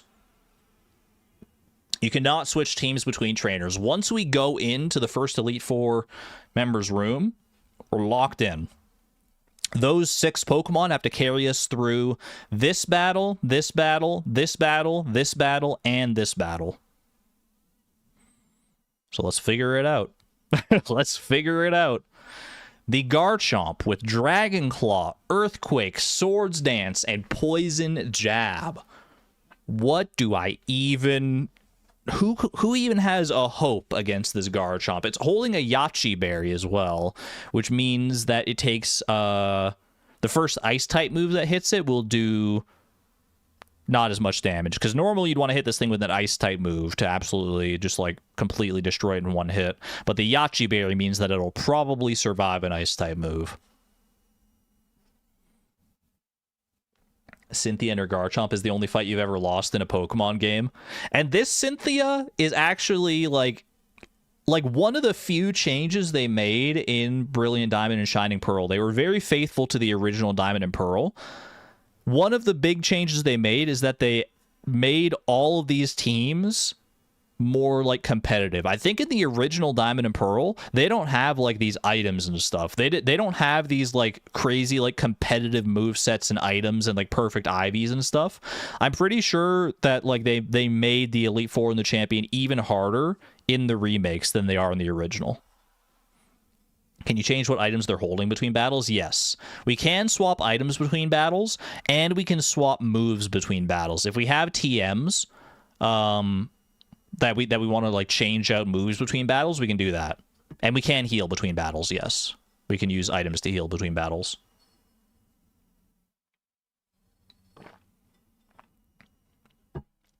No revives, of course. Yeah, that's part of the Nuzlocke. Let's look at our box. Who is our Garchomp counter? Who is a Garchomp counter in here? I mean, you look at ice types. The only ice types I have are Abomasnow, Holly, and Frozen Tear. Frozen Tear you could evolve into a Weavile. I don't think either of them are doing that much against Garchomp, to be honest with you, though. Garchomp has Poison Jab, which is super effective against Holly. I mean, if I have a Fairy type, actually, Fairy type would be the way to handle Garchomp, right? Do I have a Fairy type? I have Mr. Mime. I have Mr. Cheeb hanging out back here. What are the odds that that a Mr. Mime goes toe-to-toe with Garchomp? Can the Weavile outspeed Garchomp? Do we have a good Weavile here? We don't have, like, a boosted speed nature. Weavile's very fast, but it's also super frail, and I don't think Weavile one-shots Garchomp anyway, because of the Yachi Berry. The Yachi Berry reduces the damage of the Ice-type move, so it would have to be, like, an insanely powerful Ice-type attack to one-shot it. Can I get a Ralts anywhere? Well, we're out of encounters to get, unfortunately. We're only allowed to get one Pokemon per area, and unless we've missed some areas, I think this is what we got to work with. Fairy Rose is not Fairy type. No, Fairy Rose is Grass Poison. I mean, we have Pokemon that can learn Fairy type moves like Dazzling Gleam. Like Fairy Rose can learn Dazzling Gleam. Does Fairy Rose stand against Garchomp? Dragon Claw, Earthquake, Swords Dance, Poison Jab. Maybe? Maybe Fairy Rose? I mean, we have Milotic. We have Flounder the Milotic. With Marvel Scale. Boost the defense stat if it has a status condition. We're not outspeeding. I feel like Milotic could actually do some work against Garchomp, right? Pre-status Milotic. Yeah, if we come in with Milotic having like a burn or something, because burn wouldn't do that much damage. It wouldn't do as much damage as poison. Like the options for a status effect that we could have on Milotic before we go in. We could either have burn or poison or paralysis. Sleep and freeze obviously prevent Milotic from attacking to begin with, so those aren't options. Paralysis would slow us down too much and cause us to not attack sometimes. Poison does more damage than burn, and burn cuts your attack stat in half, but Milotic would be a special attacker anyway. Milotic can learn Ice Beam. Can Milotic learn, like, Dazzling Gleam? Does Milotic learn fairy-type moves? Yeah, if Milotic has a status condition, the Pokemon's Marvelous Scales boosts the defense stat if it has a status condition. And it boosts it pretty significantly. And against Garchomp, that would be really good. Because Garchomp is all physical.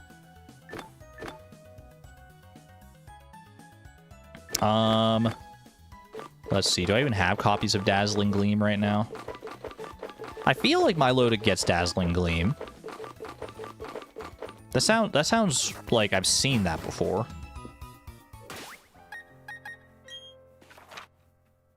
Go, because I can buy Dazzling Gleam from the department store. I feel like if we could set up a curse on Garchomp somehow, we could pivot through immunities, Fairy for Dragon, Steel for Poison, Flying for Ground. We could stall it, but that's rough. There's no way Rare Disc survives against cursing a Garchomp. Yeah. We also have to be wary that Garchomp has Swords Dance, right? Swords Dance, it's going to try and set up. Which means that even with, like, Milotic in there, like, we need to take it down fast. Hit it hard, hit it fast. Let's see, is Dazzling Gleam in here? Dazzling Gleam. I mean, honestly, I think 2 Ice Beams or 2 Dazzling Gleams would take down Garchomp. I don't think one of either is going to take it out. I just want to see, can we learn Dazzling Gleam with Milotic anyway? You cannot learn it, but it can definitely learn Ice Beam. So I think 2 Ice Beams, honestly, probably takes out Garchomp. I mean, it definitely takes out Garchomp. The first one wouldn't because of the Yachi Berry, but the second one would. So I'd have to get in. Oh, man. That's scary, dude. To try and get in against the Garchomp with Milotic, because I have to switch in. I either take a hit or it sets up Swords Dance. And then I probably have to take 2 more hits, right? Because it's gonna be attacking me. It's gonna outspeed me. And I'm gonna hit it with Ice Beam. Man, that's rough. That's rough. I feel like Milotic might still be, like, the best counter we have, though. Right? Who else goes up against Garchomp? Like, Gyarados? The Intimidate? I mean, an Intimidate user could be good against Garchomp to help counteract Swords Dance.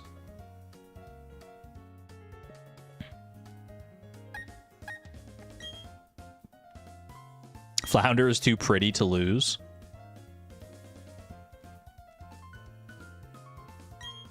I mean, there is a world where we go in against Cynthia, we set up Dragon Dances against Spiritomb with Midnight, and then we just try and, like, sweep through her.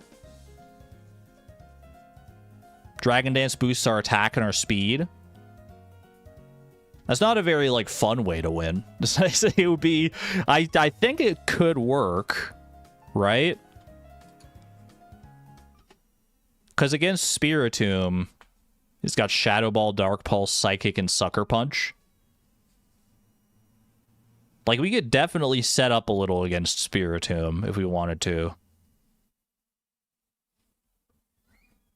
Is that the way to win, though? Is that, like, the only reliable way to win? It's cheesy, but it does work, yeah. I kind of don't want to do it, man. Like I said, like, partway through the stream earlier today. I kind of don't want to rely on setup moves if I can help it. I don't want to do that where I just set up, like, you know, 6 Dragon Dances or whatever and then just curb stomp her. Doesn't sound as fun as trying to, like, you know, make a line here. I've made it hard enough for myself with the hardcore rules. I probably don't need to be making it harder for myself, but maybe I should. Bro would rather die than win. It's such a cheesy strat to set up, like, Dragon Dances or Swords Dances or whatever. Milotic gets something like Acid Armor. Setting up defensively. I'd be more open to setting up defensively, potentially, yeah. Because, Milotic it has Recover, right? It gets Recover at 28. It gets Coil. Raises its attack and defense and its accuracy. It's not super good for Milotic. Light screen. The problem with setting up defensively is that you still do risk the crit, right? Substitute. Can I get substitute in like a TM? And these are the... Yeah, you get substitute TM 90.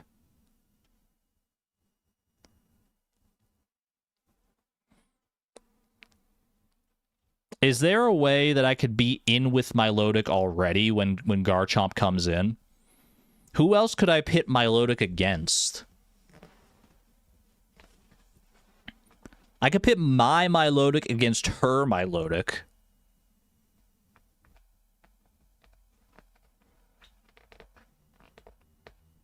It's gonna have the Flame Orb, which means it's gonna like recover. It's got Mirror Coat.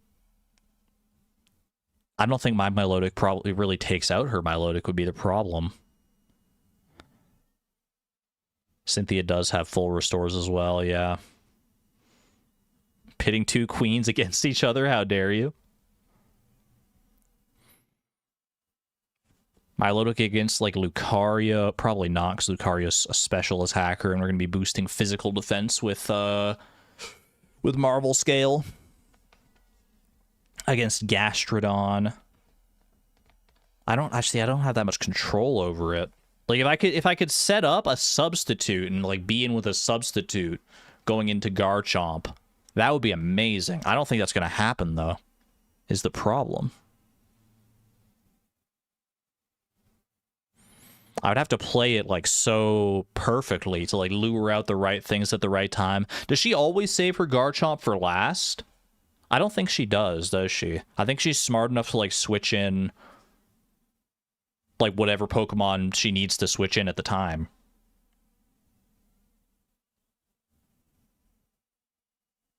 Substitute kind of breaks the opposing AI completely in most Pokemon games. I don't know if Cynthia's most AI, though. I'm scared, man. I'm scared.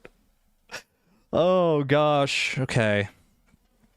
Milotic could probably handle Garchomp. What about the rest of her team? We should maybe also look at the rest of her team and potentially consider that. Like her own Milotic, we could probably handle with Pi relatively straightforwardly, right? It does have the Flame Orb, which means that it's going to be like very physically bulky. Which is why it has Mirror Coat. Dude, she's so smart. She gets the physical bulk from the Flame Orb Marvel Scale strat, so that you want to go for special attacks against her, and then if you do the special attacks against her, she hits with the Mirror Coat. And what Mirror Coat does is that if you hit her with a special attack, then she uses Mirror Coat, and you take back double the damage that you dealt to her. So going for special attacks against Milotic is basically like not an option, because Mirror Coat is so potent. It's so scary. We'd have to go looking into Cynthia's switch logic. It's possible to manipulate when we bring in what we're careful. I don't necessarily want to go looking into like the AI of the trainers and all that stuff. Like maybe I should do my due diligence there, but we haven't done like that much before. The most we've done is like look at their teams like this, and it's gotten us this far, but the Elite Four is something else. Don't you want to win? I do want to win, of course, but I want to win like, you know, like I kind of want to win like, you know, my younger self would have if I didn't know anything about like damage calcs and looking into trainers AI and stuff. I just look at the Pokemon and I'm like, okay, how am I going to beat this team? You know what's crazy? We can almost do a mirror match against Cynthia. We have a Spiritomb, we have a Remoraid, we have a Gastrodon, we have a Lucario, and we have a Milotic. We don't have a Garchomp. We could almost do the mirror match, which is kind of cute. I'm weirdly tempted to do that, I'm not gonna lie. Just like because I feel like that would be funny. But is it worth it? I mean, could Cynthia beat Cynthia without her Garchomp?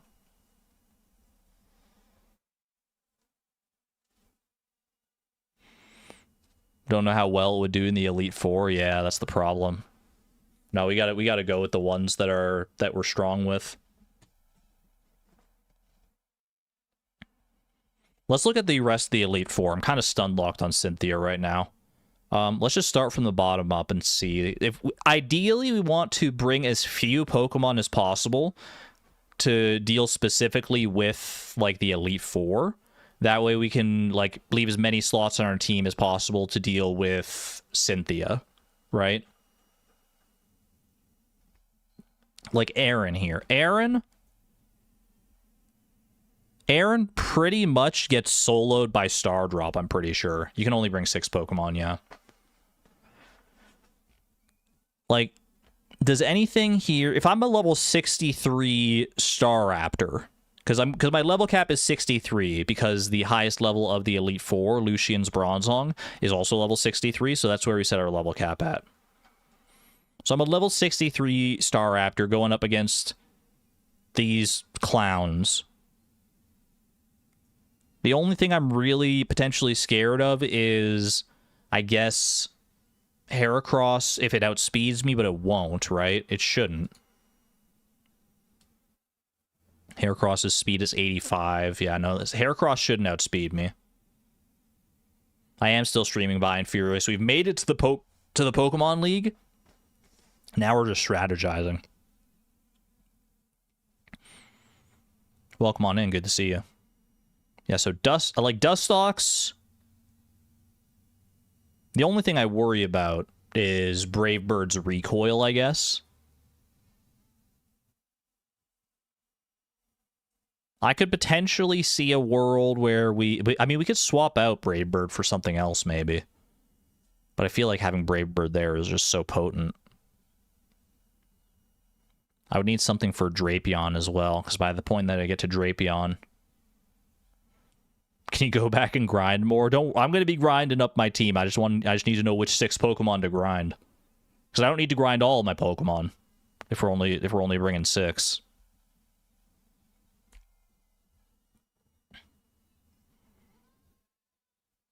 I mean, I could like I'm thinking with the Star Drop. I could like Brave Bird, assuming these come out in this order. Brave Bird, Roost. It goes for like Defend Order or something. I don't know what Vespiquen wants to do. Brave Bird, swap to something else to deal with Drapion, probably. Or even close combat, honestly, might be able to handle Drapion. It's got the scope lens sniper ability, though. It's got that crit build. Who do I have that has shell armor again? I've got my own Drapion with shell armor. But he's also got Earthquake. He's got that Earthquake tech on his own Drapion. So I can't really go in against his Drapion with my Drapion.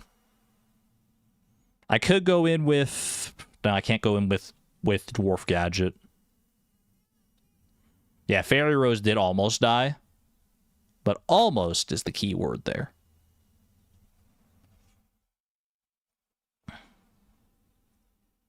Say Drapion 5 more times. Drapion.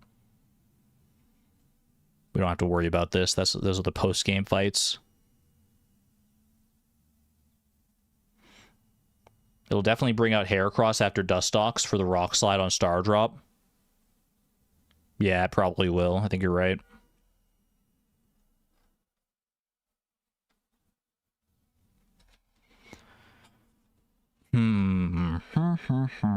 I really should just plan for Cynthia and then go backwards from there. Like we're gonna want Star Drop anyway, right? Star Drop does pretty well just in general throughout this entire Elite Four. Prioritizes super effective moves when switching, yeah. That makes sense.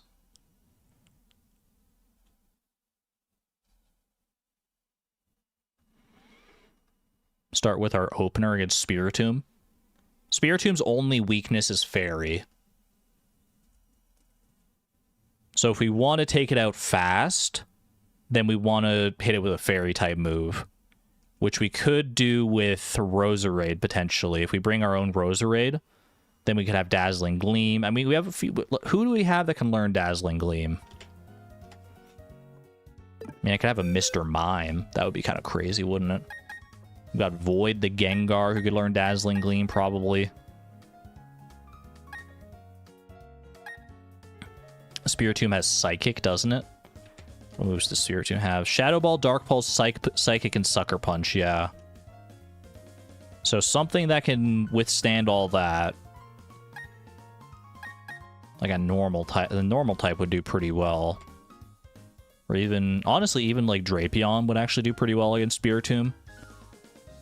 It's immune to Psychic. It resists Shadow Ball, Dark Pulse, and Sucker Punch. I feel like King Sting might actually be a solid contender to bring into the Elite Four. Not just because I'm looking at the Spiritomb and it's like a really good counter for that, but because of battle armor, right? Protection against critical hits is like insanely good. I feel like that's a really good pick.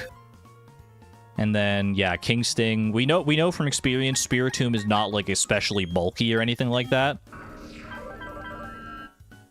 Yeah, I could bring in my own Spiritomb, but Shadow Ball will be neutral against my own Spiritomb. I feel like Drapion is the play against Spiritomb. Let me write this down. So we did, like, this is just a possible option. Drapion for Spiritomb. Let's just focus on each of our Pokemon in, like, a vacuum, not worry about switching just yet, necessarily.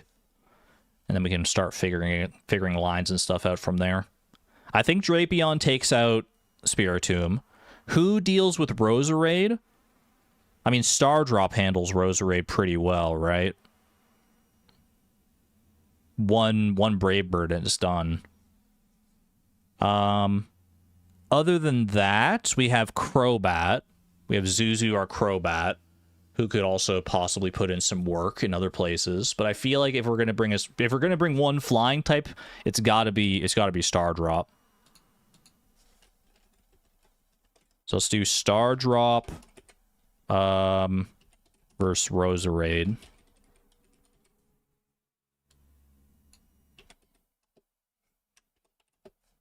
So Drapion and Stardrop. Well, I should use the proper name. King Sting and Stardrop. You love Zuzu. I also love Zuzu, but I don't know if this is his fight. Gastrodon. Gastrodon falls to any good grass type Pokemon. Its only weakness is grass.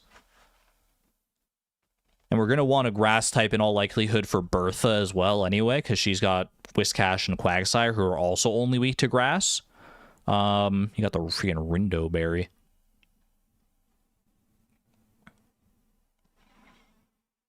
So I think for Gastrodon, probably Fairy Rose. It's gonna be Fairy Rose, or it's gonna be whatchamacallit? Cherry Bomb.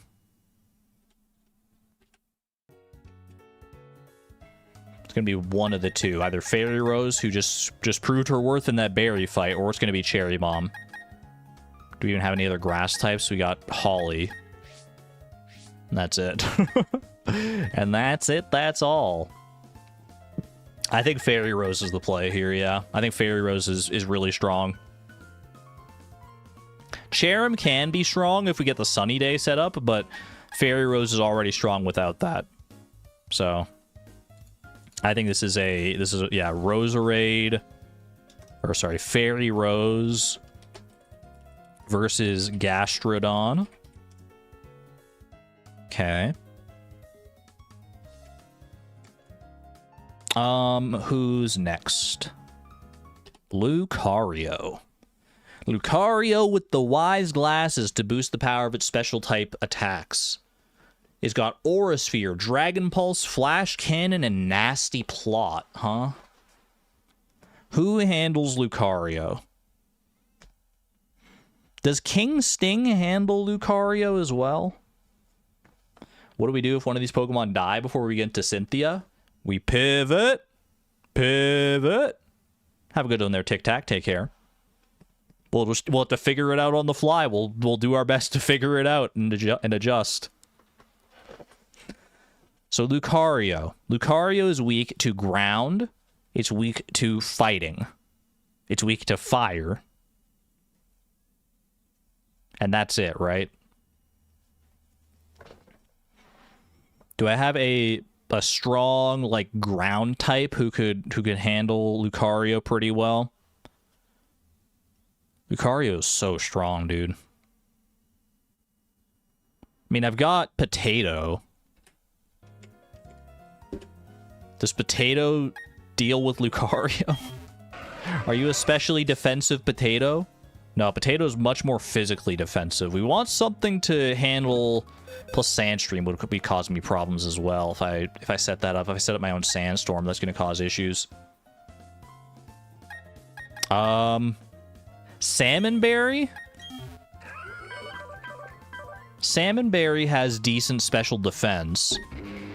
Whoops. We got Earth Power as well. Salmonberry might do it against Lucario, you know? Plus, I mean, you're just a really strong water type to begin with. Like, you'd be good in the rest of the Elite Four as well. If Salmonberry had Storm Drain, we could be a little more cute against Milotic. We do have a Pokemon with Storm Drain now. We did just pick up Pirate the Mantyke. I don't know how much more value Mantyke would have beyond, not Storm Drain, but Water Absorb. We do have a water immunity there, which is kind of crazy. Salmonberry looks like a caterpillar. That's part of why I love him. Maybe not the Mantine. What do you got against Mantine? Mantine can put in some work if we really want to. I do think Salmonberry is the play. I think Salmonberry is our best shot against Lucario, probably. Lucario. Salmonberry versus Lucario. And then we've got Milotic. And we've got Garchomp.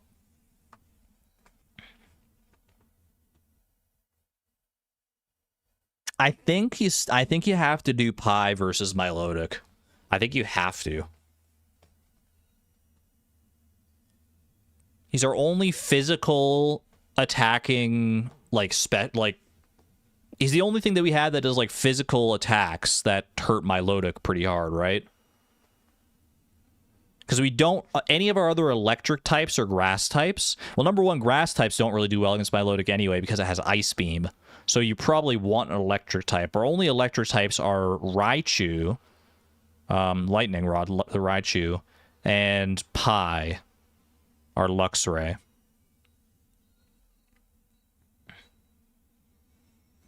Wonder how viable it would be to cycle Intimidates on Garchomp's Earthquakes with Star Drop. Ooh, Sugar Prince, you might be onto something there, actually. If I'm in with Pi... If I'm in with Pi, there's a pretty real chance she sends out Garchomp. She goes for Earthquake against Garchomp. I switch to Star Drop and we're immune. And I get that's one Intimidate because I would have already been in with Pi. If I'm in with Star Drop against Garchomp, what is Garchomp going for is the next question then. It's either, I would assume, going for Dragon Claw or Swords Dance. If it goes for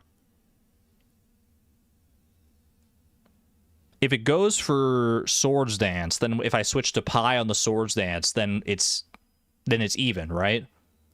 Because I would have gotten 2 Intimidates, one by switching to Star Drop, one by switching back to Pi, and then it's back, and then it does Swords Dance, which boosts his attack by 2, so it's back to even keel, and then it basically just resets the cycle.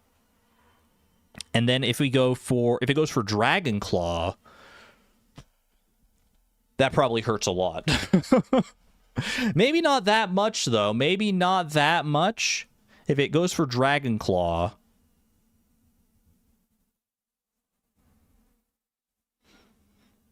If we tempt it with one-shots, yeah.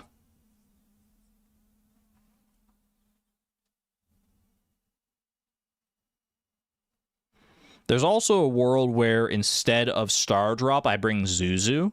Or I don't know if maybe I can teach Taunt to Star Drop or something like that. But Zuzu has Taunt, which could negate Swords Dance entirely.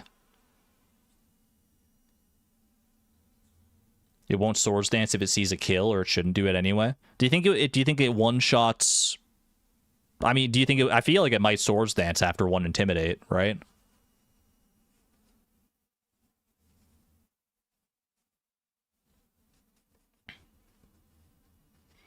The battles will be 6 hours by themselves.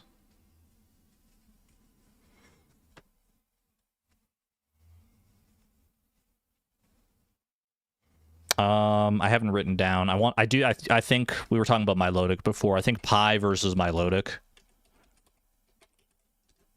Luxray versus Milotic has got to be the one. Taunt would be really good to have. Not gonna lie.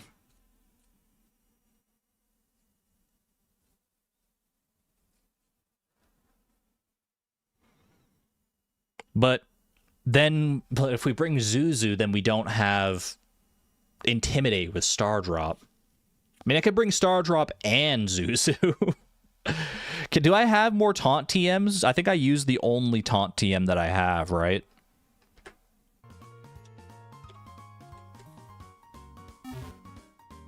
Do I have more taunts? Check what else can learn taunt.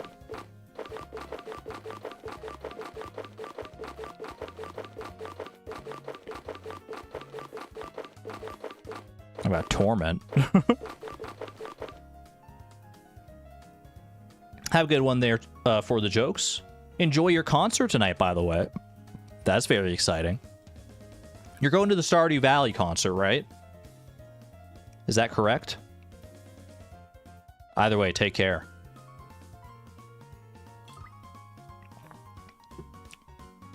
Yeah, the Stardew concert. I thought so.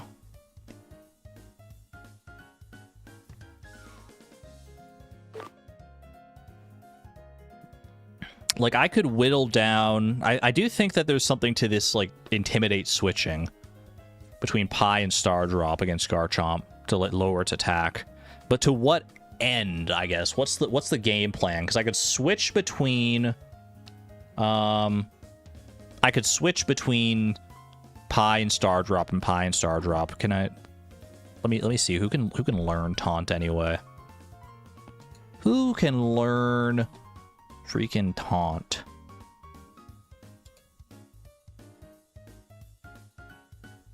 Where's the Taunt, like, TM? Maybe someone can just learn, like, Taunt on their own as well.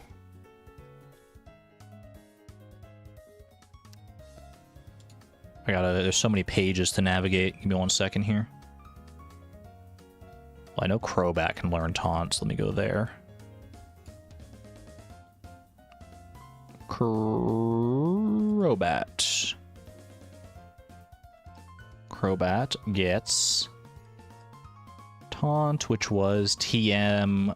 what now? TM 12.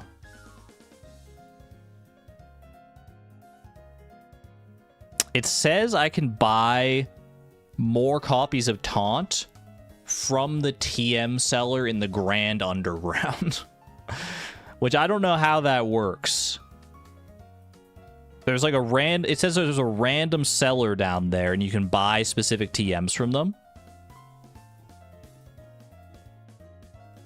Mr. Mime gets Taunt. Mr. Mime gets dumpstered by Garchomp's Poison Jab, I think. Wait, does he have Poison Jab? He's got Dragon Claw, Earthquake, Swords Dance, and Poison Jab, right? I feel like Mr. Mime gets absolutely clobbered. He could maybe... I don't know. He's not outspeeding. He's not going to outspeed Garchomp, surely. Grand Underground. Who can even learn Taunt? Oops, I'm moving my freaking windows all around here. I don't know if Taunt's the play. It might be too slow. I mean, we might have to deal with a slow kill against Garchomp anyway. I don't think we can do anything like too fast to it, right? I think the next Pokemon stream will be next Friday, probably, yeah.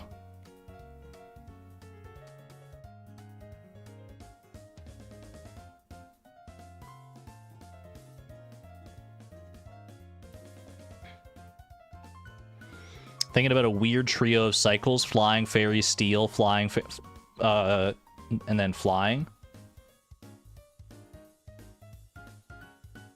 But you don't know if we can guarantee Dragon Claw over Poison Jab on Star Drop. Yeah, that's the problem. That is kind of the problem, isn't it? We could definitely guarantee Dragon Claw over Poison Jab on Zuzu. Like, Zuzu would be... Well, but then... I guess you could do that. You could do, like, swap, like, Zuzu out to Mr. Mime. Mr. Mime gets Dragon Claw, does nothing. Then you go to, like, then you go to Bronzong, or Steel type. And then you go up to... But then you're not getting any value out of it. Because then if you go back to Zuzu, we're not getting any, like, Intimidates or anything out of that. Need someone to be there intimidating.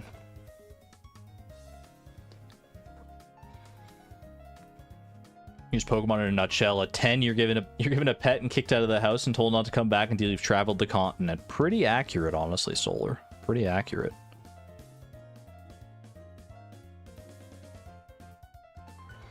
Yeah, Zuzu is not great for the... Is not super... I mean, especially with Star Drop right there.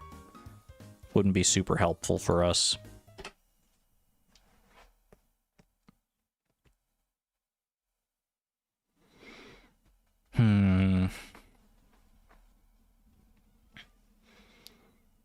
We're bringing... I want to bring Star Drop. I want to bring Pie. Can either of them... Can either Staraptor or Pie learn Taunt? Let's go... BDSP Pokedex. Sinnoh. Staraptor. I didn't actually look at these. Can you learn Taunt? BDSP TM attacked is TM 12, so it would have been like right there. You can't learn Taunt. There's no way I can stay in with Pie to try and taunt it. It's not going to go for Swords Dance against Pie, bro. It's going to go for Earthquake every time. I can't do that. Like, that's the thing, is like, for Taunt to have any value, I'd have to be able to live an attack again. Well, I guess I don't have to live an attack. If I outspeed, I could die to it.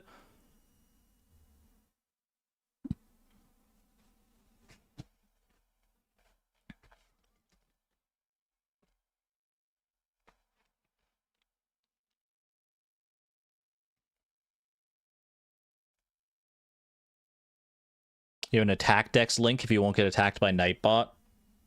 I think Nightbot might smite you down. I should probably just, like, remove the thing where Nightbot gets rid of links, because, like, honestly, being able to drop links in chat would probably be a net good for us. There'd be some times where we'd have to make sure to be careful about it, but...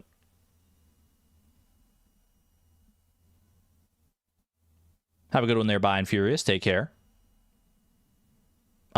Isn't there like a Gen 9 attack dex? Or are we Gen 8 still? Gen 8 Taunt. Whoops.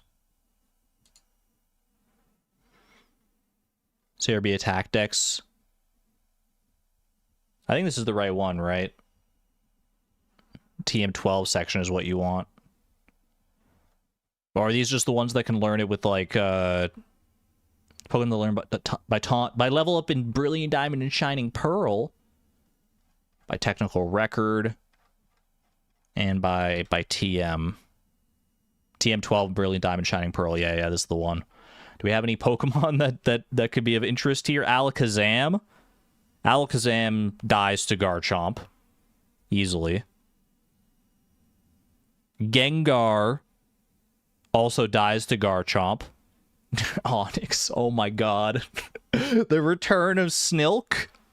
Do I dare to bring Snilk, the Onix, to the... That would be really funny. Imagine, man. Imagine Snilk comes all this way. That would be really funny. That would be really funny. Mr. Mime does get taunt. Gyarados gets taunt. That's interesting. We have our Gyarados. Crobat. Steelix, of course. Don't know that Snilk is surviving the Elite Four. Gyarados could be a strong force to have in the Elite Four for sure.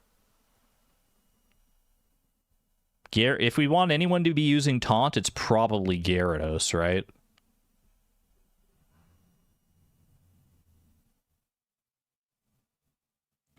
Get a Floatzel. We do have that Floatzel encounter I haven't gotten in the in Victory Road.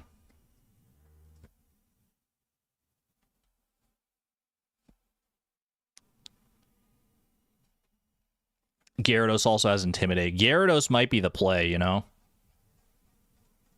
Because Gyarados is flying, so it is immune. It could be a switch for Garchomp's Earthquake anyway. Like, if we're in with Pi, Garchomp comes in, you switch to Gyarados, eat the Earthquake just fine. You get the Intimidate off. You taunt to avoid Swords Dance. Might even be able to do stuff with, like, Ice Fang if we teach it Ice Fang. It's probably Gyarados.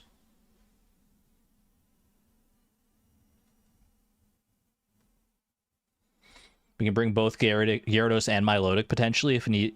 Gyarados isn't tanky enough versus Poison Jab / Dragon Claw. Well, here's the thing. If I say that I'm bringing Gyarados, Midnight versus Garchomp. Well, it wouldn't be just Midnight, but I've on my list here, I've already got 6 Pokemon that I would want to bring for Cynthia. I've got King Sting the Drapion, Stardrop, our Staraptor, Fairy Rose, our Roserade, Salmonberry the Gastrodon, Pi the Luxray, and then Midnight the Gyarados. That's 6 Pokemon. Could we cut one of them for Milotic? You maybe cut King Sting for Milotic. You maybe cut...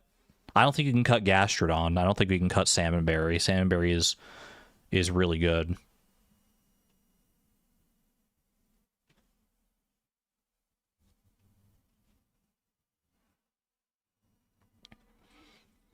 If we can get 2 Intimidates off somehow.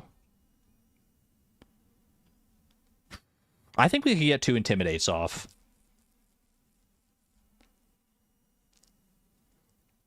I think the way you get 2 Intimidates off is... Well, it would depend, right? Because I think, like, let's just say we have Pi in there who's just dealt with Milotic. Well... Oh, God, I don't know, because, like, Pi would have to take... Because, like, if you switch back out into Pi to get another Intimidate off, then...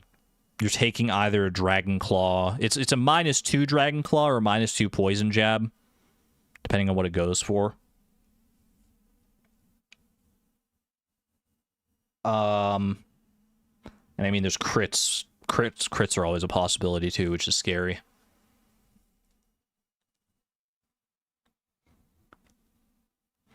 No, wait, hold on. You could get. Oh, you know what? I think would actually be the play. Yeah, no, Sugar Prince, I think you're right. Pi is in. This goes for Earthquake. You go to Gyarados, then you go to King Sting. King Sting takes Poison Jab just fine. Dragon Claw could hurt, but it's at -1. There's no chance for a crit. As long as King Sting is healthy enough, that could work. That could work. Yeah, then King Sting baits the Earthquake, which you switch back out to Gyarados for. And then eventually, once Garchomp's attack is low enough, then you start, I guess, do you Ice Fang with Gyarados? What do you do with Gyarados, man? How do we get the kill? How do we lock in the kill? Do we just whittle it down with everybody? The power of friendship? That's fair, Antonio. We're probably going to be wrapping up soon anyway.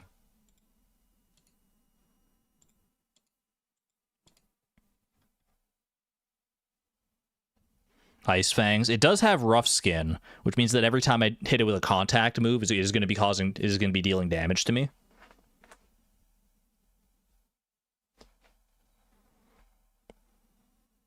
Fairy type, fairy, ice, and dragon types are what, yeah, that's what we're mainly looking for. I guess I could teach Gyarados like Dragon Pulse. It's not very good, not a very good special attacker though, right? I think it does get Dragon Pulse.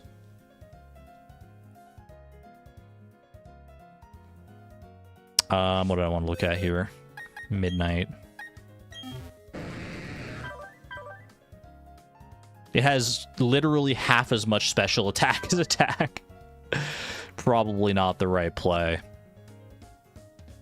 Gyarados gets Icy Wind. Is that like a move tutor move? What I need, like, is that like a heart scale thing, or is that something? Is that something else? Do I need like shards for that?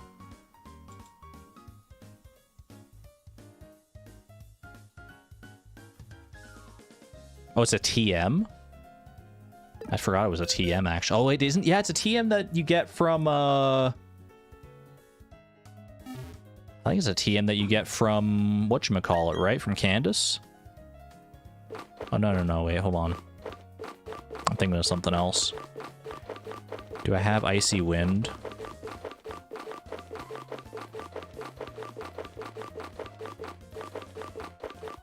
I don't see Icy Wind in here. It's in Veilstone City. So it's here somewhere. Or is it picked up in Veilstone City, or do you buy it in Veilstone City? That could be interesting. I just want to have our options. Ice Beam. Yeah, it's not, you can't purchase it here.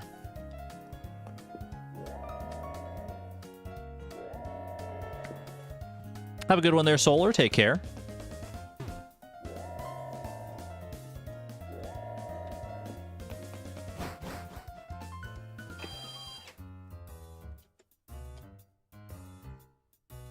Let me see.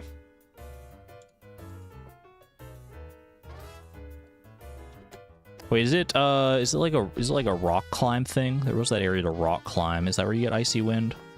Or I thought I already rock climbed in that area. Well, either way, I can figure that out like between streams or whatever. I think we might have our team though. I think we might have our team for the Elite Four and, well, primarily for the champion. I still got to figure out like items and moves and stuff. But I think we might have the 6 Pokemon. Lost Tower has it, thank you. The 6 Pokemon we're looking at to bring to the Elite Four would be Pie, King Sting, Midnight the Gyarados, Fairy Rose, Stardrop, and last but not least, Salmon Berry. This would be our potential Elite Four team. I feel like we're leaving a lot of heat, a lot of potentially great Pokemon on the bench. Like we got so many good Pokemon. We got Ice Pip, our starter. We got Marlin. We got Dwarf Gadget, man. We got Timby. We got Omni. There's so many good Pokemon, but we can't bring them all. We can't bring them all.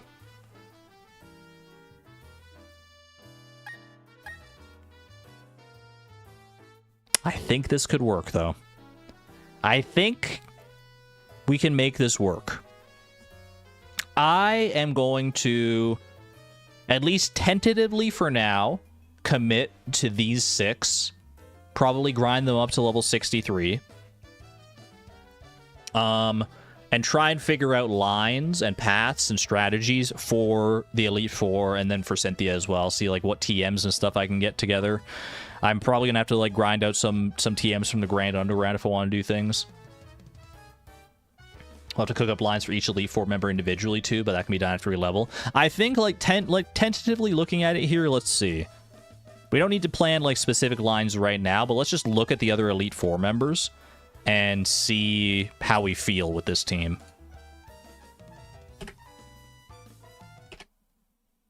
Against Aaron, the bug-type user, Stardrop cleans up most of this. And then we also have, I mean, between all of our other Pokemon, like, I honestly think Salmonberry probably takes out Drapion just fine. I feel like all of our other Pokemon, we probably do fine here. Even, like, Gyarados could also do a lot against Drapion, too. Unfortunately, I don't have a second Earthquake TM. I don't know if you can get more from the Grand Underground. But Earthquake on Gyarados could go crazy against Drapion if we get that to work. Against Bertha, we have Fairy Rose and we have Salmonberry. I feel like between the two of them, they handle this pretty easily. Against Flint, the Fire-type user, which you'd never guess because he's only got 2 Fire-type Pokemon and a Steelix for some reason. It's just how it works, man. There's not enough Fire-types in Sinnoh. He had to make do. Interesting team, though. We got Salmonberry for fire types. You got, against Steelix, Salmonberry also works. Drifblim. King Sting probably does fine against Drifblim. Lopunny. Stardrop could handle Lopunny reasonably. We got Pie for Drifblim as well. I think we could make some stuff happen there. Lucian is actually pretty scary. Not gonna lie. I do think King Sting does really well against Lucian, actually, though, because it's with the, I mean, at least against like some of these. I think King Sting does a lot here. Bronzong is a little spooky. Not that spooky though. Not that spooky. I think there's lines. I think this team can do it, man. I think this team of ragged old rabble-rousers can do it. We got some of our oldest friends of all time, some who we've only used a little bit here and there. A nice little combination.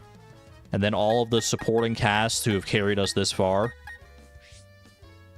Not even just supporting cast, that's downplaying their importance, but, you know, everyone else has carried us this far. Don't forget about Willy, of course. How dare you call Fairy Rose ragged? They're just a bunch of little rascals until they beat the Elite Four, that is. I am going to probably call it a stream there, though. I'm going to go cook up some lines for the Elite Four for next time. I'll figure out what moves I want. I'll train everyone up to level 63, our level cap. Yeah, I think that's good. Doing some lines? No, that's something different. Cooking some lines. That's what they call it in the Pokemon Nuzlocke scene. A line is a path through a battle that you try and stick to. Yeah, paths to victory. Although something tells me you knew that already. Cooking some limes, exactly. Alright. I'm going to get out of here. I'll be back next week with more Stardew shenanigans and the finale, probably on Friday, of our Pokemon Brilliant Diamond Nuzlocke, man. We've come so far, and we fought so hard. In the end, will it even matter? Find out next time. Take care, y'all. Have a great weekend.